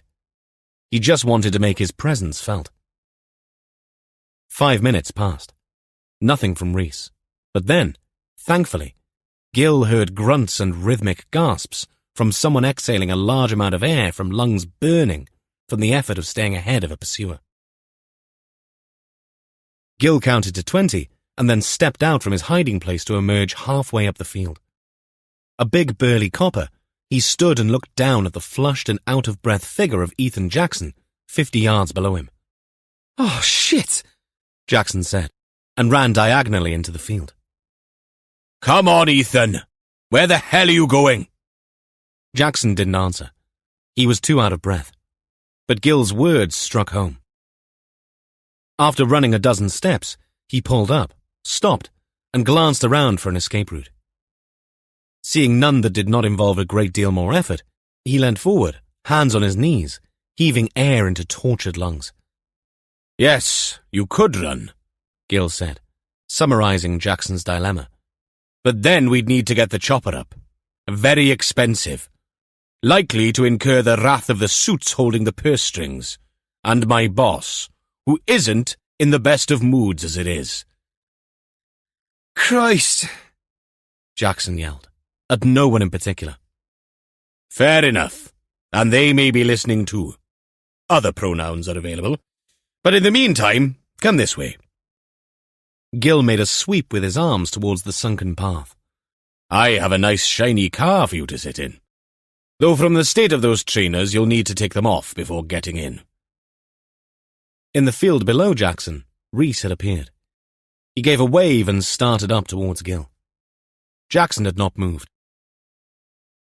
"Any point me asking why you were trying to emulate the Scarlet Bloody Pimpernel?" Gil asked. Jackson, bewildered, frowned. "Who?" "Running away." "Yeah. Sorry," Jackson said. "I panicked. It's complicated." "Right, well, we'll take you to Brecon where they have solicitors who can uncomplicate things." "Why would they need a solicitor?" "Good question.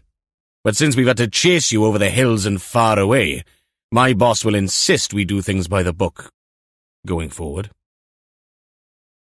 "You hate that saying, Sarge?" Rhys, now within earshot, yelled. Gil grinned. "I know, but it does the job." Rhys had recovered quickly, and was on the point of responding to the sergeant when his eyes drifted to where Jackson was standing. Or rather, to beyond where Jackson was standing. Okay, I'm done with running," Jackson said, but still made no move to join the officers. But neither of them responded, not immediately.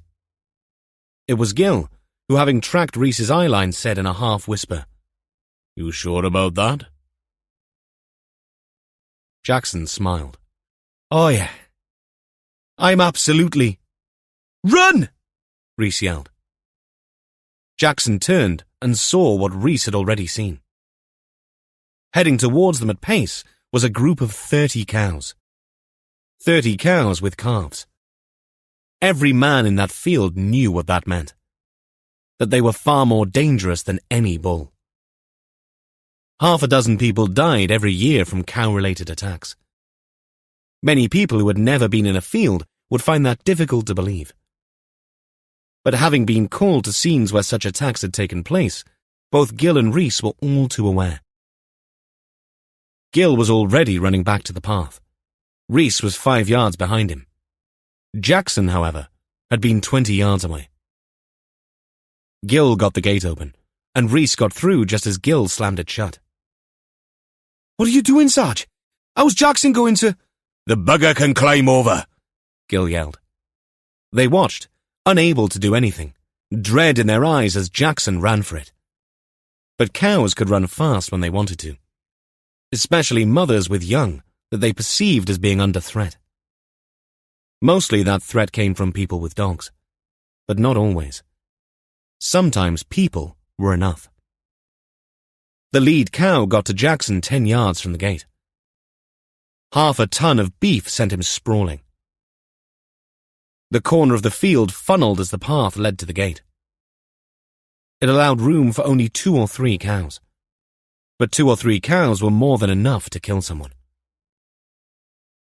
Jackson tried to make himself as small a target as possible, but the cows kept trampling, bellowing in anger, wanting to neutralize Jackson as a threat. Not that he was much of a threat, screeching and jerking in agony as hooves rained down. Rhys took his jacket off, stood on the gate, made himself as large as possible, and waved and shouted. It wasn't much, but it grabbed the animal's attention. The lead cow looked at him and took some steps back. Others followed. Gil called to Jackson. "Crawl, man, crawl!" But all he did was lie there and groan. Gil pulled the bolt back and pushed the gate open. "Keep making that bloody racket, Rhys." The cows watched as Gil, keeping low, crept forward 10 yards into the field, where he grabbed Jackson by his padded jacket and pulled him boldly back through the gate. A second later, Rhys slammed it shut. "Get an ambulance," Gil grunted. "Ethan, can you hear me?" Ethan Jackson had gone a very odd colour, lips white with shock. "It's to breathe," he groaned. "Ribs." "Ambulance is on its way, Sarge." Rhys had his phone to his ear. Gil didn't reply. He took off his own jacket and put it over the shivering Jackson, who tried to get up, but then sat back down again. Large bruises had already appeared on his cheek, and blood was oozing from a cut on his head. Behind them at the gate, 2 cows stood looking curiously out at the mayhem they'd caused. "Yeah, all very well being sorry now," Gil said. The cows didn't respond. Jackson groaned, rolled over, and threw up. "Headache?" Gil asked. Jackson grunted. It sounded muffled, but might have been a, "Yeah." Gil turned to the DC. "Get back on the phone. Tell them we need the air ambulance. Tell them we have a head injury. Bloody Nora. Looks like we'll see a chopper after all." Chapter 26. The air ambulance took Jackson to Cardiff, to the University Hospital of Wales A&E. He'd broken 3 ribs, needed sutures for the cut in his forehead, and was admitted, after an MRI, to ICU, with concussion as a topper to the mixed grill of other injuries. Gil explained this to Warlow in the ops room several hours later. "1 minute he's chipping render off a wall, the next he's almost a hamburger." "I never take Cardi into a field with calves these days. Not even when there is a public right the way," Warlow said. "Yeah, well, we can't blame the farmer this time. We were in a random field. But Rhys did a good job of scaring them. A few more minutes of Daisy doing the paso doble on Jackson's head and—" Catherine shivered. "Not worth thinking about." "Was it worth it?" Warlow asked. "You mean did we get any sense from Jackson?" Gil asked. "The answer is no, sir," Rhys said. "He was in no state to talk once the cows had done their thing. I'm writing up the report and—" "Am I in trouble over this, sir?" "In what way?" Warlow looked puzzled. "I was the one chasing him. Perhaps I should have taken a more careful approach." "He ran away when someone called his name, Rhys," Gil said. "We hadn't even introduced ourselves. I reckon he saw us coming and put 2 and 2 together." Rhys remained unhappy. "But the press has a way of twisting things, don't they?" "They do," Warlow agreed. "But we'll deal with that when and if it comes to it. You were trying to apprehend a suspect in a murder inquiry. How were you to know there were cows with calves in our field?" Rhys nodded, but with a distinct lack of conviction. "Is he going to be all right, do you think?" "I've spoken to the consultant," Gil said. "The rib injuries are painful, but he's a fit lad. No internal bleeding, on the lungs nor in the head on the MRI. So yes, he'll be fine." Gil tried to lighten the mood. "You'd have probably done more damage if you'd tackled him." Rhys managed a thin smile. "Talking of press, how was your second meeting with Lane?" Gil asked Catherine. "Wonderful. I kept quiet while Lane interviewed Napier, who seemed more than happy to talk about himself and Hunt. That doesn't surprise me. Warlow's recollection of the solicitor was of a pompous so-and-so who enjoyed his status in the community. Being the survivor of an attempt on his life would only add to that, and be a tale to dine out on for many a year, no doubt, providing plenty more hot air to inflate the windbag. When will Jackson be well enough to chat? Jess asked. I'll keep in touch with the doctor, Gil said, but it's likely one of us will need to go up to Cardiff. I'll do that, Warlow volunteered. I'll leave it until tomorrow. Get up there early. The fact that he ran does suggest an element of guilt. Does he sometimes borrow a works van? He does, sir, Rhys said. I asked his co-workers that one. The mood in the room had stalled and settled into melancholy. Warlow needed to inject a bit of energy. While you were out wrangling, he said, I spoke again to Edwin Griffith. Access to the various areas in centre isn't all that restricted. 2 roads flank it west and east. The map shows a few dead ends branching into abandoned buildings. So anyone with a car could have dumped Morgan. Is that what you're saying? Jess asked. Looks that way, Gil said, even if the roads across aren't exactly major arteries in the transport system. Warlow sighed. How many numbers are left on Morgan's phone records to contact? Just the one London number, sir, Catherine said. I'm about to do that. D.I. Allenby did the other. Morgan's liar. Jess corroborated Catherine's statement. She said that Cynthia Morgan got abuse after Morgan got convicted. Nasty anonymous stuff. Probably more on social media, though the lawyer said she closed their accounts. She explained about the dog dirt and name-calling. That's why she moved out into the country. But it means she had enemies, Warlow said. Gil, get back on the calling horse in Brecon and ask if Cynthia Morgan actually reported any cases of harassment. I'd like to think they'd have ticked that box when she went missing, but it won't do any harm to ask again. Catherine ran a yellow highlighter across the second London number, picked up her phone and dialed it. She got through to an automated menu. You're through to Cell True Forensic Services. For results, press 1. For drug analysis, press 2. For forensic casework, including scene attendance, press 3. For DNA services, press 4. For forensic toxicology, press 5. For wildlife forensic services, press 6. For all other inquiries, please hold, and your call will be answered by one of our staff. All calls are recorded for training and security purposes. The staff member turned out to be a very on-the-ball young woman named Omalade. Catherine explained who she was and why she was ringing. If you give me the number of the person you're ringing about, I'll see if we can trace the call on our logs. Catherine gave her Mark Morgan's mobile number, and Omalade said she'd ring back once she had some information. Catherine thanked her and put the phone down, hoping that she might get some kind of response within a few days. It was with genuine surprise that she picked up the phone 15 minutes later to hear Omalade's voice once again. Hi. Yeah, we traced the call. This was in response to some samples we received through the post and a request for DNA analysis. From Mr. Morgan? Yes. What sort of samples? Just a letter in an envelope with 2 plastic bags. I remember that because I do a lot of the reception work. In the lab, I mean. We get samples from all over, mainly from solicitors and lawyers, sometimes from police forces. Catherine felt a little tingle in her fingertips and at the very bottom of her spine. I ought to explain at this stage that we're investigating Mr. Morgan's death, which we think might have been as a result of foul play. Right.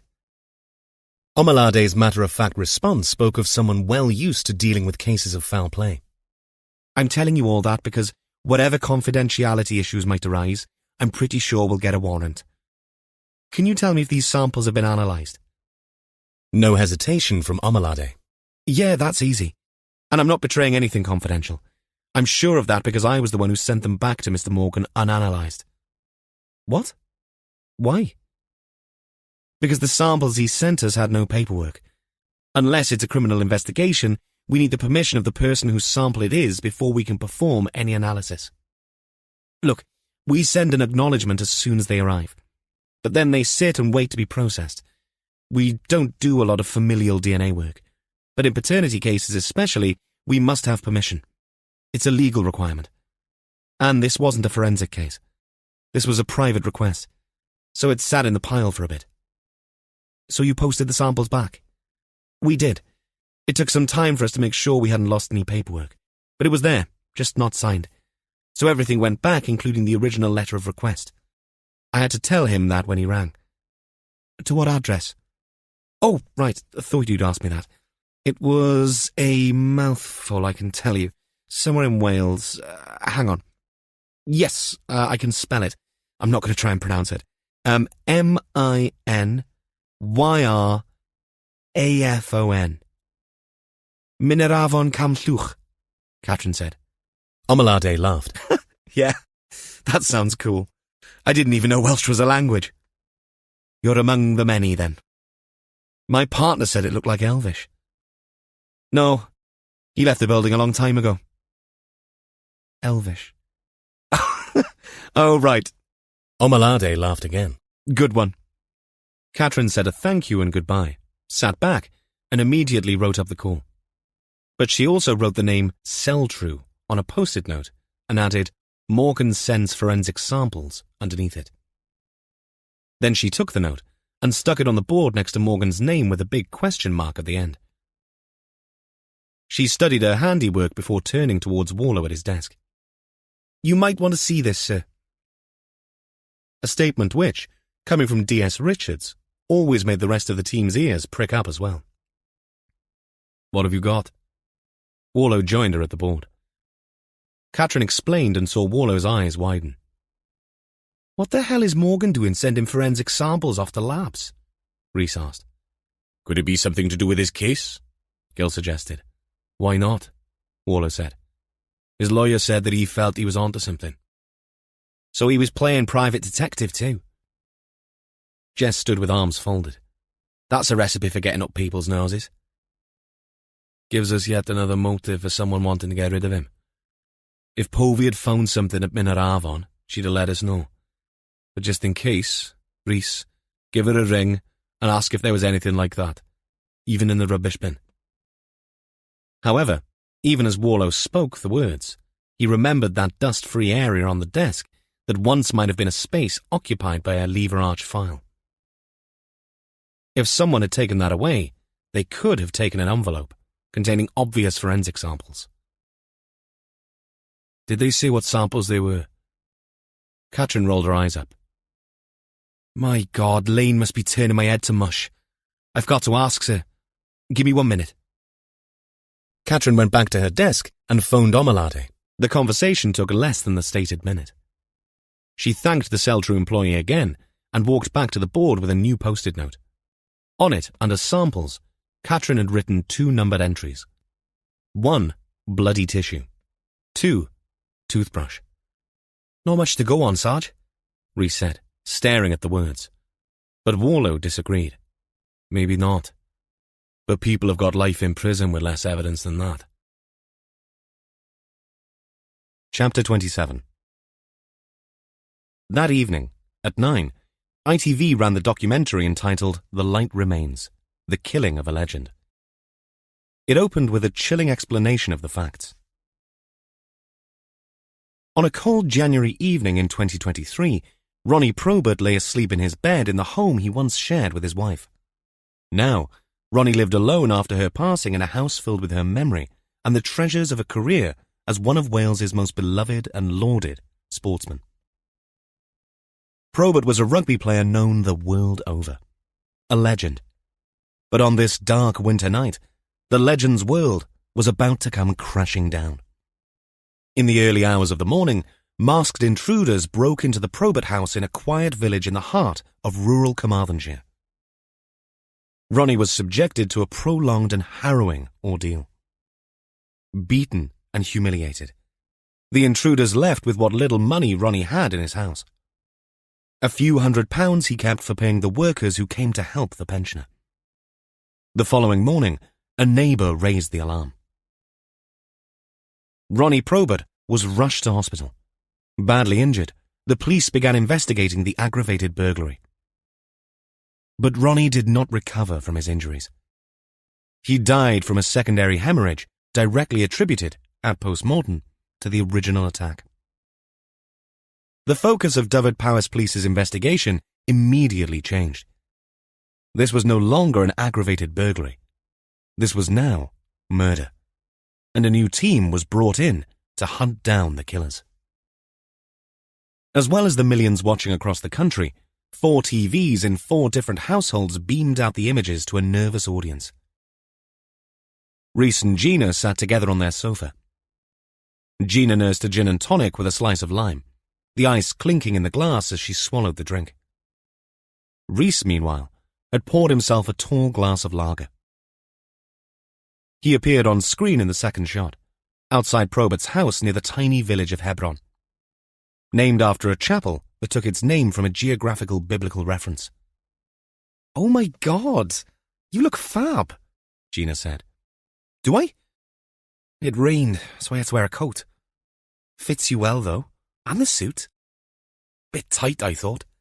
Stylish," Gina said, and cutched up a little closer on the sofa.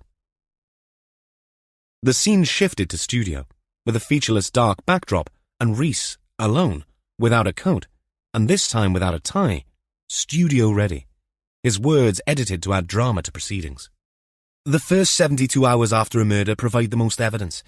Blood, crime scene, sometimes a weapon. It's easier if the location is confined. We all know we won't get a lot of sleep in the first few days. It's always a team effort. You talk about scenarios. Relive those scenarios. Try to understand what the victim went through. It can be tough." Gina reached across and squeezed Rhys's hand. Craig Peterson, a constable in the traffic division of Dyfed-Powys Police Force, was set up for the evening in front of the TV. He had snacks in the form of jalapeno pretzels, a cold IPA already poured, and was relaxing in joggers and t-shirt with no socks on his bare feet. His partner, DS Catherine Richards, was talking, and her voice, for the first time in his life, was coming to him in stereo, both from the screen in front and from the kitchen behind. "Come on, Kat," Craig said. "No, I don't want any wine. I got a beer. And you're explaining to camera how Probert, in his statement to police from his hospital bed, had been unsure if there'd been one or more intruders." Catherine, also in sweatpants with a sweatshirt, leant back to poke her head around the kitchen door and looked at herself on TV. She grimaced. "Oh my God. Is that how I sound? And I had far too much makeup on. They insisted. My mother is going to ring any minute to tell me." "Shut up and sit down. I thought you wanted to watch this. Only the bits with not me in it." Her disembodied voice had disappeared back around the kitchen door. "Good luck with that. You've been in every other bloody scene so far. You or Rhys. What's it like? Honestly now." "Good." Catherine poked back again to give Craig a look. He laughed. "No, it is honest. None of the crap you see on all the cable true crime stuff. You know, when they show you everything that's going to come in 3-second snippets and then repeat it all over 50 minutes. They've done a good job so far." Catherine, iced water in one hand, a bowl of crinkly crisps in the other, came and stood in the doorway. "Really?" "Yeah. 2 of the boys have texted already to say you look foxy in your top. Bastards. Sit down, Sergeant." Shaking her head, and with genuine trepidation, Catherine sat and hunched forward to watch herself on the screen. At around 10, when the credits were rolling, Molly was the first to speak. "Wow. That was horrible. I mean, incredible and horrible all at the same time. Those teenagers could kill an old man to get money to play a stupid online game. Ooh, it gave me the creeps." "You knew that though, Moll," Jess said. "I told you all about it." "Yeah, but seeing it like that, seeing your lot digging away and cutting through all the BS to get to the truth of it, having to listen to all those lies, it makes it loads more real." "What did you think, Evan?" Warlow sat with Caddy at his feet, flat on her back, One hand on a paw, she'd reached up to him. I've seen worse. Not a bad depiction of the donkey work either. I like your 2 bits best, Molly said. You're biased. I'm not. Did they make you say those things? What things? Jess looked wary. For a start, you saying that you felt you had to get justice for probate, for the ones that can't speak for themselves. Did you mean that? Jess laughed. There was no script, Moll. They asked me a question. I gave them an answer. And you? Molly turned to Warlow. Warlow responded with a theatrical flinch. What did I do? Being asked to be the senior investigator in a murder is an enormous responsibility, but a bigger honour. That people put their trust in you, and that it makes it easy to get up in the mornings and go to work. Someone must have written that for you, right? Warlow shook his head. My God. Why didn't someone tell me I'm living with 2 Marvel heroes? Nothing heroic about it, Molly, Warlow said. They pay us to do a job. They deserve the best that we can do. I thought Rhys and Catherine did a great job, Jess said. I'm sure there'll be fan mail, Warlow added. Fan mail? What century are you from again? Molly laughed. It's you 2 that people will remember. She looked at her phone, grinning. Do you want me to tell you what X says? No, Warlow and Jess said together. Molly ignored them. That D.I. Allenby. She could put me in handcuffs any time. Smoking. Molly. Jess's voice rose in reproach. Hang on. Here's a couple about Evan. Love the chief's accent. And, this is good. Comes across as someone who goes the extra mile. Good old-fashioned copper. Molly looked up. There's more. No, that's enough, thanks, Warlow said. His phone chirped a notification. He read the text. From Tom. Congratulations. It'll be a Netflix miniseries next. Let's hope it keeps Drinkwater happy for a while, Jess said. I'll text Catherine and Rhys to congratulate them. Warlow picked up his phone. See? That's emotional intelligence there, Mum. Molly latched onto Warlow's declaration. From the other room, Warlow couldn't help but tune in to the exchange. What are you trying to say, Molly? Jess asked. Nothing. Just that he knows when to praise his team. And I don't. Oh, no, I'm not saying that. It's me you forget to praise. You mean for actually putting your laundry in the basket as opposed to me going to fetch it? And, Molly added, Evan is hardly ever sarcastic. That's because he doesn't do your laundry. But I feel you, Jess said. Mum, that's cringeworthy. No boomer should ever use that. My bad. Or that. Next time you make your bed, though, I'll make sure you get a gold star. Warlow came back into the room. Did I miss something? No, just us girls having a discussion about laundry and language, Molly said. Hashtag JOMO? I have no idea what that means, but I heard Rhys use it once. I'm speechless, Molly said. I'm off to kiss Caddy goodnight. And I'm off to bed too, Jess said. Right then, I'll be Billy No Mates and ask Rhys what JOMO means. From somewhere in the house, Molly's voice drifted down. Joy of missing out. When you didn't go to a party and it turned out to be meh. Anyway.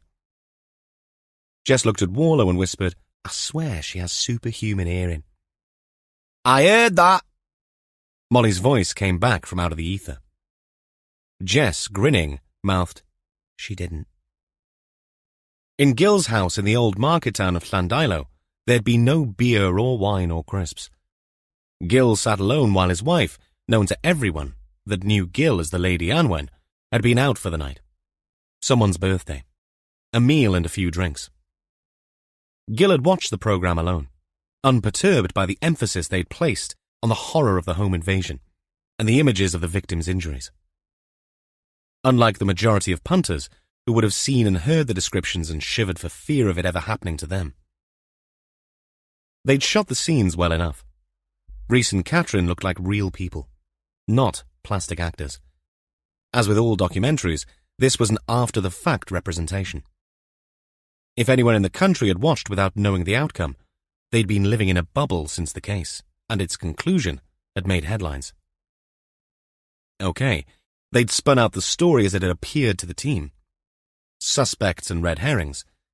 The dogged police work that eventually led them to the real perpetrators. What pleased him most was how the makers had not shied away from showing the small, incremental steps and fragments of information that were always needed in order to build the case. The painstaking, time-sucking man-hours required in order to bring the perpetrators to justice. Gil cared nothing for the aesthetics that had the Twitterati, or was it Xerati now, in a frenzy. What he cared about was that the makers, for once, had allowed the public a glimpse into the motivation that made men and women like him and Warlow and Catherine and Jess do what they did. A chance to be a part of the hunt and to see the hunters in action. Gil, satisfied, made himself a cup of tea and settled down in front of a catch-up of the English Rugby Premiership. Always worth having one eye on the old enemy. But even as he watched Gloucester and Bath have a go at one another, a part of Gil's head remained preoccupied by their current caseload. Mark Morgan, an innocent man let down by the system, and the image of a young boy captured on a sneaky, despicable voyeur's camera. He snorted softly at the realization that struck him. What the documentary didn't tell you was, no matter how hard you tried to switch them off and fold them away, a curse of being a hunter was how your antennae kept twitching every bloody minute of the day. Chapter 28. Warlow's normal runs to Cardiff, a good 140-mile round trip from HQ at Carmarthen, were usually to the mortuary and the bring-a-bottle laughed fest that was every post-mortem. This time, he had to find his way through the warren that was the University Hospital of Wales to ICU. He'd phoned ahead so the nurse in charge was expecting him. Ethan Jackson was awake when Warlow got to his bedside. The sutures on his forehead were thin and blue and close together. The proper job. None of your temporary butterfly crap. His jaw and lip were bruised and twice the normal size on the left side of his face. As Warlow approached, Jackson pushed himself up on the bed, wincing from the effort. No leads or tubes connected him to machinery or drips.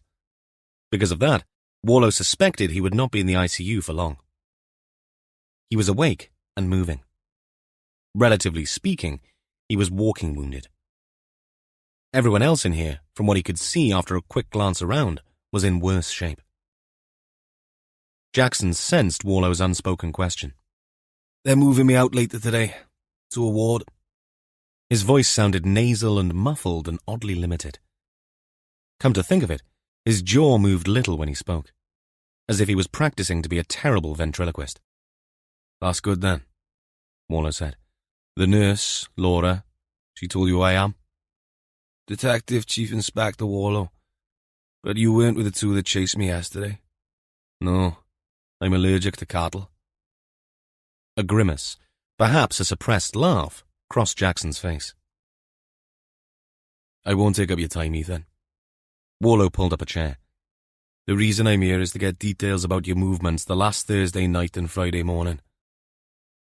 Jackson placed a hand on either side of his thighs on the bed and turned his face up to the ceiling. When he didn't answer, Warlow asked, "Why did you run yesterday?" "I panicked." "Okay. But there's nowhere to run to now. Tell me what happened between you and Mark Morgan." Jackson's head drifted back down.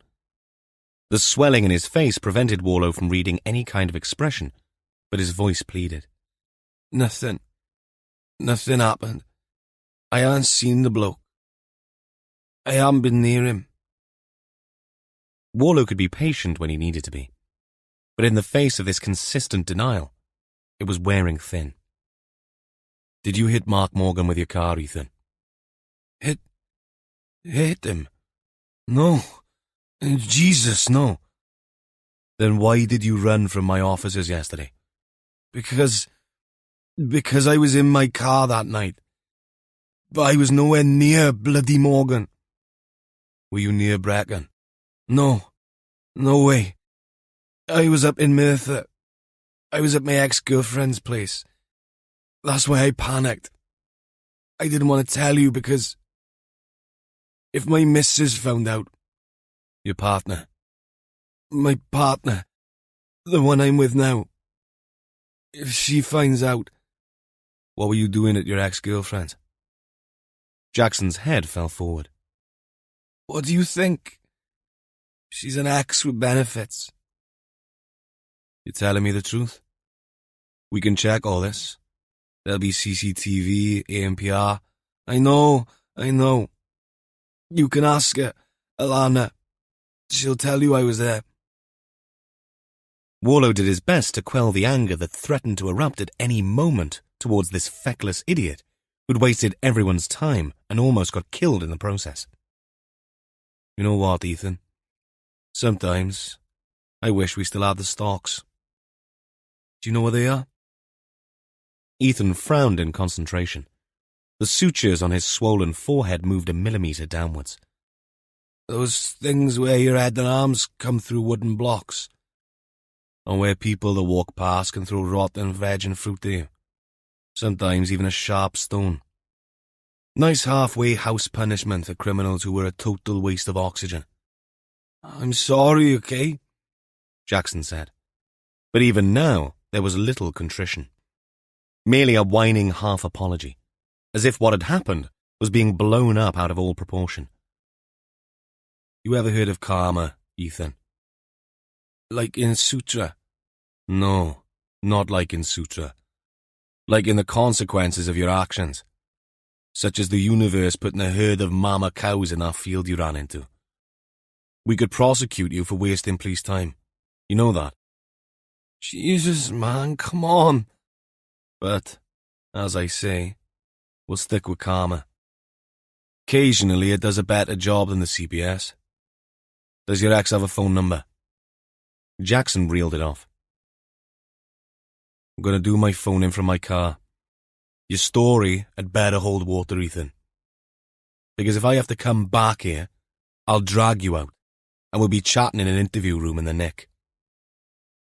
Jackson simply sat there like a truculent teenager, with his banjaxed head back on the pillow, eyes staring up at the ceiling again. On the return journey, Warlow made 2 quick calls. The first to Jackson's ex, Alana, who reluctantly confirmed his story. He'd been to see her on Thursday night at around 8:30 and stayed until 1:30 in the morning.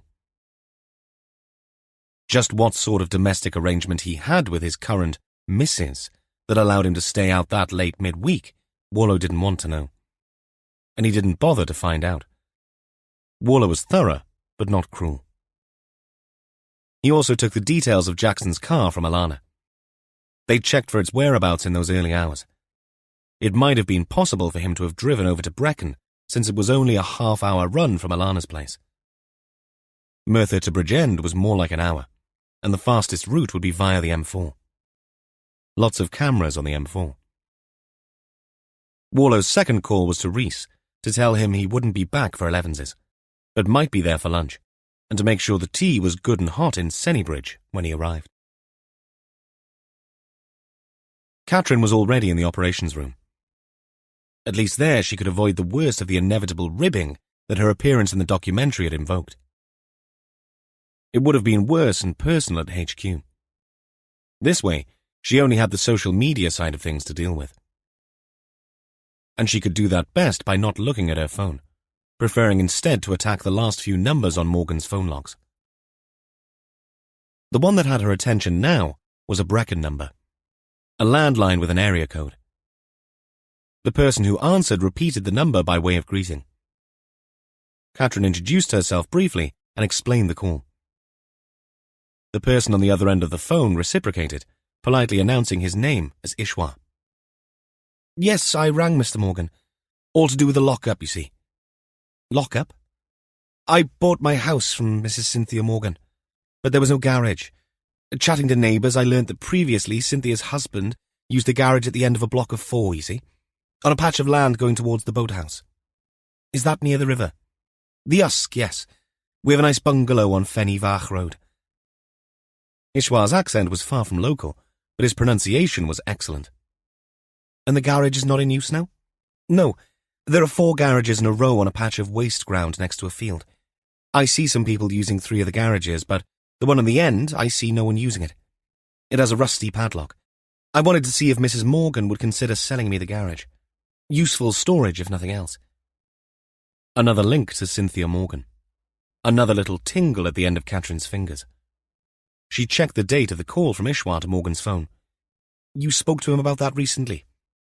3 weeks, perhaps? One last chance. I found out Mrs. Morgan was missing, but then neighbours tell me Mark Morgan has taken over her property. I found out he worked at a taxi firm. I rang the taxi firm and explained, and they gave me his number. What did he say? He said he knew nothing about a lockup, but he said he'd look for a key. Said his mother had lots of old keys at the cottage. But I heard nothing more. And then I see on the news that Mr. Morgan is dead. Such tragic news. She thanked him, got directions to the garages, and turned immediately to Jess, who looked up from her screen. What? Jess asked. You look like you just found the last prize in the hidden Easter egg hunt. I may well have, Mum, but it'll be quicker if I tell you in the car. Where are we going? First to Morgan's cottage, then to a garage he's supposed to have owned. Jess got up. Rhys, you're holding the fort until Gil gets back. Where is he, by the way? Calling in on someone in Llandilo, Mum. Ooh, he might bring you in a custard slice, Rhys, Catherine said. A man can but dream, Sarge. Charlie Brewer was sitting alone at the back of the cafe. Dangerous place, pitchfork and provision. The smell of baked goods was enough to make you walk out with an armful of stuff that you did not intend to buy when you went in. They could have sat outside in the courtyard, but the stiffish breeze today held the promise of rain. Gil walked in and sat opposite Charlie. He turned down the offer of coffee. I'm a 2-tea for breakfast, man. My bladder might explode between here and Sennybridge if I ply it with more liquid. The croissants are bloody marvellous. They get 5 stars from my granddaughters who enjoy nothing more than picking the crumbs off the table. And sometimes the floor. However, this is a business call. Right, sorry. Charlie unfolded a sheet of A4. I know I mentioned Royston Moyles' ledgers, but I went through my own records last night. My spreadsheets for when I worked with Royston. Like everyone else, we were shut down between April 2020 and May 2021. Things started slowly, but in 2021 and 2022, there were 4 dates that had been earmarked as PP. Private privileges. 2 for an entire week. 2 for only weekends. I've provided as much information as I can. It's limited because I didn't need to get involved. Royston handled everything except for me arranging the clean-up, change of bed linen, etc. afterwards, like I said. This is good work. Thanks. Charlie nodded. He was still young, with a natural smile that faltered now. Ever since you showed me that photograph, I can't stop thinking about it. I mean, I have told no one about it. And you didn't tell me any details, but I keep putting 2 and 2 together. I mean, you're a police officer, so did something bad happen to that kid? Honest answer is that I don't know. I can't stop thinking about how much of a complete idiot I must have been not to know. The cameras and all that stuff about filming. And now this photograph of a kid. If something happened to him, Whoa, Charlie. Hang on a minute. Gil kept his voice low. Don't beat yourself up over this. Moyles was a pest. He paid for that in the worst way. And it's not up to us to be judge and jury over that one. Charlie looked genuinely distressed. I've come to terms with what happened to Royston. He provoked a man into becoming a killer. I get that. But a kid? Yeah, a kid. And the fact that you've been able to give this information brings us a small step closer to finding out if there is anything here worth pursuing. How could you have known or done anything? These privileged persons bookings were kept from you. And done so deliberately. It could simply be privacy. We'll find out. And we'll find out because you kept records. So, drink your coffee and eat your croissant with a clear conscience, Charlie Brewer. No room for guilt here. We're fighting the good fight. And you are now an honorary foot soldier. Gil held the young man's gaze. Eventually, the troubled look on Charlie's face gave way to a reluctant smile and a nod. Anything else comes to you, please give me a ring. Gil stood and offered his hand. Charlie Brewer stood too and accepted it. Chapter 29. Jess drove her Golf. Katrin got directions to Mineravon from Rhys. 20 minutes later, they'd parked and were walking under a crime scene tape strung across the entrance to the property. Rhys had told them about the key to the back door under the rosemary pot. Rhys says he remembers seeing a load of keys next to the fridge in the kitchen. Katrin pushed the door open, and the officers walked through into the rear of the property. Exactly where he said they'd be, Mum. On the wall, hooks screwed into an old wooden paddle-shaped cutting board hanging from a cord made for a key holder. Katrin counted 3 sets and a small hand torch. 2 lots of front and back, Katrin said, and an assorted bunch of half a dozen others. Padlock keys? I expect one of them is. I'll bring the lot, shall I, Mum? Good idea. They took the opportunity to inspect the place, putting meat on the bare bone images they'd seen on the gallery at HQ. When they'd finished, they went back outside into the small garden and the views of the hills to the south and the fields surrounding them. Funny how some people want this kind of solitude, isn't it? Katrin said. Jess muttered. Cynthia found that here. You'd think she'd be frightened living out here all on her own. I mean, when the sun sets at 4 p.m. in mid-December, the nights can be really, really long. It says something that she felt more at ease here than she did with people back in the town, though, doesn't it? Imagine hearing a car at night. Katrin shuddered. This road goes nowhere except to the car park for access to the mountains. Hearing a vehicle after dark must have been interesting. Morgan's lawyer told me she wasn't worried about that type of thing. God, she must have been a strong woman. I wouldn't like to be here on my own.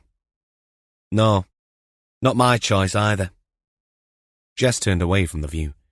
But I don't have a child in prison, nor am I worried that someone might shove dog crap through my letterbox. With that, they headed back to the Gulf and set off for Brecon. Warlow didn't hurry back to Sennybridge. He found the ops room a little claustrophobic, if truth be told. Instead, he followed Edwin Griffiths' instructions and headed north from Cardiff on the A470. A glorious run all the way to Brecon. He got there half an hour before Jess and Katrin, but kept going north on the eastern boundary of the centre area. Just after Upper Chapel, the B4519 branched left to cut across the area once more. Warlow had been intrigued by Edwin Griffiths' mention of the Ebenezer Chapel and the training area very close by. He found it easily enough, on a spur left off the main road, 20 minutes north of Brecon.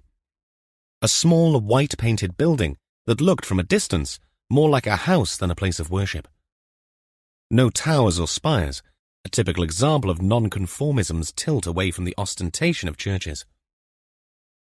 A wrought iron gate barred the way in, and so Warlow did not stop, though the graveyard looked well tended, with upright stones and mown grass.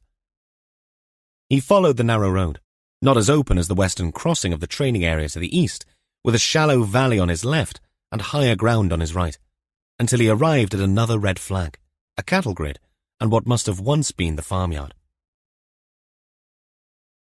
The road ended here. The farm buildings ahead had been rendered, looked watertight, but were obviously no longer used for farming. That was clear. His map read simply, Farm 3, Sennybridge Training Area. A red and yellow sign beyond the gate read Ministry Firing Range, in English and in Welsh. But there were no vehicles in the yard and no sign of life. Warlow had expected none, but he was still surprised at how easy it had been to drive in. more surprised that he'd never seen or heard of these maintained buildings, which may have doubled as accommodation or observation posts when and if they were needed. The question was, how many more were there down these half-hidden lanes? He drove the jeep in, turned around, and exited without challenge. He headed back and kept north, intending to complete the circuit much as Gil and Rhys had done. His plan was to cut back down to Sennybridge after Llangamarch Wells, retracing the previous day's journey once more. He might even glimpse the faux German village from the other direction. With a bit of luck, he'd still make it for lunch. That, however, would prove to be a forlorn hope. Jess and Catherine got to the roundabout on the A470 quickly, but then had to drive through the town to cross the river before doubling back to the boathouse. Fenivach Road was another lane that petered out on the map into no man's land, north of the River Usk. But the garage block Ishwa had described lay well west of the boathouse, on some wasteland accessed by a right-hand turn, half hidden behind some hedges. Moss and grass grew in the cracks on the tarmac road that led to a rough square of turning area in front of the garages. These were old structures, a mixture of corrugated cladding over a wooden framework. But the doors themselves were all wooden and hinged on both sides, meeting in the centre with an old-fashioned hasp and staple providing an anchor for a padlock. Ishwa said that the Morgans had a green door. The end garage doors had flecks of paint, and they were green. But there was more bleached wood underneath showing through than paint. Text Evan, Catherine. Say we found the Morgans' lock-up. Jess and Catherine walked on past the other 3 sets of doors, 2 of which had fresher coats of paint. The other one of the 4 looked newish and, in complete contrast, didn't need painting, because the door was made of composite material. But the end garage, the one Catherine decided must be Morgan's, looked the least loved. At the bottom of the door, the wood had rotted, leaving a good 9-inch gap on one side.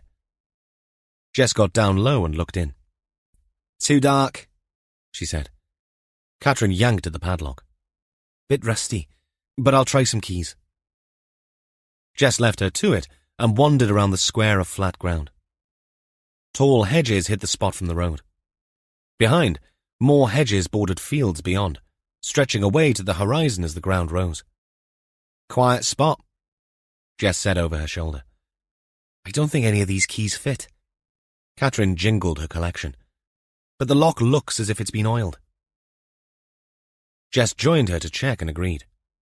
Someone's been here then. Morgan? Catherine asked. Jess shrugged. Keep trying.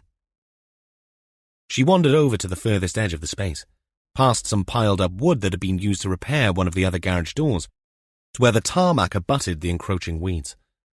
There she stopped, staring at the floor. The ground was pockmarked and weathered, much the worse for wear. Oil and time had made it a patchwork of black and grey, but here the macadam looked much darker, as if something had been spilled. Something dark. Then, beyond the line between hard standing and earth, she caught sight of something pale against the red soil.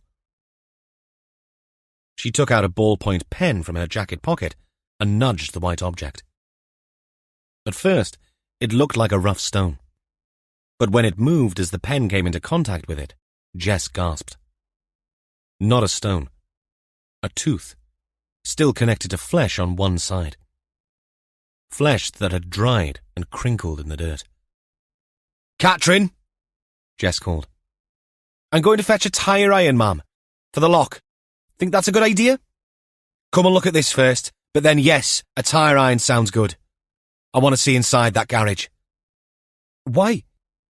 Catherine reached Jess and stared at the object on the floor.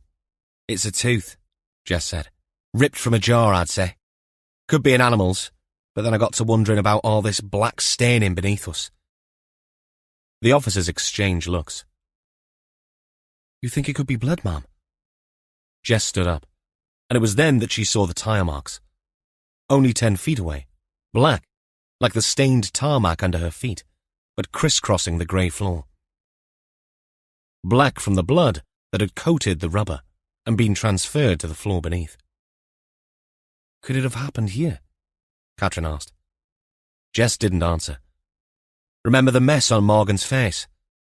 We'll process this and take lots of photos once I've texted Evan again. Then you can fetch the tire iron, Sergeant. Chapter 30. They took lots of photos, bagged up the tooth, and marked off the area with tape from the car, tracking back to where the access road led back to the way in. They took their time, but they'd need the experts for a thorough assessment. Right, Jess said after a good 15 minutes. Let's have a look at that garage. The padlock, though old, was tough and still doing what it was designed to do. In the end, the lock wasn't what gave in to the pressure of the tire iron. What gave were the screws holding the hasp to the door. With a crack and a tearing rasp, the wood splintered as Katrin, her face contorted in effort, lent her weight on the metal lever. The whole shebang came free of the door. To dangle and clank, the hasp still attached by the padlock. The tang of petrol and something else greeted them. Jess pulled the door open, and it juddered, caught on the tarmac floor, swinging open only a couple of feet on its hinges before scrunching to a stop. The interior of the garage remained dark, devoid of a car. All that was visible were empty paint tins, oil cans, some old stacked chairs, and a shelf with more of the same. What is that smell? Jess asked. Katrin sniffed the air. Underneath the petrol and oil, they could detect something pungent and sharp. It wasn't quite ammoniacal, but had a chemical edge to it. It's too dark to see much of anything. Katrin peered into the gloomy interior. She used her phone as a torch and stepped inside. Dust billowed up, disturbed by her feet, and she waved away the skeins of cobwebs wafting down. They'd both donned gloves, and Katrin began picking her way along one wall, careful not to disturb things too much. She shone the torch on the dirty floor. Something had scratched the concrete, a long linear scrape from the door to the rear wall. She followed it with a torchlight to where the scratch ended at an oil drum set against the back wall. The drum, black and rusted, sat underneath a folded sheet of tarpaulin. Stacked next to the drum were a half-dozen car batteries. Next to them was a bucket full of stagnant water. Above it, Katrin noted a small hole in the roof. Jess joined Katrin to consider the oil drum. I think the aroma is coming from here. She reached for the folded blue tarpaulin. It took both hands to lift it away. Katrin swung the light to a point on the floor for Jess to place the tarp. When she swung the light back to the drum, it reflected off the surface of fluid filling the container to its brim. The pungent smell was much sharper now. The fluid rippled from the faint vibration that accompanied removing the tarpaulin. What the hell is that stuff? Katrin stepped forward to shine the torch from above. Both officers squinted, leaning forward. The liquid was murky, small particles moving within it, as if driven by some arcane current. There's something in there, ma'am. Something round. Is that a white ball? In response to Katrin's question, Jess stepped back in a half stagger. Katrin swung around, seeing Jess now putting out a hand to the wall for support. You okay, ma'am? But Jess wasn't. That's not a ball. I think that's a skull. A skull? There's hair, some strands of hair. Katrin turned back and shone the torch in again. Her voice when she spoke sounded thick and clogged. I think you're right, ma'am. Oh, God. Is this Cynthia? She got no further. Behind them, the noise of wood scraping over the hard floor cut her off. The daylight dropped away as the door slammed shut with a bang. Jess retched first. She stepped to the door and pushed on it with her shoulder. It rattled, but didn't budge. Something on the other side was bracing it shut. Whoever you are, open the door. We are police officers. Open this door. Katrin joined Jess to add her weight. The door still wouldn't budge. A new smell filled the small space. A mix of pine and acrid solvent. Catherine still had her phone light on. It was that which illuminated the liquid seeping in from underneath the door. "Open up!" Jess commanded. "This is the police!" More noises. Shuffling feet. A splashing from above, like fluid landing on the tin roof. And then more odour. Again sharper than the petrol and oil, catching in their throats. Paint thinner, maybe? Or was it turpentine? "Open this door!" Jess yelled. No one answered. More shuffling footsteps followed, and then the scratch of a match on a rough surface, followed instantly by flames erupting as the solvent caught. Jess staggered back, hand up against the fire. Catherine tried a couple of futile kicks at the door, but it stood firm. The wood was already alight, flames licking at the door inside and out. Coughing, eyes burning, the officers grabbed whatever was within reach and began battering the door, dancing back as the heat built. Then came another whooshing noise. The ceiling lit up with a sharp glow as the terps on the roof ignited. Jess shouted. Catherine, fingers fumbling, dialed 999 and coughed out their whereabouts. But she knew they had only minutes before the flames sucked the oxygen from the air. She turned to Jess in a half-crouch and saw her own horror and desperation mirrored in the DI's face. "Mom," she said, with only the rumble and hiss of the flames as backdrop. "I got something to tell you." Warlow read Catherine's text, telling him they'd found the lockup just as he was passing Ebenezer Chapel on his way back from his centre visit. He hadn't said so, but he'd wondered how many wild geese they'd find at the end of that chase. Just another box that needed ticking. When he got to the junction that would take him back up north towards Llangammarch Wells and the long way around, he made a judgment call. He could either head that way or join his colleagues at the lockup. Jess had sounded genuinely intrigued, but she and Catherine were experienced and would process the site without him helicoptering around them. Heading further north to complete the other half of the circle that would get him back to Sennybridge meant twice as long in the car. The sat-nav said he was only 19 minutes from the boathouse in Brecon. "Fine," he muttered. "Why not?" He'd head south and surprise Jess and Catherine, amuse them by calling it a quality control check. He could see the look on their faces already. But what caught his eye, 18 minutes later, was the smoke rising above the hedge when he was half a mile away. Black, billowing, as if something had gone up. Farmers burning old hay, perhaps? But it was so close to the road. Farmers wouldn't usually do. A prescient tingle made him put his foot down. He wasn't far from the boathouse here. The lockup must be nearby. But the riverbank here was empty. Nothing but a walking path. He almost missed the turning on the right. If it hadn't been for the smoke, he almost certainly would have. Warlow braked and swerved in, up through the gap in the hedges, and his gut lurched as he took in a burning garage door and the 3 pieces of 2x4 wedged at an angle with the ground, bracing the door shut. He sped across in the Jeep and leapt out, grabbed a piece of 2x4 from the floor and swung it at the braces. They clattered away. Something hit the door from inside, and it swung open by about a foot. Warlow battered at it with his makeshift club to open it further and gained another 3 feet. The smoke billowed, dark and thick, but through it, there on her knees, was Catherine.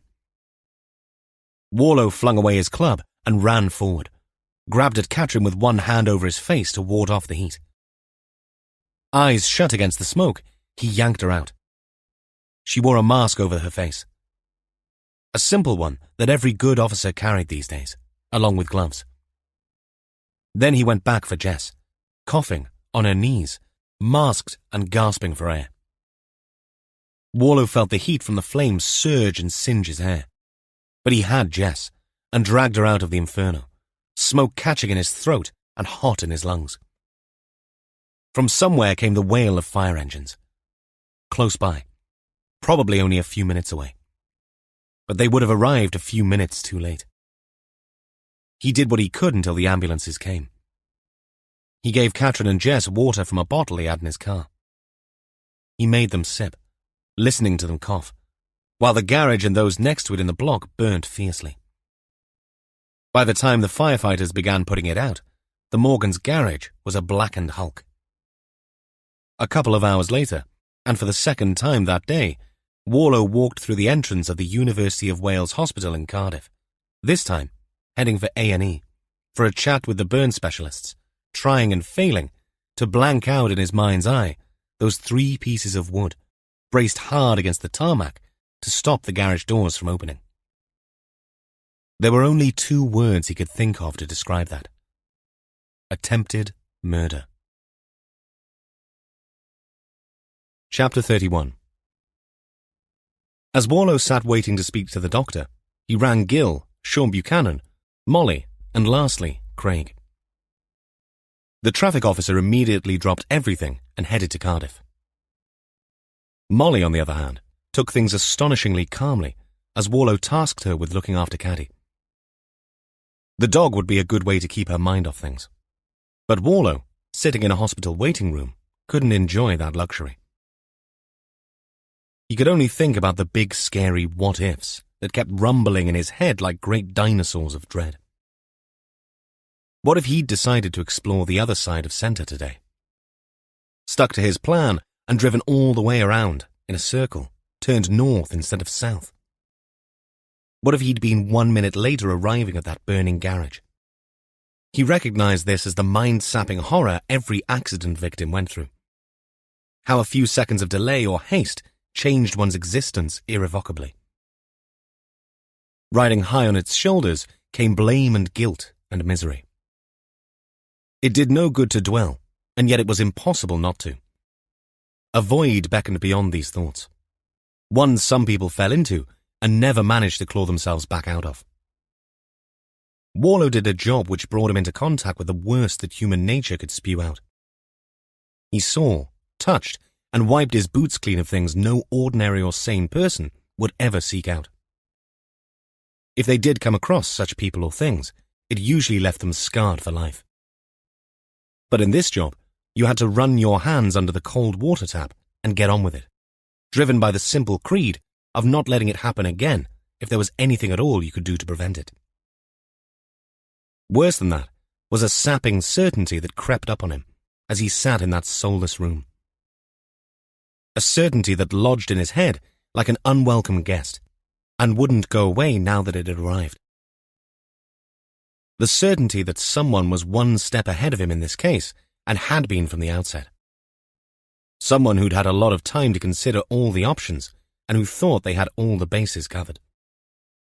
But he'd met people like that before.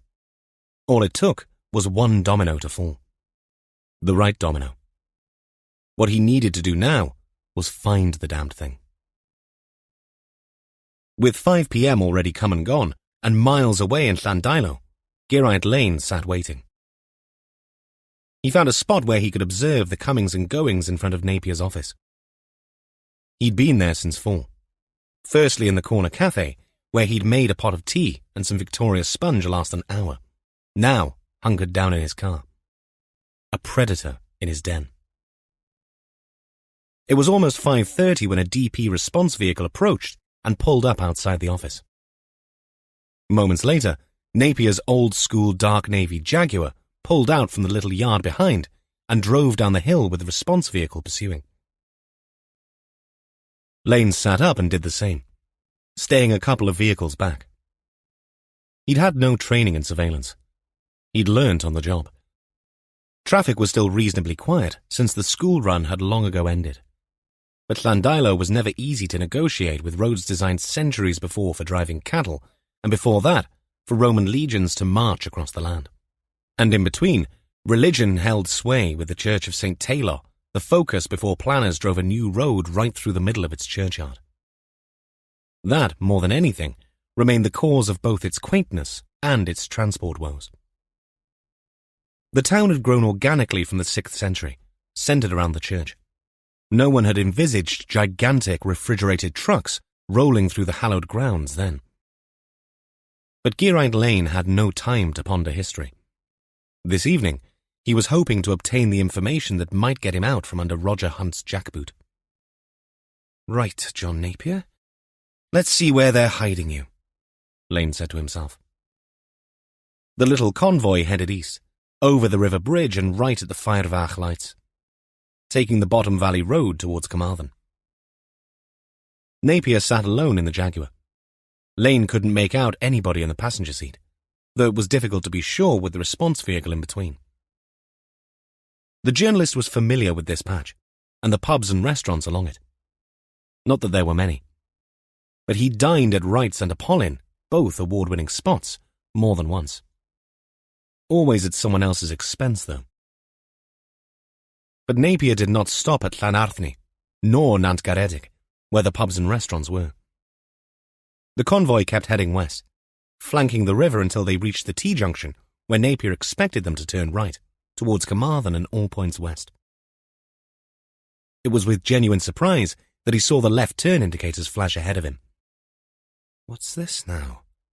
He muttered, as he followed uphill towards the A40 again. But before they got there, both vehicles in front slowed and turned into Dyfed-Powys HQ. Cursing, Lane drove straight past, slapping the steering wheel with an open palm several times to the accompaniment of a selection of expletives. Decoy. They were using Napier's bloody car as a decoy. Shit! Lane hissed. A final slap jerked the wheel, and he swerved across the central reservation, incurring the wrath of an oncoming vehicle and earning him a blast on the horn by reply. Lane gave the driver the finger and accelerated away, back to the A40, wondering what the hell he was going to say to Hunt. The consultant's name was Airona Donata. To Warlow, she looked about 16. Their carboxyhemoglobin levels were both well below 10%, Airona said with a smile. That's good, is it? Very good. It means they didn't inhale too much smoke. The masks dipped in water were a brilliant idea. She smiled. Lucky your sergeant had some on her. It's not luck, Warlow said. That's Catherine Richards all over. Probably saved their lungs. That and the fact that the garage door had a big gap at floor level. And they used tarpaulin as a shield. All in all, they did well. Warlow remembered seeing both his officers on their knees near the burning door. They staying in? No. They're going to have sore throats and a cough for a few days, but there's no indication for oxygen therapy, so we don't need to keep them in. Great, Warlow said. Craig arrived shortly afterwards. Warlow filled him in. The traffic officer listened with grim concentration. Any idea who did this? Warlow shook his head. But we will find out. Craig searched his face, found what he needed to see in what burnt in Warlow's eyes, and nodded. When Katrin emerged, she wore scrubs, borrowed because their own clothes were either burnt or smelled too much of smoke. Katrin walked straight into Craig's arms. No barbecue this weekend, then? Craig muttered from above her head. Shut up, Katrin said, but gently, because Craig's dry humour was just what she'd needed to hear. She disengaged and looked at Warlow. What made you decide to come meet us, sir? That's a stupid question, Warlow said. Look what happens when I leave the two of you alone. All banter. All words used to club their emotions into submission. But it didn't work. Not this time. Katrin took 2 steps to her right and grasped Warlow into a hug. Thank you, sir, she whispered. You okay? She didn't speak, but he felt her head move up and down on his shoulder. I'm exhausted, that's all.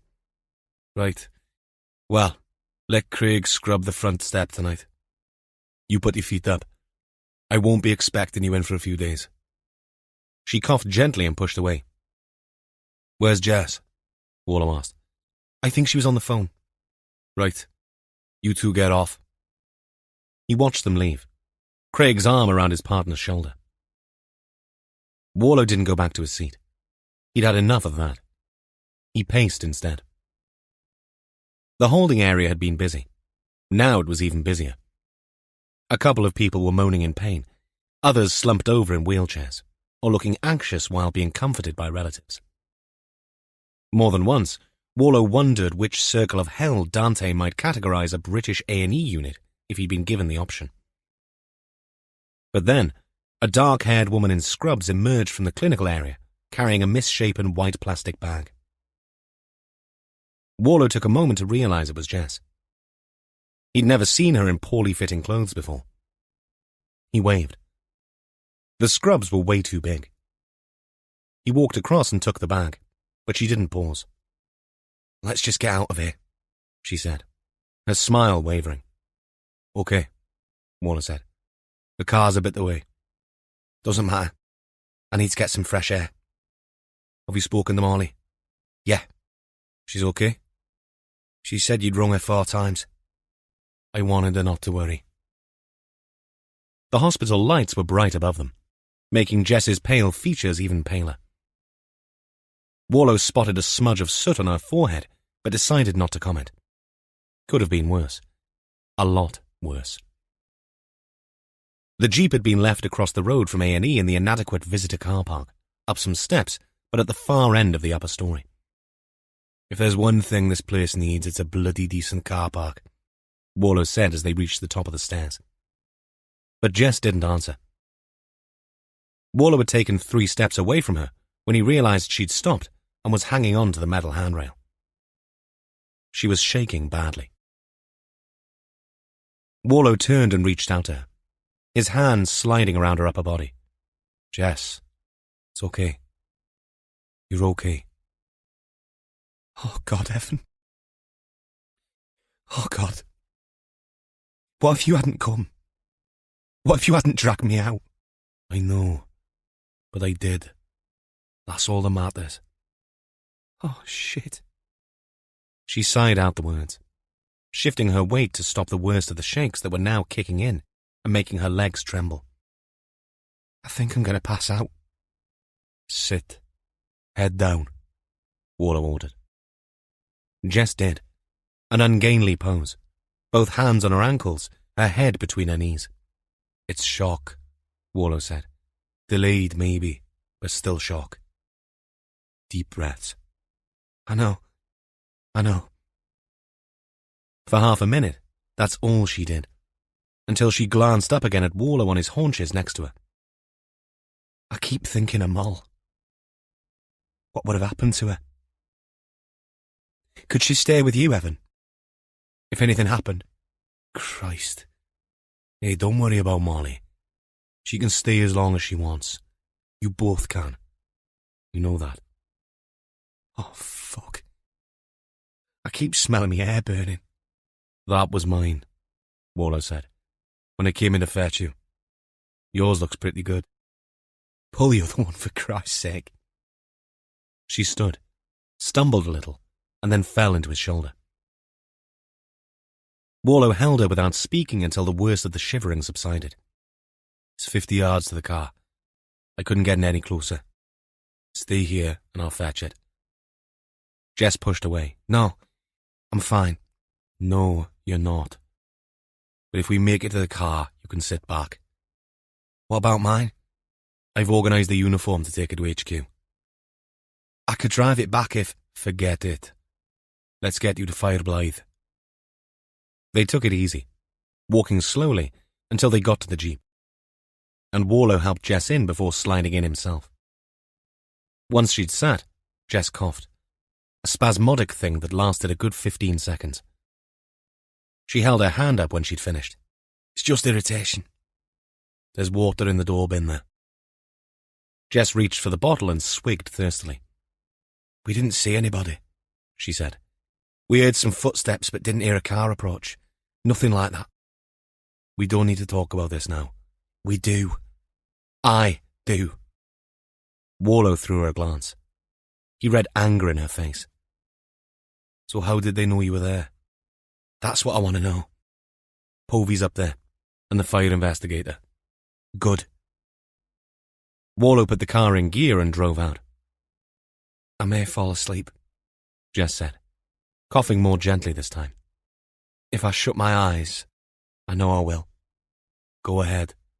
It'll take us a good 2 hours, I reckon. Worst of the commuter traffic is gone, but it's always busy heading west this time of night. What time is it? Almost 7. Jess nodded. Did Catherine speak to you?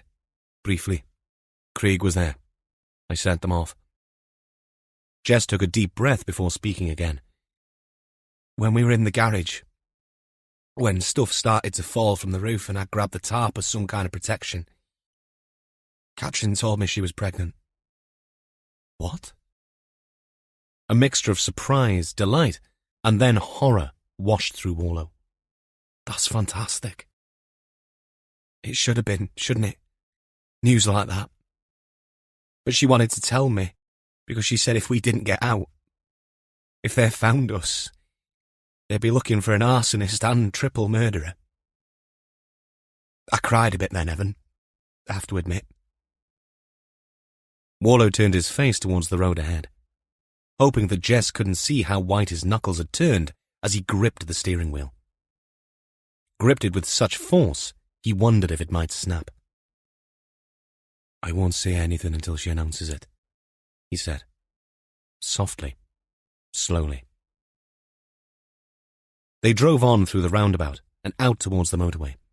All the while, Warlow's grip was painfully intense until, after 5 miles, it relaxed, even though his brain refused to.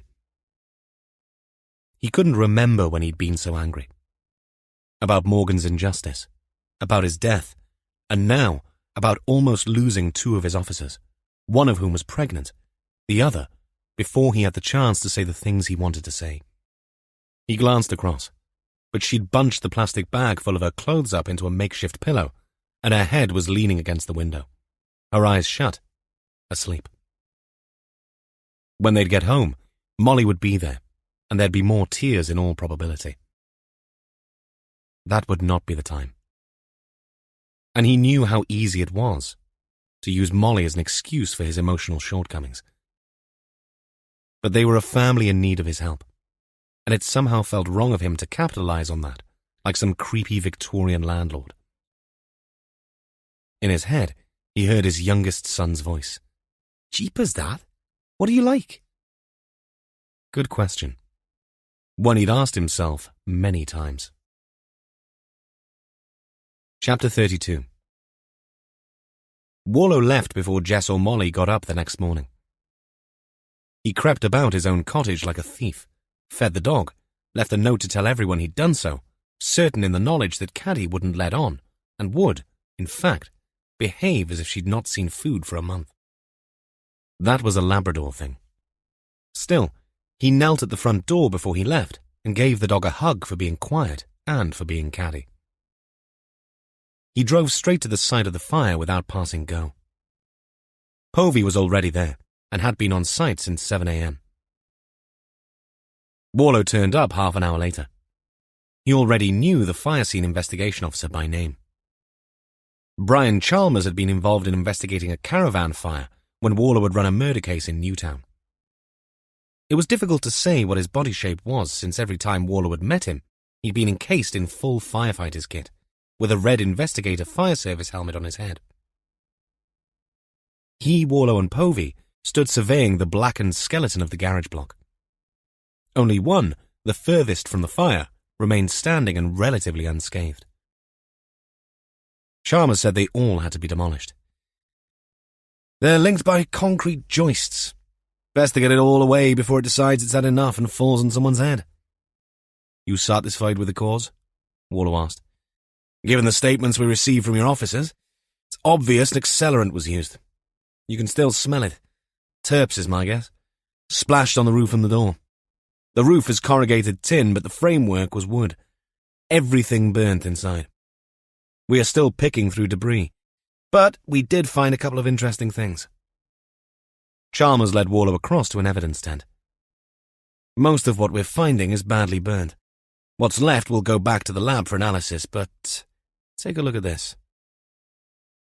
Chalmers reached into a box and took out a black plastic object inside a clear evidence bag, one side relatively intact, with a smooth plastic 4x1-inch thick edge. 2/3 of it, though, had melted into a distorted mess. "Looks modern," Warlow said, feeling it through the plastic bag it was in. Exactly. Nothing else in there is. Alison here is going to get her nerds to look at it, but one of my lot immediately said it looks like something they have. A travel modem. Something you can take anywhere and link to Wi-Fi. Why is there Wi-Fi here? Warlow glanced about him. It's not a coffee shop. That's what I said. Povey, resplendent in her Tyvek snowsuit, agreed. Right. These things are connected to mobile networks like a phone is, only with no phone. Is there enough of this left for us to trace it? Warlow held the object up into the light to look at it more closely. Povey puffed out her cheeks. An internet connection might have linked it to other devices like a camera. Chalmers said, We're looking closely for any evidence of that. Warlow clenched his jaw. That might explain how whoever did this knew Jess and Katrin were here. The FSIO nodded. Thanks, Brian, Warlow said. That's useful. As I say, we're still sifting through. But it's safe to walk about now. You might want to change your shoes, though. It's messy. Warlow followed Povey over to the dripping garage. That's the problem now, she said wistfully. Firemen's hoses do not help much in preserving a crime scene. The oil drum? We did what we could with prints and swabs, but the whole thing has been drenched, as well as being exposed to high temperatures. The hop came last night, and we moved the body. We had to drain the drum first, of course. What was in it? The fluid. Acid. We know that, but we don't know what kind yet. My best guess is sulfuric. Prelim on the body? Povey nodded. Female, over 65. That's about all. So it would do for Cynthia Morgan. Povey sucked in a lungful of air and let it out slowly. It would. Dental will follow as confirmation, but my money's on it being her. Warlow stood quietly for a moment, surveying the scene, remembering the events that had unfolded so quickly the afternoon before, his gut churning. But we're having more luck with the blood staining on the ground, Povey said. More guns? Blood-type matches. We'll get DNA by this afternoon from the tooth. They'll use the fast-track instrument. You got one for Christmas? Warlow grinned. I remember you borrowed one from Shropshire for one case. No, I did not get one for Christmas, but we've got one for evaluation again. Us and another force. So with a wave of my magic wand, we can get results in 2 or 3 hours. After a long beat of silence, she added, This was a close call, Evan. Too bloody close by far. Povey glanced up over Warlow's shoulder. Oh well, not to worry. Reinforcements have arrived. Warlow pivoted. DC Rhys Harris loped across the tarmac towards them. Some bonfire, sir, Rhys said as he joined them. Indeed. And behind us, on the far side of this hard standing, is where we think Morgan was struck down. Rhys pivoted and took in the large cordoned-off area. Warlow turned back to Povey. Make sure your lot look for bike debris. If it is Morgan, he had to have got here somehow. Bike is most likely. Noted, Povey said. Where are you parked, Rhys? Warlow asked. Near the boathouse, sir, with all the other crime scene vehicles. Good. We'll split up. For what, sir? We need to speak to the other garage owners. See if anyone saw someone using the Morgan lockup. Rhys swung back to look at the crumbling mess that once had been the garage. How did D.I. Allenby and Sergeant Richards get out of that, sir? With great difficulty, Rhys, was all Warlow was prepared to say. He glanced at his watch. It's almost 9. I'll text you the names and addresses. Gil sorted all that out yesterday. They're all local. Let's say we meet at Morrison's at 11ish. We'll have no problem parking, and they have a cafe. Got you, sir. Rhys was already sitting at a table in the supermarket cafe when Warlow caught up with him at 11:15. A large pot of tea took centre stage on the table, and 1 inch of sausage roll surrounded by a flake fest of crumbs sat on a plate next to Rhys's elbow. He had his notebook out and grinned up at his boss. Can I get you something, sir? I can recommend the sausage rolls. Mine had some chorizo in them. Them? Warlow eyed him suspiciously. 2 packs, sir. Wasn't he a rapper? Rhys nodded, eyebrows raised. Very good, sir. But no, I do not want anything to eat. Tea is fine. So how did it go? I went to see Mrs. Tremaine first. She lived closest to the garages. Her husband was a fisherman. Was, as he has now passed. And I know a lot more about ruptured aortic aneurysms than I need to know after speaking to her. But she rarely used the garage. All that was in it was old fishing tackle as far as she knew. Her son sometimes popped in to store stuff. Warlow poured the tea.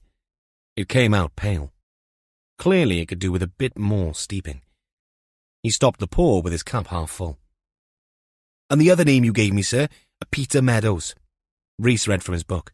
I spoke to his son as his dad is in a nursing home. He did keep his car there as he lived near the river, but now mainly old gardening equipment and some rowing stuff that he couldn't bear to part with. He keeps his car outside his house because of a disability.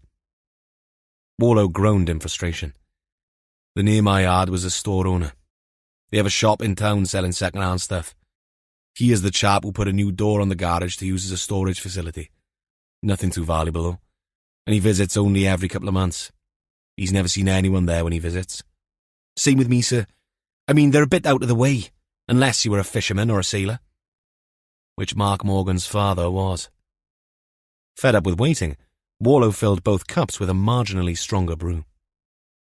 Doesn't look like we are much further forward, sir. No. Except to note that whoever put Cynthia Morgan in that oil drum of acid was banking on the place remaining unused. Plus, they must have known it was the Morgans in the first place. Rhys polished off the last bite of pastry. He had not quite mastered the art of talking and eating a sausage roll risk-free of a crumb expulsion, so held his hand over his mouth as he asked, Where does that leave us, sir? With a lot of information, but bugger all evidence. We need to pull all this together. Warlow sipped his tea and decided it was tepid enough for him to drink the whole cup, which he now did. We're heading back to Sennybridge. Gil is there. We could do with an old head. Let's put all this together and see what we get. He stood up.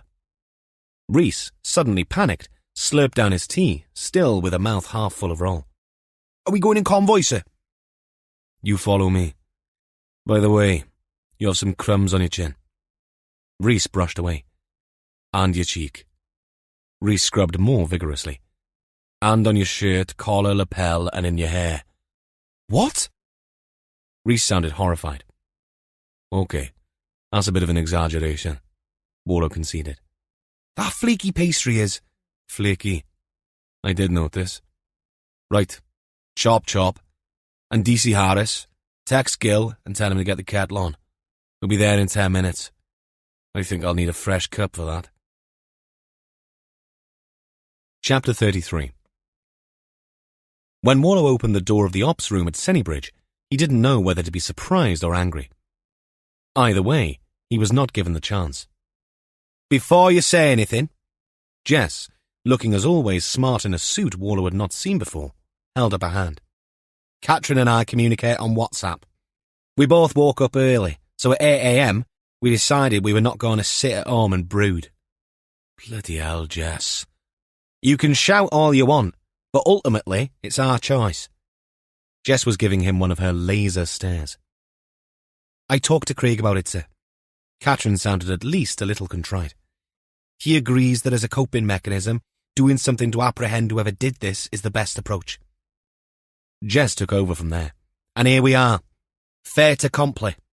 And I bring sustenance in the form of sandwiches and crisps. No cheese and onion, obviously. I thought we might need a working lunch. What if I ordered you both to take the day off? Warlow asked, aiming for stern but ending up with the air of an already defeated combatant. We'll go back to HQ and be virtual, Jess said. Warlow shook his head. Jess coughed into a tissue, then looked up at the accusing look Warlow was giving her. She raised her hand dismissively. It's getting better by the hour. What is the point of sitting at home mithering? Arglwydd. She's gone northern on us, Gil quipped. The tension snapped. Okay, I can see I'm not winning this battle. But if either of you start to feel unwell, just say the word. Warlow looked from Jess to Catherine. Rhys had slowly inched over to where Jess was sitting and was surreptitiously peeking into the carrier bag she'd brought. "Rhys," Warlow barked out the rebuke. "You've just eaten." The DC sent back a hangdog look. That was like ages ago. "They're from the deli in Narberth," Jess explained. "Ciabatta rolls and a salad for Katrin and me." Working lunch sounds good, Warlow conceded. but first, let's just catch up. He began by outlining their visit to the garage block that morning. No joy, other than Povey promising to confirm whether your tooth and the blood staining on the tarmac is Morgan's. "So he was killed there, sir?" Rhys asked. Looks like it. Gill stood up and walked to the gallery. "I had this through from Brecon CID an hour ago. It's a CCTV clip of someone who looks a lot like Mark Morgan cycling through the lights at the Llanfaes Bridge at about 6 p.m. last Thursday." "That fits, Sarge," Rhys said. "No wonder we didn't find any sign of an accident on the lane from his work to the cottage." Gill opened the image taken in traffic. Warlow had not seen Mark Morgan in the flesh.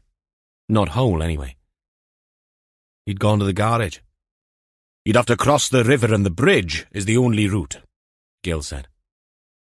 "And this was after leaving work at the taxi firm?" Katrin asked. "Where has he gone in between?" "They're still working on that." Gill studied the image. "Backtracking." Right. Jess, crack open those ciabatta rolls. Warlow felt a new energy in the room. They were getting somewhere at last. Let's go over everything we have. And so, as they munched on rolls and crisps and drank freshly made tea, they began to piece together Mark Morgan's final journey and pull all the threads of the investigation together. Katrin, a salad half eaten on the desk, peeled down a new sheet of paper on the flip chart. Warlow considered telling her to finish her food first, but knew that her skill as a coordinator in these situations was second to none. He let her have her head. Gearite Lane had gone out for another bike ride at lunchtime. He wondered at the wisdom of Hunt wanting to be out and about during the daytime, given his particular set of circumstances. But, having thought it through, it made sense. Cyclists in the daytime were invisible. As a driver, you considered them bloody nuisances, but that was all. Like an aggressive wasp. You knew it was a wasp, but you didn't give it a thought. Just got away from it as quickly as possible.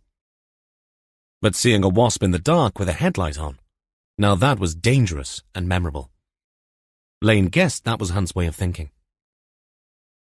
He'd chosen a spot on another quiet lane near Llanboidy, where a farm lane had an exit and an entrance on separate points, with tall trees as an island to hide behind.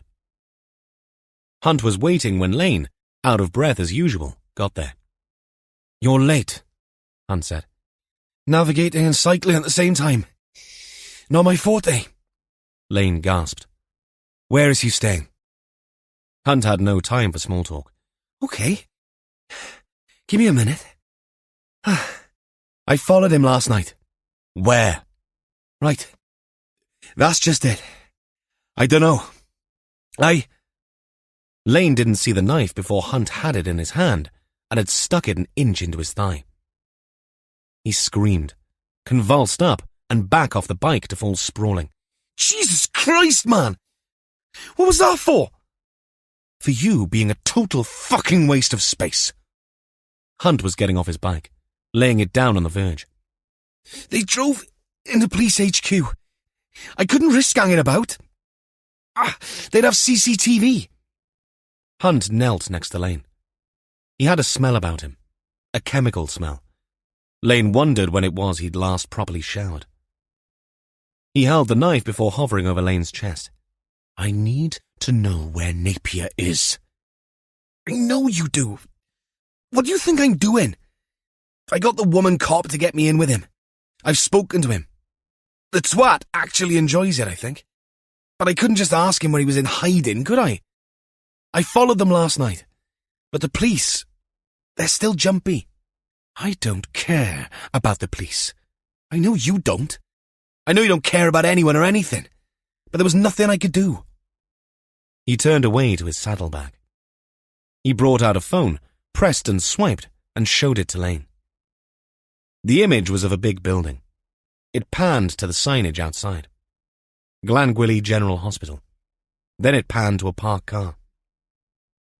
A staff car park near the entrance, and a man with a shaved skull dressed in scrubs walking across to get into a car. "No," Lane said. "Jesus Christ." "I know where he lives," Hunt said, emphasizing the he in order to goad Lane. His words designed to imply that if he could do this, there was no reason to believe Lane couldn't. "He has nothing to do with us." "Us?" Hunt snorted out a laugh. "Do not flatter yourself. You're a tool to me, nothing more. And make no mistake, your partner is a part of this, because he's a part of you. So no more fucking about. No more threats. Don't send him my phone. Please, we agreed. I'm not going to send him your phone. I'm going to give it to him before I slice his neck open." Lane choked out a noise that was half protest, half cry. "No. Please, no. I need to know where Napier lives." Hunt hissed out the words. Okay. The female officer, she knows. If I could get her alone with you, would that work?" Hunt, his face hidden behind helmet and goggles, did not object immediately. Lane took that and ran with it. "I'll work something out. I'll come up with a plan. I swear to you. She knows I'm still working on this piece I'm writing. It shouldn't be too hard. Give me a week. Anything sooner and it won't make any sense because I've just spoken to her. I'll come up with a scenario, I promise." "A week is a long time." "I don't know what else to do," Lane wailed. "In 5 days, we'll speak again. I need certainty." Lane didn't move as Hunt got up and picked up his bike. Nothing else was said as he sped away, leaving Lane, on his back, listening to his own breath, cogwheel in his throat. Chapter 34. Katrin was making lists of what they knew and what they didn't know. At the top, she'd written garage in capital letters. Someone had used the garage knowing it was the Morgans, knowing it was never used. We assume that Cynthia Morgan's body has been in there for some time. Povey told me that when they drained the drum, the head was disarticulated, not attached to the rest of the body, but she thought that might have happened due to tissue dissolving rather than decapitation beforehand. Rhys had everyone's attention. The Hop should be able to confirm that. "Thanks for sharing, Rhys," Gil said, open-mouthed. If there really were cameras and battery-operated modems there, it means whoever put Cynthia there was being very careful, Katrin said. It might explain how they knew Morgan was there too, Jess said. And us, ma'am, Katrin added. And us, Jess agreed. Is it safe to assume the person who has used the lockup is the same person responsible for Cynthia's abduction? Rhys asked. Unless there's more than one person, then yes. I'd say it's safe to assume that. Warlow munched on his roll. But our list of possible suspects is shrinking, right? Gil walked to the gallery and pointed out Jackson. Our bovine battered friend seems to be telling the truth. He was playing away in Merthyr with his ex, and traffic cameras have him coming back to Bridgend afterwards. How is he, Sarge? Recovering on a ward, Rhys. In other words, out of ICU. He'll survive. We've also asked the farmer to put a sign up to deter further walkers. Rhys, tell us how you see Morgan's last few hours. Jess wasn't coughing quite so badly, but now and again she'd lift her tissue to her mouth and let out a quiet wheezy exhalation. We have him leaving work at 5. He does not go home but heads into town. Maybe he stops for something to eat, but then heads to the boathouse and the garage he owns, but which he didn't know he owned until Ishwar rang him up and asked to buy it, which happened 5 days before. Surveillance cameras situated in or around the shed pick him up, and the rest is history, ma'am. What about Morgan's old girlfriend and her hothead husband? Kirby, was it? Katrin asked. Lucy Kirby is her husband's alibi, Gil said. I still wonder how much of a disturbance Morgan's visit to the Kirbys truly was. Jess mused. Still feel there is something they're not telling us, ma'am? Catherine asked. Warlow let Jess lead with her thinking. It had paid dividends in the past. Worth us asking him for a voluntary interview then, Rhys suggested. Why not? He wasn't very forthcoming the last time we chatted. Or rather, he ranted and we listened. Warlow chased his last bite of ciabatta down with tea. Or even a surprise visit to throw him off balance. Anyone else got any suggestions? He looked from face to face until he came to Rhys, who sat up like a startled rabbit. DNA, sir. Gil cocked an eyebrow. Can you expand on that, Rhys? Dragon, Sarge. Gil sighed. Mam vach. What's the thing psychiatrists do? Word association? I say something, and you say the first thing that comes into your head. Only, I've never seen anyone do it themselves. Another first, Rhys. You never disappoint. But Sarge, the dragons are on the gatepost. Even better, Gil said. I rest my case. Start again, Rhys, Jess said. I'm listening. Morgan's phone call to the private lab. I've been thinking about that. He sent samples, but they returned them and refused to process them because of privacy issues. Point is, they sent them back, but we haven't found them. We've assumed that whoever took the files from the cottage took the samples too. But that phone call was made last Wednesday, the day before Morgan was killed. What if the samples are still in the Dragon mailbox on the cottage gatepost? Gil was on his feet. I take it all back. That's genius. He turned to Warlow. Mind if me and Rhys go check? I'm going a bit stir-crazy here in this box. Carry on. Rhys knows the way. Me and you, Sarge? Rhys grinned. The dream team. I was thinking more nightmare pairing. Catherine delivered this in a low but audible whisper. You drive, Rhys, Gil said. Better and better. If you're right, I'm buying your next Nando's, Warlow said. I still have all Morgan's keys from the cottage. Hang on. Catherine reached for her bag and handed over the jangling bunch. I'll be the keeper of the keys. Gil took them from Catherine. You be the quest master, Rhys. A quest? Yes. Rhys almost skipped out of the door, leaving the rest of the team bemused. Sarge? Rhys asked as they headed out on the road once again. Do you think coming into work today was smart? I mean, D.S. Richards and D.I. Allenby. Smart? Maybe not. If you wanted to look at it from the logical pastoral side of things, then no, probably not. But then, being alone with your thoughts isn't always the smart thing either. Rhys paused, contemplating. No, you're right.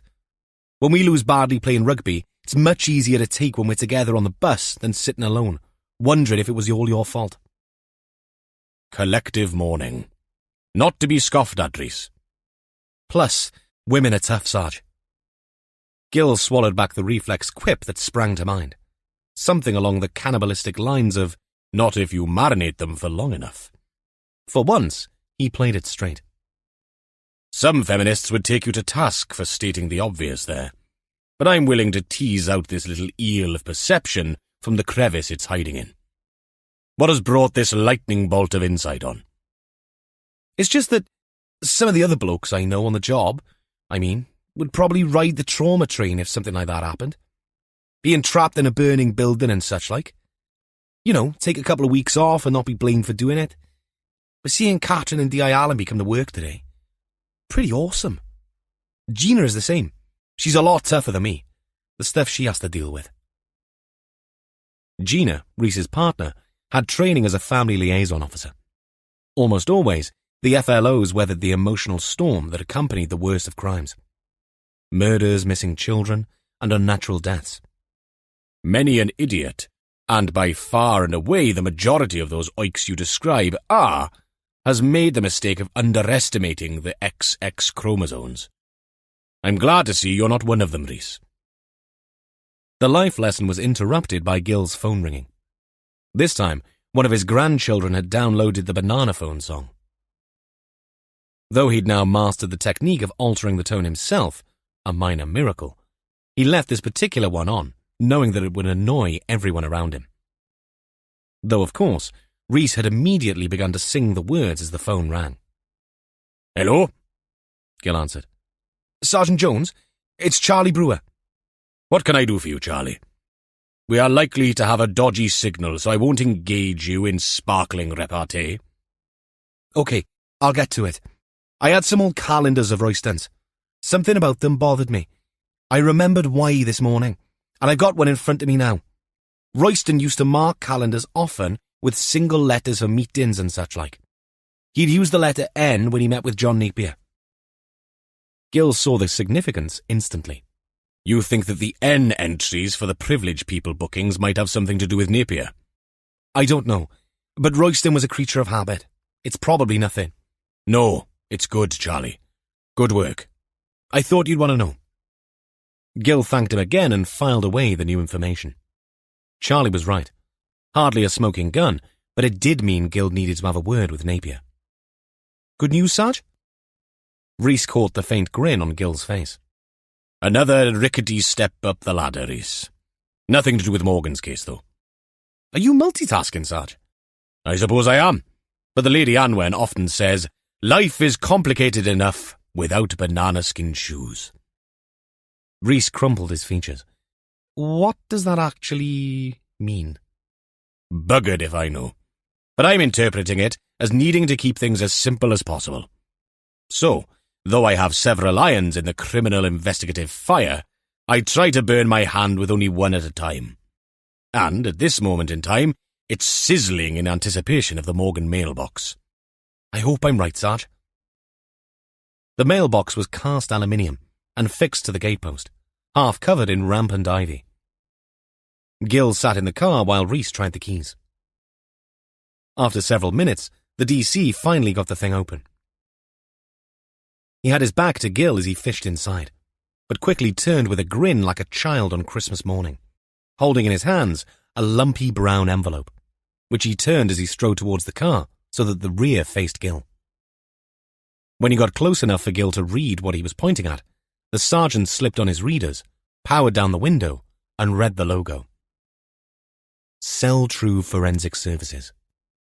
Rhys, with a stagey, over-egged accent, said, Result! Chapter 35. Warlow took the call from Rhys and Gill as they sat outside Mineravon, the Morgan property. Positive result, Gill said. Question is, do we open the envelope or come back there first? Open it, Warlow ordered. We need to be sure. The noises of ripping paper came down the phone line. I'll put you on speaker, Gill said. Rhys is doing the needful. There's a letter, sir, from the lab, informing Morgan that they've been unable to analyse the sample because of privacy issues. There's some paperwork, forms which, if Morgan could get filled in, signed and returned, the letter says they'd go ahead with the analysis. More rustling. There are also 2 plastic bags, sir.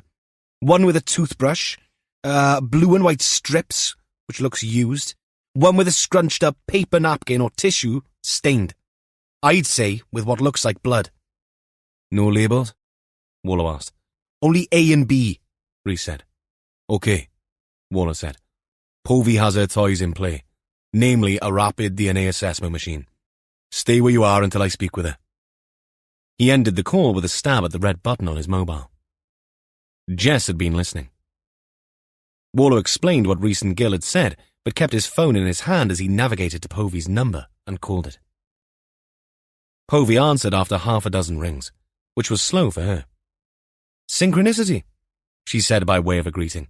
I was about to ring you. We have confirmation of the sample taken from the jaw tissue found at the lockup site. It is Mark Morgan's. Warlow sighed. Hollow victory, that one. It is, but it supports your theory. It does. Anything else there yet? No, except for the tire markings. We are matching the pattern.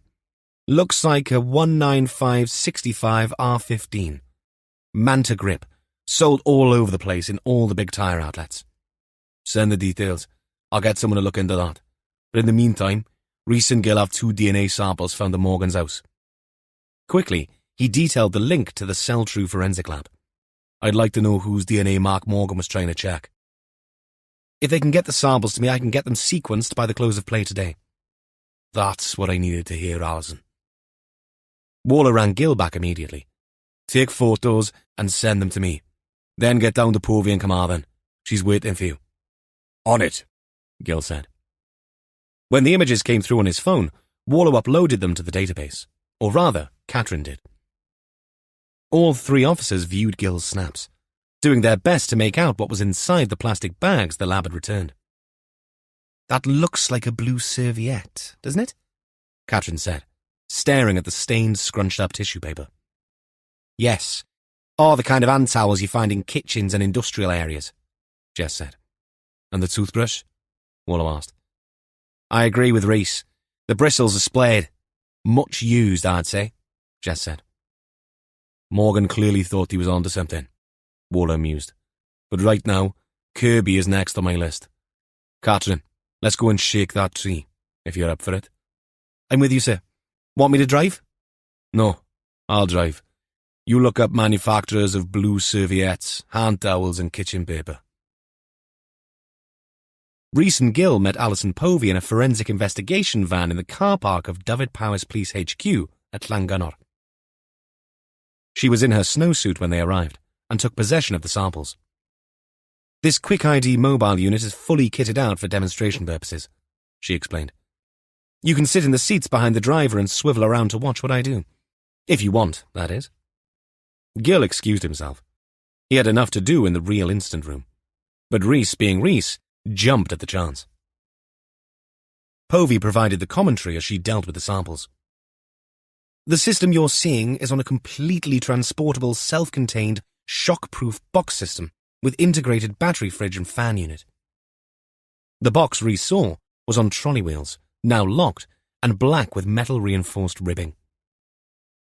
The whole thing was perhaps 4 feet tall and 3 feet wide, with the lid open to reveal the equipment inside.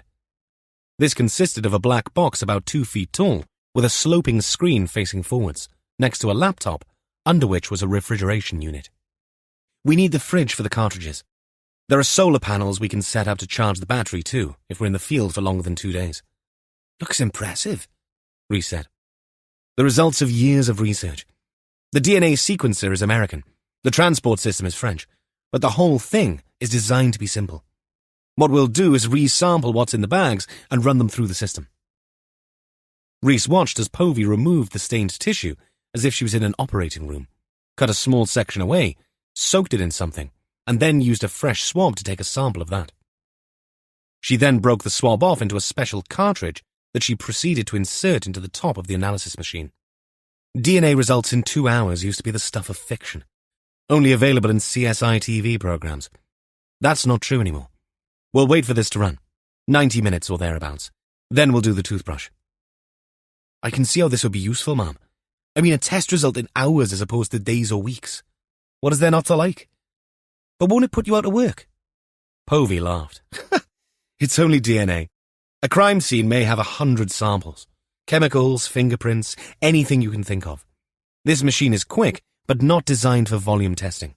In this instance, it's ideal.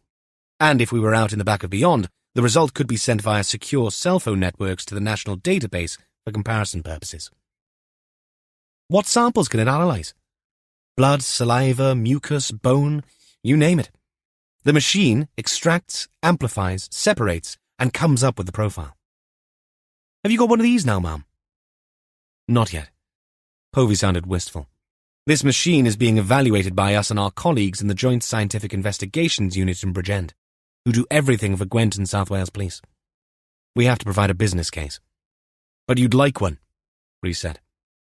Though Povey's face remained largely covered by a hood down to her eyebrows and masked over the bottom half, the way her eyes glinted told Rhys everything he needed to know in terms of a wish list. Who wouldn't? Think about it. The ability to create profiles from samples taken directly from a crime scene would expedite investigations considerably, especially to allow the elimination of persons of interest in the early phases of an investigation. An hour and a half. Rhys shook his head. Just about enough time to have a cup of tea and a sandwich while we wait then. Catherine knew the way to the Kirbys, as she'd already been once. but she busied herself looking up manufacturers and suppliers of blue paper towels, as requested, leaving Warlow in the hands of the sat-nav. Rhys texted to say that Povey is running the rapid DNA testing on both samples they found at the Morgan property, sir. Great. Bloody hell. I remember when DNA results took weeks, if not months. He also said that she doesn't think the scrunched-up paper towel is a serviette because she noticed a serrated edge as she was cutting away a piece of sampling. Like it was torn off. Exactly. Torn from a roll. Which suggests a dispenser, doesn't it? And I don't remember seeing light blue kitchen towels in people's kitchens. Agreed. Catherine did not look up from the screen. I'm thinking toilets or somewhere they get their hands dirty a lot. They were approaching the roundabout on the edge of Brecon now. The Kirbys lived on the northwest side of town. Nothing for it but to drive across the River Usk once again. Are you sure you're okay after yesterday? Warlow dropped in the question as casually as he could. This time, Catherine did look up. A thin line creasing her brow and a resigned expression on her face. D.I. Alamy told you, didn't she? Warlow nodded. She had to, he said. Her report has to be a full one. I haven't said anything to anyone else, though it might have some bearing on your future duties.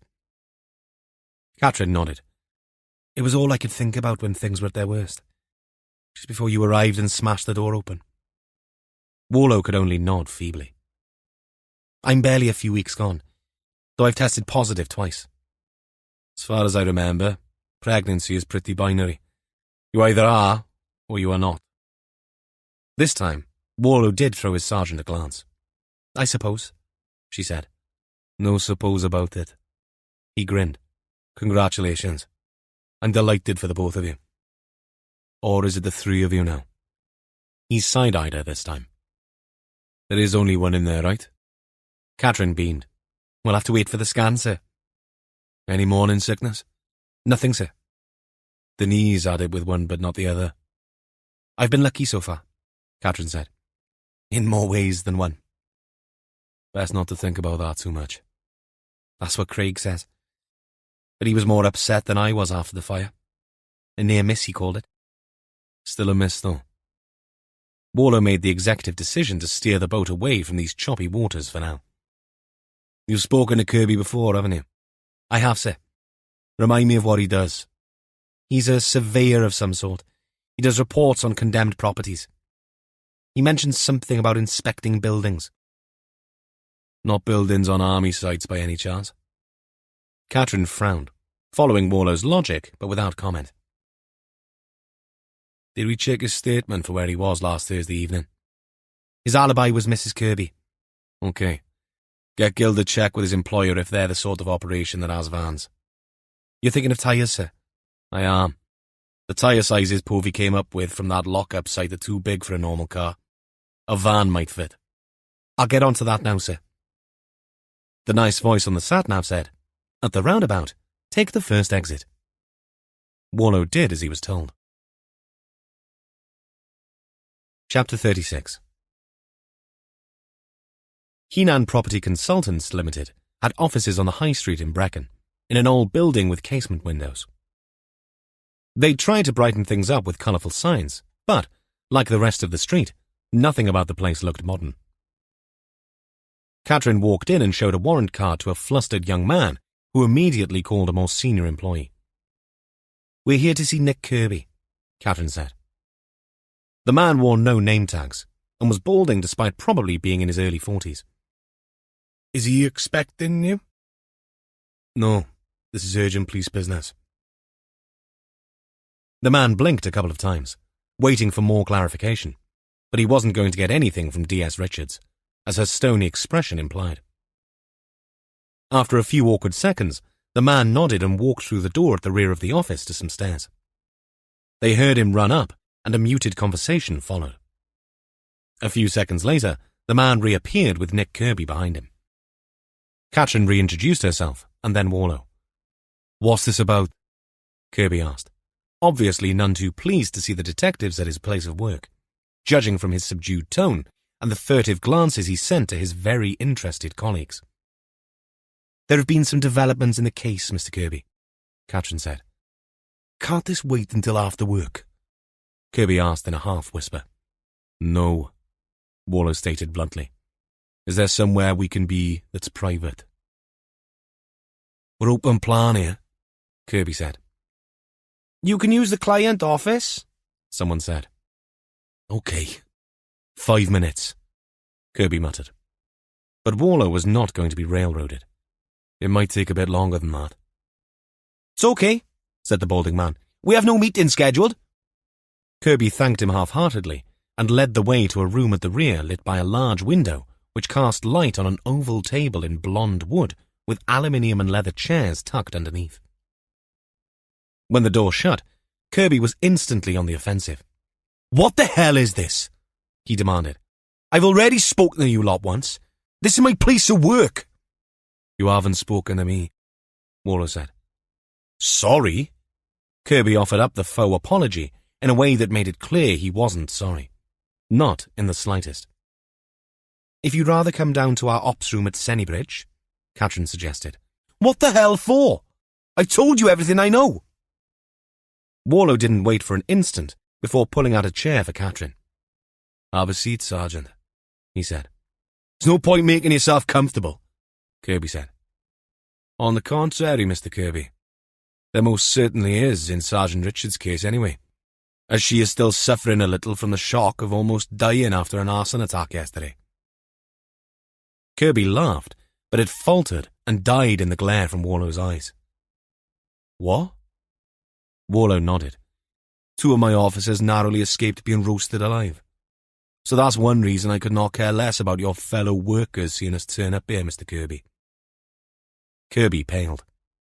Because I have some questions of my own, Warlow added. So, let's dispense with your affronted innocent party act, shall we? Several emotions washed over Kirby's face, finally settling on an expression of slightly quizzical horror. You don't think I had anything to do with that, do you? Did you? Warlow fired back a question. No, of course not. Where were you yesterday between 10 a.m. and midday? Warlow did not think for 1 minute Kirby had a hand in the garage fire, but he was willing to let this little psychodrama play out in order to get the man on the right side of worried for now. Here, I was here. Ask anyone. We will, Katrin said. Is this all to do with Mark Soddy Morgan still? Kirby hissed. I understand this company has vans, Mr. Kirby, Warlow stated. Vans? Yes, vans for transportation. It has a couple. When we're on site, we need quite a bit of equipment. Were you in one of these vans on April 27th? Warlow asked. What? No. I mean, I might have been. I'd need to check the diary. Good idea, Warlow said. Jesus, I already told you I had nothing to do with. See, Mr. Kirby, I know you spoke to my colleagues about Mr. Morgan's visit to your house, but I'm more interested in what went on before that. What the hell do you mean? You were on the same stag do as Morgan. You were friends. I was. And yes, we were friends. Did you have any feelings towards his girlfriend then? What? Jesus, no. Lucy... No. We got together afterwards. She needed someone to lean on. And you became that someone. What are you trying to say? Kirby flushed a dark ruby red. Why were you so against Morgan coming to visit you and Lucy? Warlow kept on. I told you, it's the past. No good could ever come of it. Katrin had her notebook open and read something from it. You said you did not want to upset your daughter. Exactly. I'd do anything to protect her. She knows nothing of what happened. I wanted to keep it that way. How old is your daughter now? 19. Not far off the same number of years Mark Morgan was in prison, Warlow said. Kirby's expression darkened further. What are you trying to say? Warlow did not back down. I'm saying that your wife must have fallen pregnant very soon after you got together. That is exactly what happened. We didn't try, it just happened. And if you're trying to imply anything different, I'd advise against it. Clearly, Kirby felt very uncomfortable talking about this. Why do you think Morgan wanted to see your wife? Catherine asked. Like I said, I realise his life had been on hold for all these years. Perhaps he was hoping to pick up where he left off, but I didn't want him upsetting Lucy. Enjoy the stillness between chapters. Let the music cradle you gently until we resume. Thank you for being a listener.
Bad.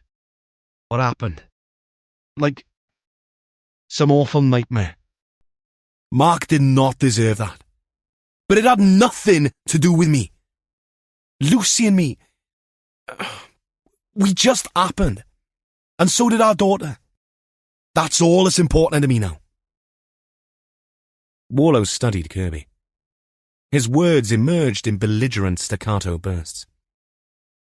Warlow suspected he'd been on his own guilt trip. He'd lost a friend in Mark Morgan all those years ago, but gained a wife and a daughter as a result. Hard not to feel at least a modicum of discomfort over that, and a fear of what might have been.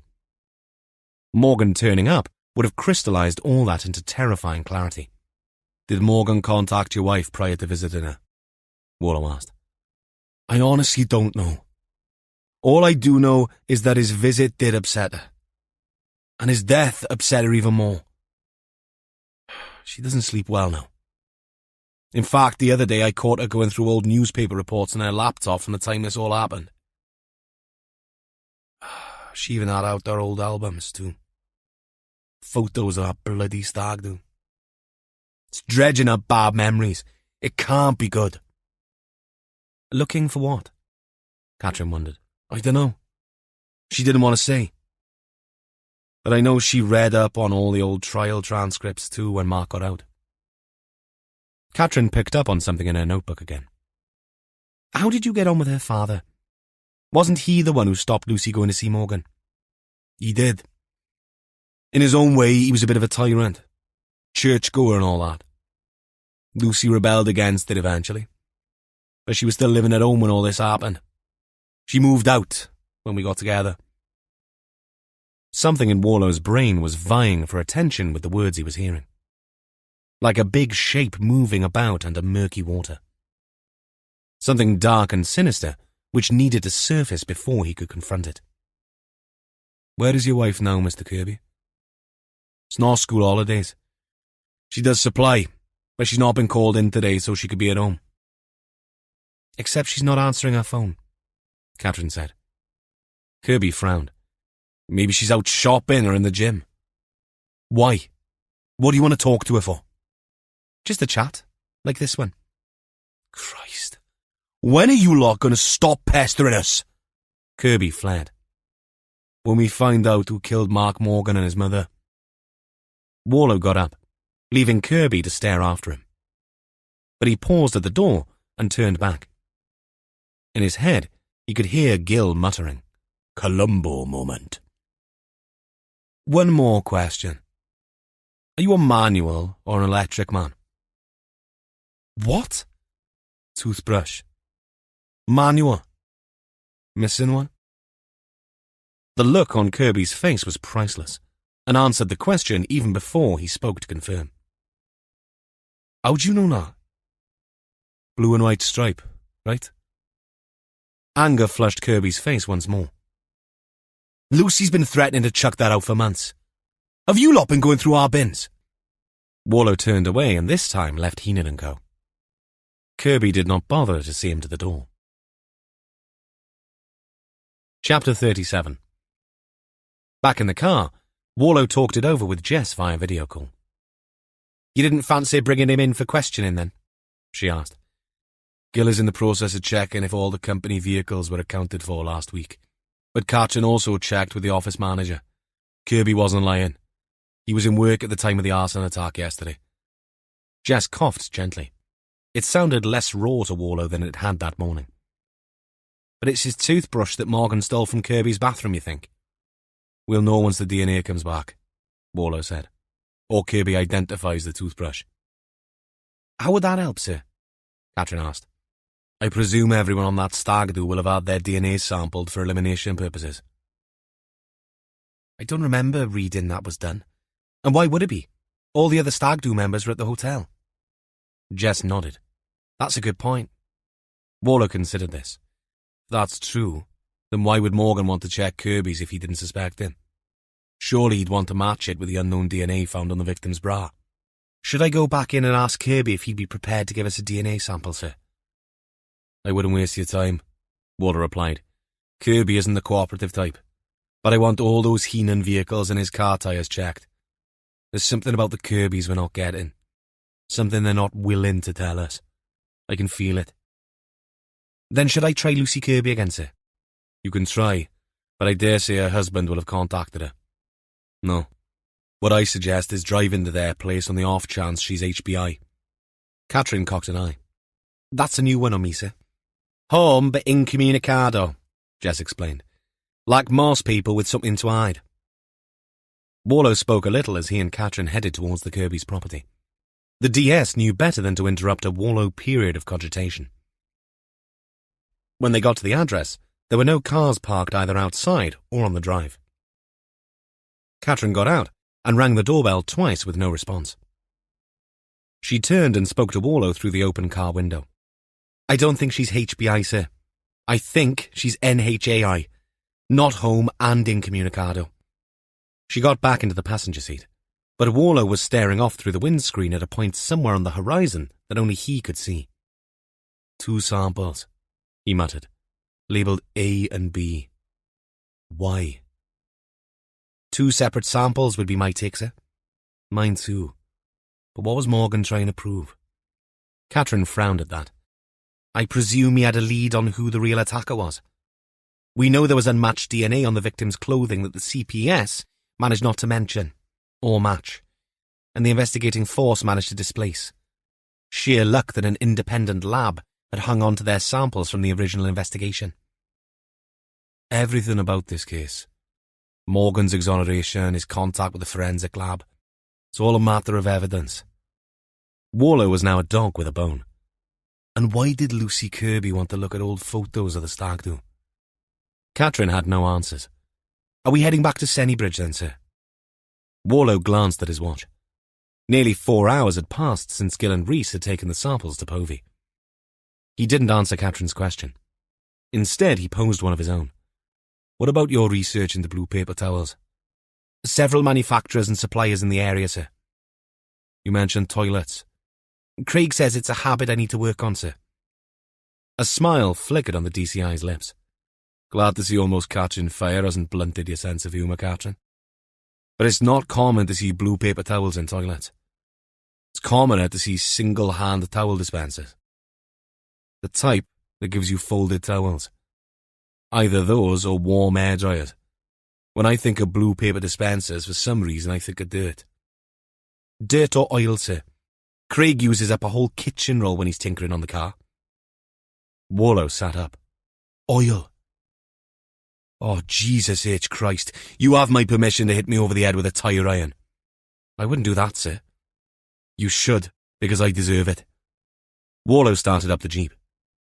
Where are we going, sir? Katrin slid home her seatbelt. To a place where they get their hands dirty every day. And where I've seen blue hand towels.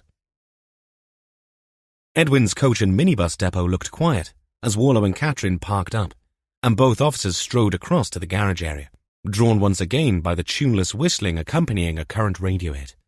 This time, though, Rob Griffiths saw them as they crossed the yard and came out to greet them. "Back for more?" He smiled, wiping his hands as he approached. Warlow noted that what he wiped them in were sheets of blue paper towels. "A few follow-up questions," Warlow said, "if you have the time." They stood at the garage entrance to the accompaniment of clanking noises and the whir of power tools against the bass beat of a tune on the radio. "You okay with the break room again?" "Fine," Warlow said. As they followed the mechanic, Warlow's eyes took in 2 large towel dispensers attached to pillars in the garage. Both had rolls of blue paper with loose sheets hanging down. The break room, as before, smelled of engine grease and food. Rob Griffiths put the kettle on. "I wasn't expecting you back so soon," he said with his back to them. "Sometimes cases move quickly," Catherine explained. Griffiths turned, his face inquisitive. "That's good then, right?" "We wanted to ask you about Mark Morgan's electric bike." Warlow took a seat. "You said it had a puncture, and you thought it had been done maliciously." "No question." Griffiths pulled out a chair to join the officers at the table. "As I said, there were razor blades taped to the rim." "And you cut yourself?" Griffiths nodded. "Yep. Bled a bit too." "And you wiped the blood up in paper towels?" Catherine asked. "Yeah, until I got some plasters from the first aid box. Paper towels from those dispensers in the garage." Griffiths looked bemused by the line of questioning. "Yes. Why are you asking that?" Warlow, however, did not pause. "Did Mark Morgan cut himself too?" "Not that I recall." Catherine's phone rang. A standard ringtone. No frippery attached to the sergeant's signifier of communication. "It's Gill, sir." She left the room to take the call as Griffiths and Warlow watched. "Okay," Griffiths said, brows lowered in confusion. "You have to admit this is weird shit." "Bear with us," Warlow said. "What did you do with the towels you used for your cuts?" Griffiths, now totally nonplussed, shook his head. "I dunno. Chucked them in the bin, I expect." "Mind showing me?" "Sure." Griffiths walked into the garage area and pointed to a couple of oil drums against the garage doors. Both were lined with black plastic sacks. "How often are they emptied?" Warlow wandered over to one. "Depends how quickly they fill up. Sometimes once a week. We try to recycle, but usually the stuff in the bins is too dirty, so it's black bags to landfill." Outside the garage, at the edge of the yard, Catherine had her phone to her ear, but raised a hand to beckon Warlow. Quick, urgent movements. He excused himself and joined Catherine as she ended the call. The DCI was pleased with things.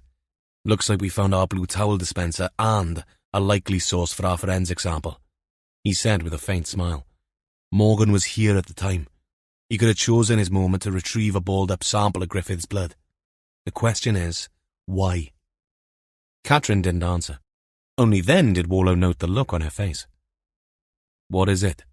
he asked. "Results from Povey's DNA profiling on the samples from Morgan's postboxer. As expected, the toothbrush didn't reveal any match on the national database." "But Kirby's DNA isn't on file." "Exactly. But the bloody tissue threw up a profile, that is. At least, in part." "What the hell does that mean?" "Rhys is with Gill, sir. Perhaps I'd better let him explain. He's on board with all this stuff."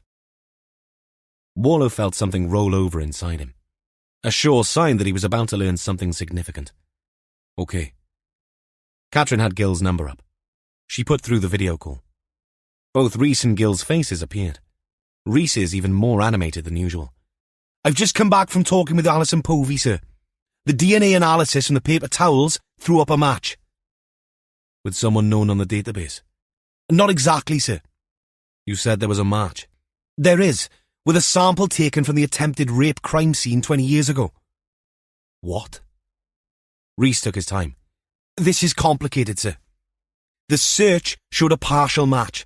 There's enough genetic similarity there to show a potential familial relationship with the DNA found on the victim. And the sample taken from 20 years ago was a single source. There was no contamination." Warlow didn't count the number of words Rhys spoke, because it wasn't the number that was important. It was their meaning that shifted the ground from under his feet. "Not the son. It's the father," he said. Barely a whisper, but the spark that now lit the blue touch paper in the case. "The taxi driver," Gil echoed Warlow's words. "It's Rob Griffith's blood on the paper towel. Morgan must have put this together somehow. He must have rigged his own bike. Morgan must have set the blades to get Rob Griffiths to cut himself. He wanted a sample of Griffith's blood." "But—" Rhys's objection was lost in the wind as Warlow turned and began to run towards the office. Chapter 38. Helen Moore, Edwin Griffiths' daughter, glanced up as Warlow stormed through the door. She had the torrid look of someone having a bad day at work, but on seeing the DCI, she composed herself and painted on a professional smile. "Chief Inspector Warlow, Rob just texted to say you were here and asking all kinds of odd questions. What can I do for you?" "It's your father I wanted to see." Warlow kept his voice as even as he could. No mean feat under the circumstances. Helen raised her eyebrows. "Join the queue. He was meant to pick someone up 20 minutes ago. I've had to send a different driver." "What do you mean?" "I mean that he's not answering his phone." Warlow crossed the gap between the door and the desk Helen was sitting at in 2 quick steps, and with an urgency that made the woman rear back. "Explain." "There's not much to explain. He had a pickup 40 minutes ago. Half an hour ago I tried to call and he wasn't answering." "Who did he pick up?" "A woman. I know her vaguely. Name of Kirby." Warlow stood up. His eyes squeezed shut at some inner frustration before the sound of Katrin coming through the door behind him galvanized him. He pivoted to her. "Get a call out to response vehicles. We are looking for a taxi cab." He jerked back towards Helen. "What is he driving?" "A black Peugeot E7. But it has our logo splattered all over it. You can't miss it." "Can you tell me what's going on?" Warlow didn't answer her. "Did he say where he was going?" "He was supposed to be going to Tesco's. Thing is, my dad called this ride in. The woman had spoken to him personally. He said he was going to do her a favour. It was all a bit odd." "GPS?" Katrin said. Helen blinked and flicked her gaze up to the sergeant. "Yes, every car." "So where is it now?" Katrin asked. Helen flushed. "I didn't think to look." "Look now," Warlow demanded. Helen typed on a keyboard, her eyes flicking across the screen, its light reflecting off her corneas. "It's stationary," she frowned. "Out near the showground." "What's he doing out there?" "Address," Warlow demanded. Helen scribbled something on a post-it note, but held it back. "Can you please tell me what's going on?" But Warlow reached forward and snatched the information from her hand, turned, and hurried out of the door. Warlow headed up the A40 and doubled back to cross the canal at Watton Wharf. From there, the land opened out. The showground was a 40-acre greenfield site and home to the oldest agricultural show in the country. It was manic on the first Saturday of August, but it was not busy now. Warlow pushed the Jeep along the lanes at a speed he'd normally consider unsafe, but today, the car was barely matching the speed of his thoughts. Morgan had put it all together in the long months and years in prison. He told only his mother what his conclusion had been. At least he had, until lately. But Warlow feared that prior to his death, he'd told someone else as well. Lucy Kirby. Just after they passed the Brecon Hunt kennels, the lane branched right, curving away towards a water treatment works. But as they rounded the bend, Warlow saw the black Peugeot parked in an area of hard standing through an open gate on the edge of one of the showground's massive fields. "There," he said, pointing ahead. He pushed his foot down to the floor to cover the last 100 yards and screeched to a halt just outside the gate. He was out of the car in an instant, half expecting to find the taxi empty. It wasn't. As he came around the side of the vehicle, under the flat light of a white-clouded sky, he made out the strangest of sights. One that chilled his marrow. In the driver's seat, his hands crossed at the wrist and zip-locked on the steering wheel, sat Edwin Griffiths. His face looked red. His eyes redder. The skin around them inflamed and squeezed shut, tears streaming. Damp hair clung to his skull. He was shaking, his mouth slack, his face a mask of absolute terror and pain. Behind him in a passenger seat sat Lucy Kirby. She had her phone in one hand and in the other held a lighter. Her face was covered by an industrial mask, the kind with filters built into the side. As Warlow got closer, he caught the smell. Lucy Kirby's window was open half an inch. From inside, the pungent stench of turpentine was obvious. Warlow held both hands up as he walked along the side of the vehicle. Lucy Kirby looked up at him, with eyes as cold as sharks. "Lucy, I'm Detective Inspector Warlow. Open the door." She turned away. The hand holding the lighter inched up a little higher. "Lucy, we know it's him. We know he did it. There's no need for this. I promise you we'll put him in jail. Think of your daughter. Think of your husband." They were the only words that Warlow could find, but he prayed they were enough. Lucy had not thought this through. The turpentine was volatile, the car full of its fumes. If she ignited the lighter, it wouldn't only be the terps doused Edwin Griffiths who would go up. "Lucy, open the door. He's caused enough pain already. Don't let him cause more." She arched her back then and lifted her face up, breathing more deeply. She dropped the phone and the lighter and brought both fists up to pummel the back of Griffith's head for several seconds. He bent forward, whimpering, pleading, trying to find somewhere to hide and failing. Those days were long gone. It didn't last long, and the violence was muted. One last small act of revenge. Warlow doubted it had caused any real harm. Then Lucy Kirby leant forward, unlocked the doors on the door panel at the front, and bent down to retrieve her phone from the floor. She pushed her door open and stepped out, pulling off her mask as she did so. She handed her phone over to Warlow. "You might want to listen to the voice recording," she said, and offered up her hands for cuffing. "We don't need to do that," Katrin said, as she came and stood by the woman's side. Warlow opened all the doors of the car, but did not undo the zip ties. Instead, he stood next to the man who kept his head on the steering wheel as Warlow read him his rights, and arrested him for attempted rape 20-something years before, and for the murder of Mark Morgan. Unravelling. A word that was applicable to the Griffiths family and their business on the one hand, and the job Warlow's team was now tasked with. They took Edwin Griffiths to hospital, where a triage nurse diagnosed a chemical conjunctivitis from getting some vinegar in his eye, shock and minimal bruising. Not enough to warrant admission. 2 burly uniforms took him to the custody suite in Brecon Nick. Katrin got Lucy Kirby's phone cloned so as not to lose any information, and so that the team could sit in a separate pokey room adjacent to the ops room in Sennybridge and listen to what Lucy Kirby had recorded. No one felt like tea or the contents of the away box. Instead, they all sat silently as Katrin played the file on her laptop. "I'm sitting in the taxi with Edwin Griffiths, who is going to tell me exactly what happened on that night 20-odd years ago." "Go ahead." Lucy's words sounded stern and calm, except when she enunciated the words exactly. That she did with hissing emphasis. "No." Griffith's reply came back muted and blunt. He sniffed. A jumble of noises, difficult to identify, followed. But then, the unmistakable noise of liquid pouring, accompanied by gasps and moans of protest from Griffiths. Lucy provided the commentary again. "That's terps, you bastard.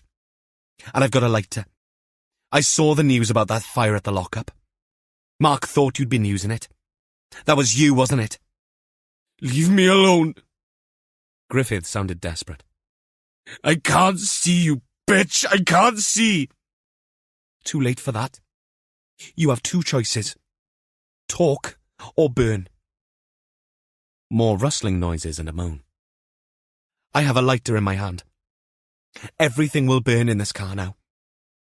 Everything that I've poured terps on, including you. See? I'm getting out. All I have to do is light this newspaper and post it through my open window. Then I can stand back and watch and listen to you screaming. A car door opened, and a few seconds later, shut. This time, Lucy's voice sounded further away. Talk or burn, you prick. No, wait. Okay. Griffith's voice cracked. The words were interrupted by half whimpers. It was me. It was me. Oh, shit. I went out to look for Mark that night. After dropping the rest off, I circled around in the early hours of the morning. There was no sign of him. And then I saw a girl. I wanted to see if she needed a lift. That's all. She was drunk, and then I don't know why, it just happened. You trying to rape her just happened. Lucy scoffed. I mean, I didn't plan it. I don't know how. We rolled down the bank. She was fighting, scratched me, and I ran away. I didn't do anything. What did you tell the police about that scratch? Silence. What did you tell them? I told them I'd stepped in to stop a fight outside the club the lads were in. But there was no fight, was there? Another wail from Griffiths. Was there?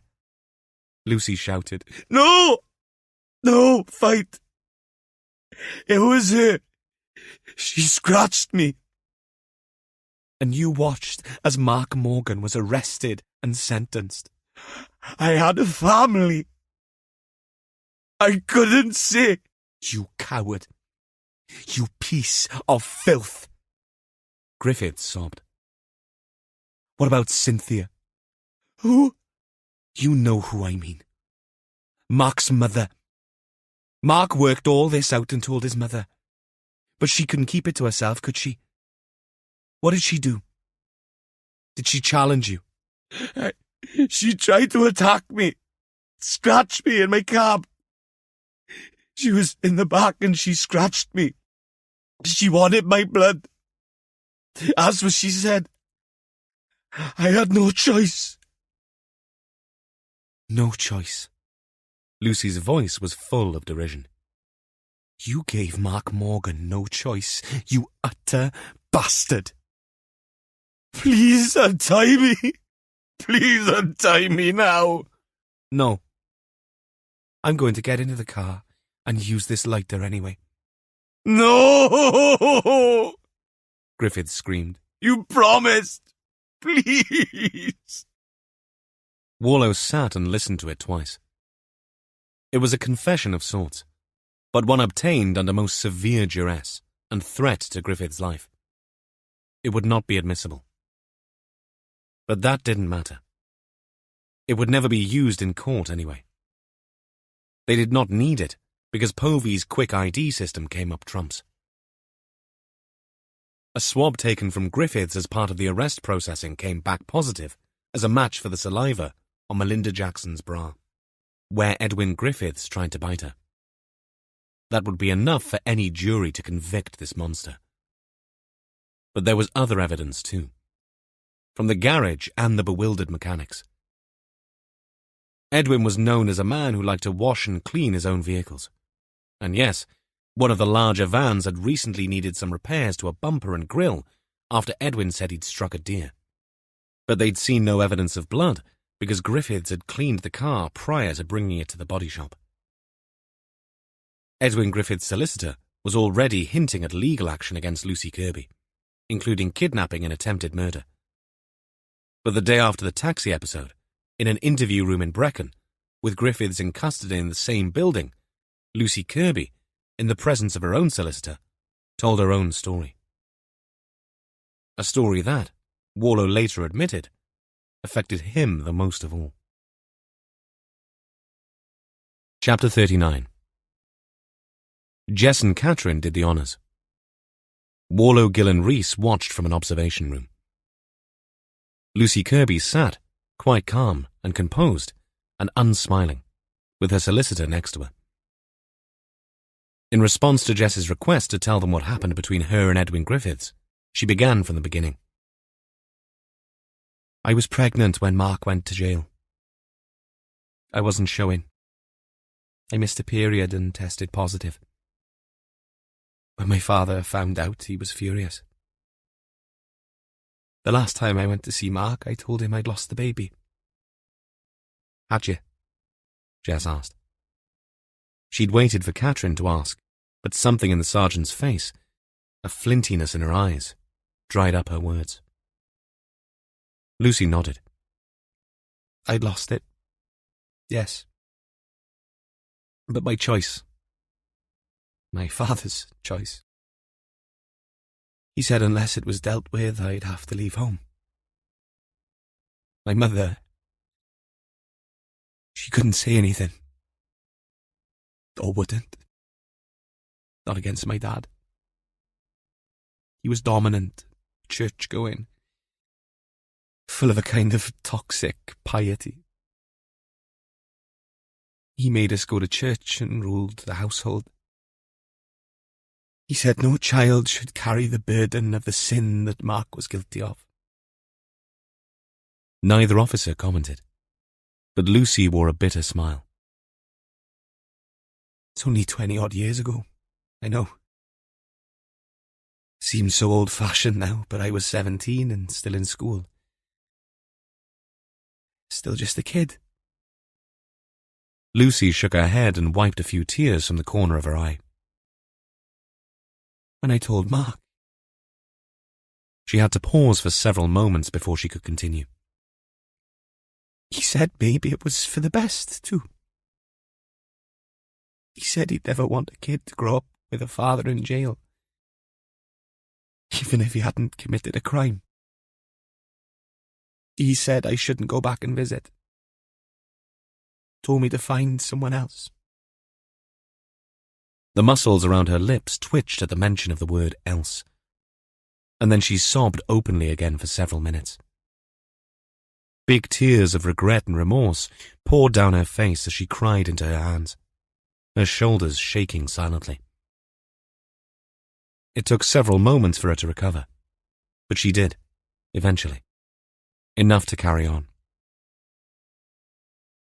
I knew Nick, of course, she said when she'd regained control. We'd been around each other socially since I met Mark. She wiped something out of her eye and sniffed loudly. In fact, I think Mark introduced this once when we were younger because he thought we'd be good together. She smiled brightly at them then, but realized what she'd just revealed and frowned hard once more. He was nice and good to me afterwards. We fell into a relationship because I needed someone. What happened soured things between me and my father. I left home soon after. I didn't go to university as planned. Aren't you a teacher? Jess asked. Lucy lifted her chin. That happened later, when my daughter was in secondary school. Open university, and then teacher training. When did Mark first contact you after his release? He didn't reach out. I did. When it happened and the appeal was granted, it broke something in me. Everything that happened, losing the baby, losing Mark, things I'd wrapped tight inside just unravelled. It all came back as if it had happened a month ago, not 20 years. I needed to tell Mark the truth. I rang him at his work. She exhaled a sombre breath, as if she were expelling poisonous air. I don't think he believed me. He didn't say so, but I think he believed my daughter was his. Is that why he stole your husband's toothbrush? Catherine, her expression stony, asked. Maybe. I don't know what he was thinking. He'd have to have stolen my daughters to get any comparison. I'm not sure he thought the whole thing through. But the way he reacted... She shook her head. My guess is that he believed I'd secretly kept the baby. But I hadn't. Her eyes fell as she clasped her hands together and thrust them between her clamped-together thighs. I fell pregnant again with Nick very soon after the termination. It happens. Despite being on the pill, even. Maybe I got my timings wrong. Perhaps I'm a statistical anomaly. I don't know. It was a shitty time in my life. What did Mark say to you? Lucy's face came back up to contemplate Jess. He said he'd worked everything out. Being inside all that time, I wondered if it made him a little mad. I didn't know what to believe. But he said he needed to tell someone else because of what had happened to his mother. Catherine frowned. What did he think had happened? Cynthia wasn't well towards the end. She had early onset dementia and was becoming disinhibited. I think that's why she went after Edwin Griffiths. Mark Morgan had worked out Griffiths was the real perpetrator, Jess asked. That's what he told you at that first phone call. That was his theory. He'd had a lot of time to think it through. But it all came down to the photographs, he said. I didn't believe him until I saw it for myself. There's a snap of the stag do group leaving from Brecon. They're all posing in front of the minibus. And there's one of them arriving home in front of the same minibus. Griffiths is in both photos as the driver. He's sitting in the driver's seat. You'd hardly notice him, and his face isn't that clear, but in the second photo he has bruises and cuts on his face. Jess scowled. He claims that was from him breaking up a fight outside the club where he picked the boys up. Lucy nodded. I asked Nick about that. He doesn't remember any fight, though he admits he was too drunk to remember much. But the police bought the story. Mark had reached out to other people after his release to ask about the fight. As far as I know now, no one remembered anything too bad happening. Mark told his mother he thought Griffiths was the real attacker, Jess asked. Another nod from Lucy. And he also thought Griffiths had killed his mother, because she'd gone after him. But he needed evidence. He said he had a plan of how to get Griffiths' DNA and get it tested. Then he'd go to the police once he had the results. He was doing all that when he got a call about some lock-up garages he still owned. When was this? I can't remember exactly. Not long before he came to see us. Jess absorbed the information and let it settle in her head. It all fitted like the final piece of a great big sickening jigsaw puzzle. Morgan would have been intrigued enough to visit the garages. Edwin Griffiths would have seen him on his CCTV cameras. He'd been in a minivan, a lethal weapon in the wrong hands. Morgan was only on his bike. Given what they now knew about the extent of Morgan's injuries, Griffiths must have been desperate and determined not to make a mistake. 2 days ago, something snapped, Lucy said. I heard about the fire at the lockup on the news. I had to know the truth. Nick had Edwin Griffiths' number from Round Table. Nick was always keen to improve himself with the great and the good of the town. I rang Griffiths and booked him. Said it would be good to catch up. Once I was in the car, I said we ought to go somewhere quiet to talk about Mark Morgan. He took me to the showground. I doubt his intentions were good, but I went prepared. She smiled. The internet has all the answers if you know where to look. I made up some spray. Lemon juice and apple cider vinegar with cayenne pepper and chili flakes. Left to soak overnight. I strained it and put it in a perfume bottle. I showed him the photograph of the stag do group on my phone. I hid the perfume spray behind a tissue.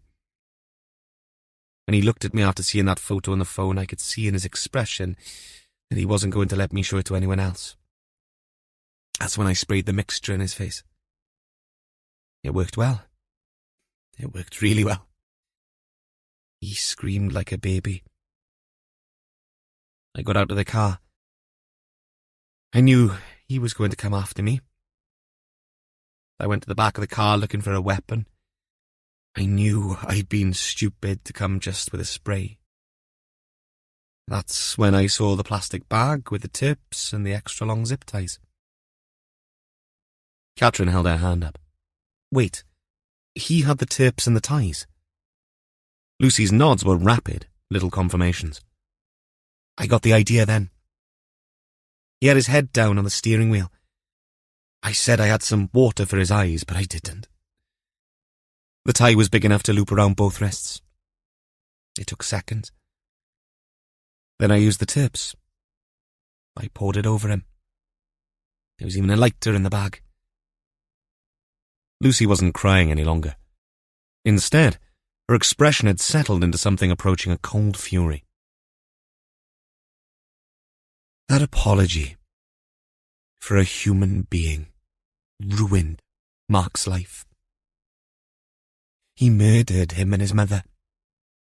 Murdered our baby, too. Her breath shuddered. I know how much that sounds like an excuse for my actions. I know I was weak and should have stood up to my father. But that piece of filth, Griffiths, was the root cause. She shut her eyes, and Jess guessed she was letting an imagined scenario play out behind her closed lids. The words that came next were low and full of bitter whispered regret. I wish I'd had the strength to flick that lighter. We're glad you didn't, Lucy, Jess said, and there was a tremor in her voice as she spoke. So is your daughter. And so is Nick. It's them you've got to think of now. From jail, you mean? Lucy's lips trembling afresh. Catherine reached out and took Lucy's hand. Mr. Warlow thinks you have a strong case for what happened, Lucy. You felt a threat to your life when you showed him that photograph, didn't you? I knew what he'd done to Mark and Cynthia. I knew he could kill me. And it wasn't you who brought the zip ties and the turpentine. Jess held the other woman's gaze. No, of course not. It had the ring of truth. Both officers knew it did. They'd both smelled turpentine when they'd been locked inside the garage. Jess leant forward. Then we'll do everything we can to help you, Lucy. Lucy stared back. At least tell me he's going to jail. Tell me I'm never going to see Griffith's face on the streets ever again. She shut her mouth tight, her breath heaving in through her flared nostrils. Go home to your husband and your daughter, Lucy, Jess said. We'll be in touch. And Edwin Griffiths isn't going anywhere ever again. I can promise you that. Chapter 40.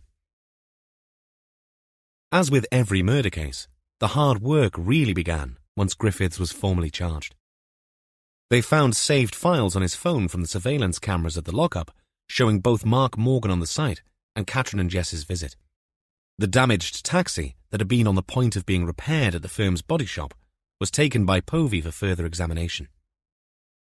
Traces of blood and tissue were found and confirmed as belonging to Mark Morgan. The evidence pertaining to Cynthia Morgan was even more compelling. Griffiths denied any knowledge of her body being at that lockup. His DNA and fingerprints were found on the sprung-open padlock, which had fallen away from the burning door. The tyre patterns at the lock-up site matched those on the damaged taxi van that Griffiths was driving. They never found Mark's bike. Griffiths had ample time and the whole of the vast countryside to get rid of it. Warlow assumed, without proof, that the little dust-free square on the desk they'd found in Cynthia's house had been Mark's file, probably purloined by Griffiths, who had, no doubt, searched the property after killing the man he'd left to rot in jail. There was a great deal more the team needed to do, but Gwent police were now also more than keen to find justice for Melinda Jackson, and were also interviewing Griffiths about the attempted rape. It might have been easy for Warlow to dismiss their efforts as a ship that had already sailed, but he realised how important this was for both the victim's closure and the force's need to correct their error and a monstrous miscarriage of justice. Why had he chosen the farmhouse on the centre site to hide the body? Warlow could only surmise that Griffiths had bet on no one going there. And he'd have been right had it not been for Maisie Sanders' curiosity. He might even have been planning to pick Mark up, perhaps one piece at a time, and take him to his vat of acid in Cynthia Morgan's garage. But Griffiths was not talking about that. Rhys had asked Warlow candidly how anyone like Griffiths could just carry on with their lives, knowing that another man was in jail for something they'd done. Warlow didn't have any real answer, but he dredged up something he'd read once. "You're asking me why he did the things he did, are you?" Am I, sir? Rhys thought a bit before adding, "Yes, I probably am." "We excuse the mentally ill from such acts, though evil bastards sometimes pretend that's the root cause. But Edwin Griffiths had no such shield to hide behind. His sanity is what makes it all so exponentially worse. I'll say only this. I don't pretend to understand them. The truly bad. And frankly, I'm bloody glad I don't. But someone like Griffiths has let his morals drift a long way off course, Rhys. As someone once said to me, he follows direction from old Harry's compass." "Old Harry, sir?" "He who shall not be named, Rhys. A diavol, sir. That's the one. And he's the same in Welsh and English and every other language on the planet. So be glad that you know the way, because you were taught it by your parents. Be even more glad that it isn't Edwin Griffith's way. Remember that when you tuck into your supper with the lovely Gina tonight." "I will, sir." "Good lad." A few weeks after Warlow had found Lucy Kirby with a lighter in her hand and Griffiths doused in turpentine, Sergeant Catherine Richards walked into the incident room with a bag of cakes and a coy look on her face. "I have something to say," she announced, standing in front of the others at the gallery with an unusually prim stance. She'd texted Warlow to warn him of her arrival, and so he'd already vacated the SIO office and stood waiting. "Don't tell me the Gwent lot want more tea," Gil said. "No, this is, personal," Catherine said, sounding unusually nervous. "Craig and me, we're pregnant." "Woohoo!" Rhys whooped. Jess stood and hugged Catherine. Gil did the same. When he was done, Warlow walked forward and stared at the minimal bump under Catherine's waistband. "One or two?" he asked. Catherine grinned. "Still just the one, sir." Warlow smiled broadly. The hug that Catherine returned had an extra squeeze in it, hardly noticeable to anyone watching, but known to the two of them. A little thank you for not one, but two saved lives. "How far gone, Sarge?" Rhys asked. 13 weeks. I bet Craig is chuffed. Got any names yet? Is it a boy or a girl? "Whoa there, Paxman," Jess said. "Too many questions." Catherine, though, was happy to respond.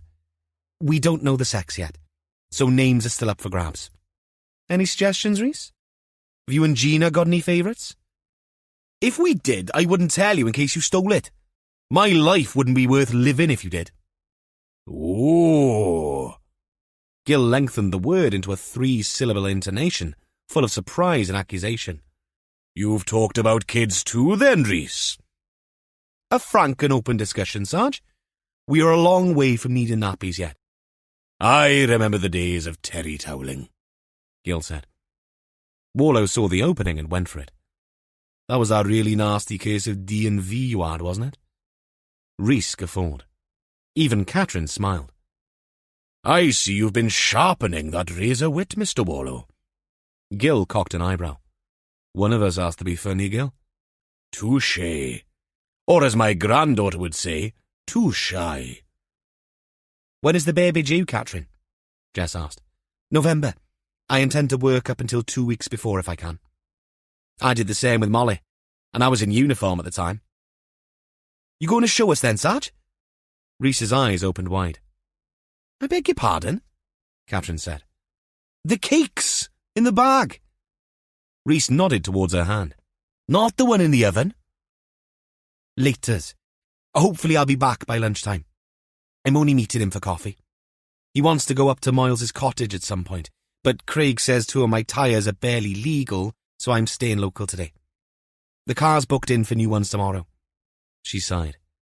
"That'll be an arm and a leg job, even though Craig knows the bloke. So any trip to Carnabarcid will have to wait until next week, I'm afraid." "That name rings an unpleasant bell," Gil said. Carnabarcid was the cottage where they'd found the dead body of Royston Moyles. An unclosed case. A case where Roger Hunt, the killer, remained at large. "Why does he want to go up there?" Rhys asked.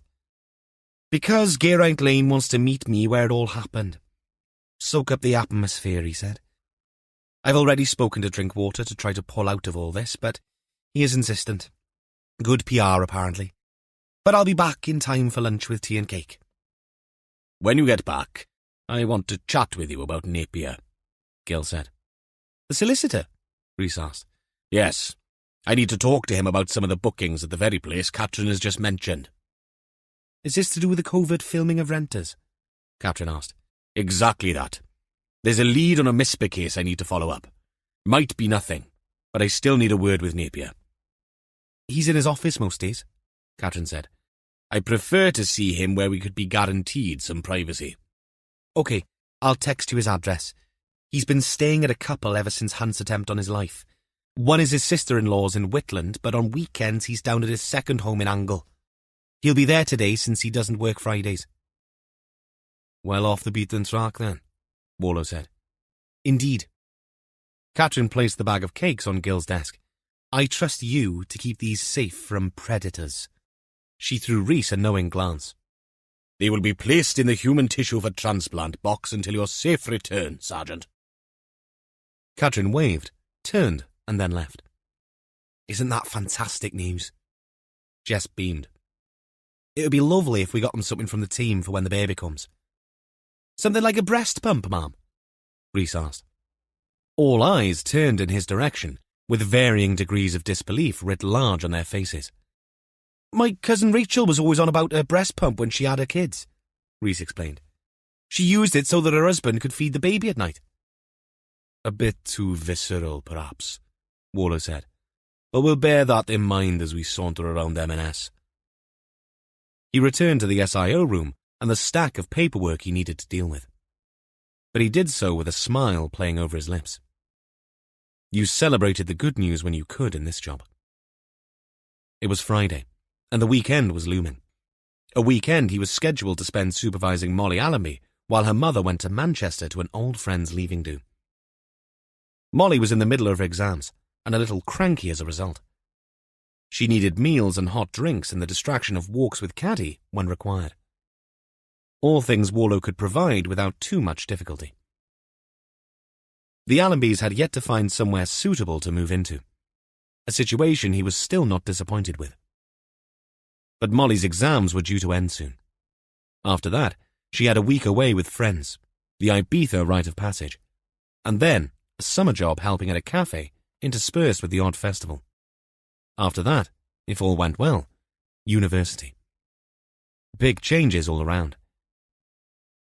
For the 1,000th time, sitting at his desk, Warlow wondered how much of that change he wanted to be a part of, and realized with an uncomfortable rolling of his gut, that he needed to make up his mind one way or another pretty damn quick.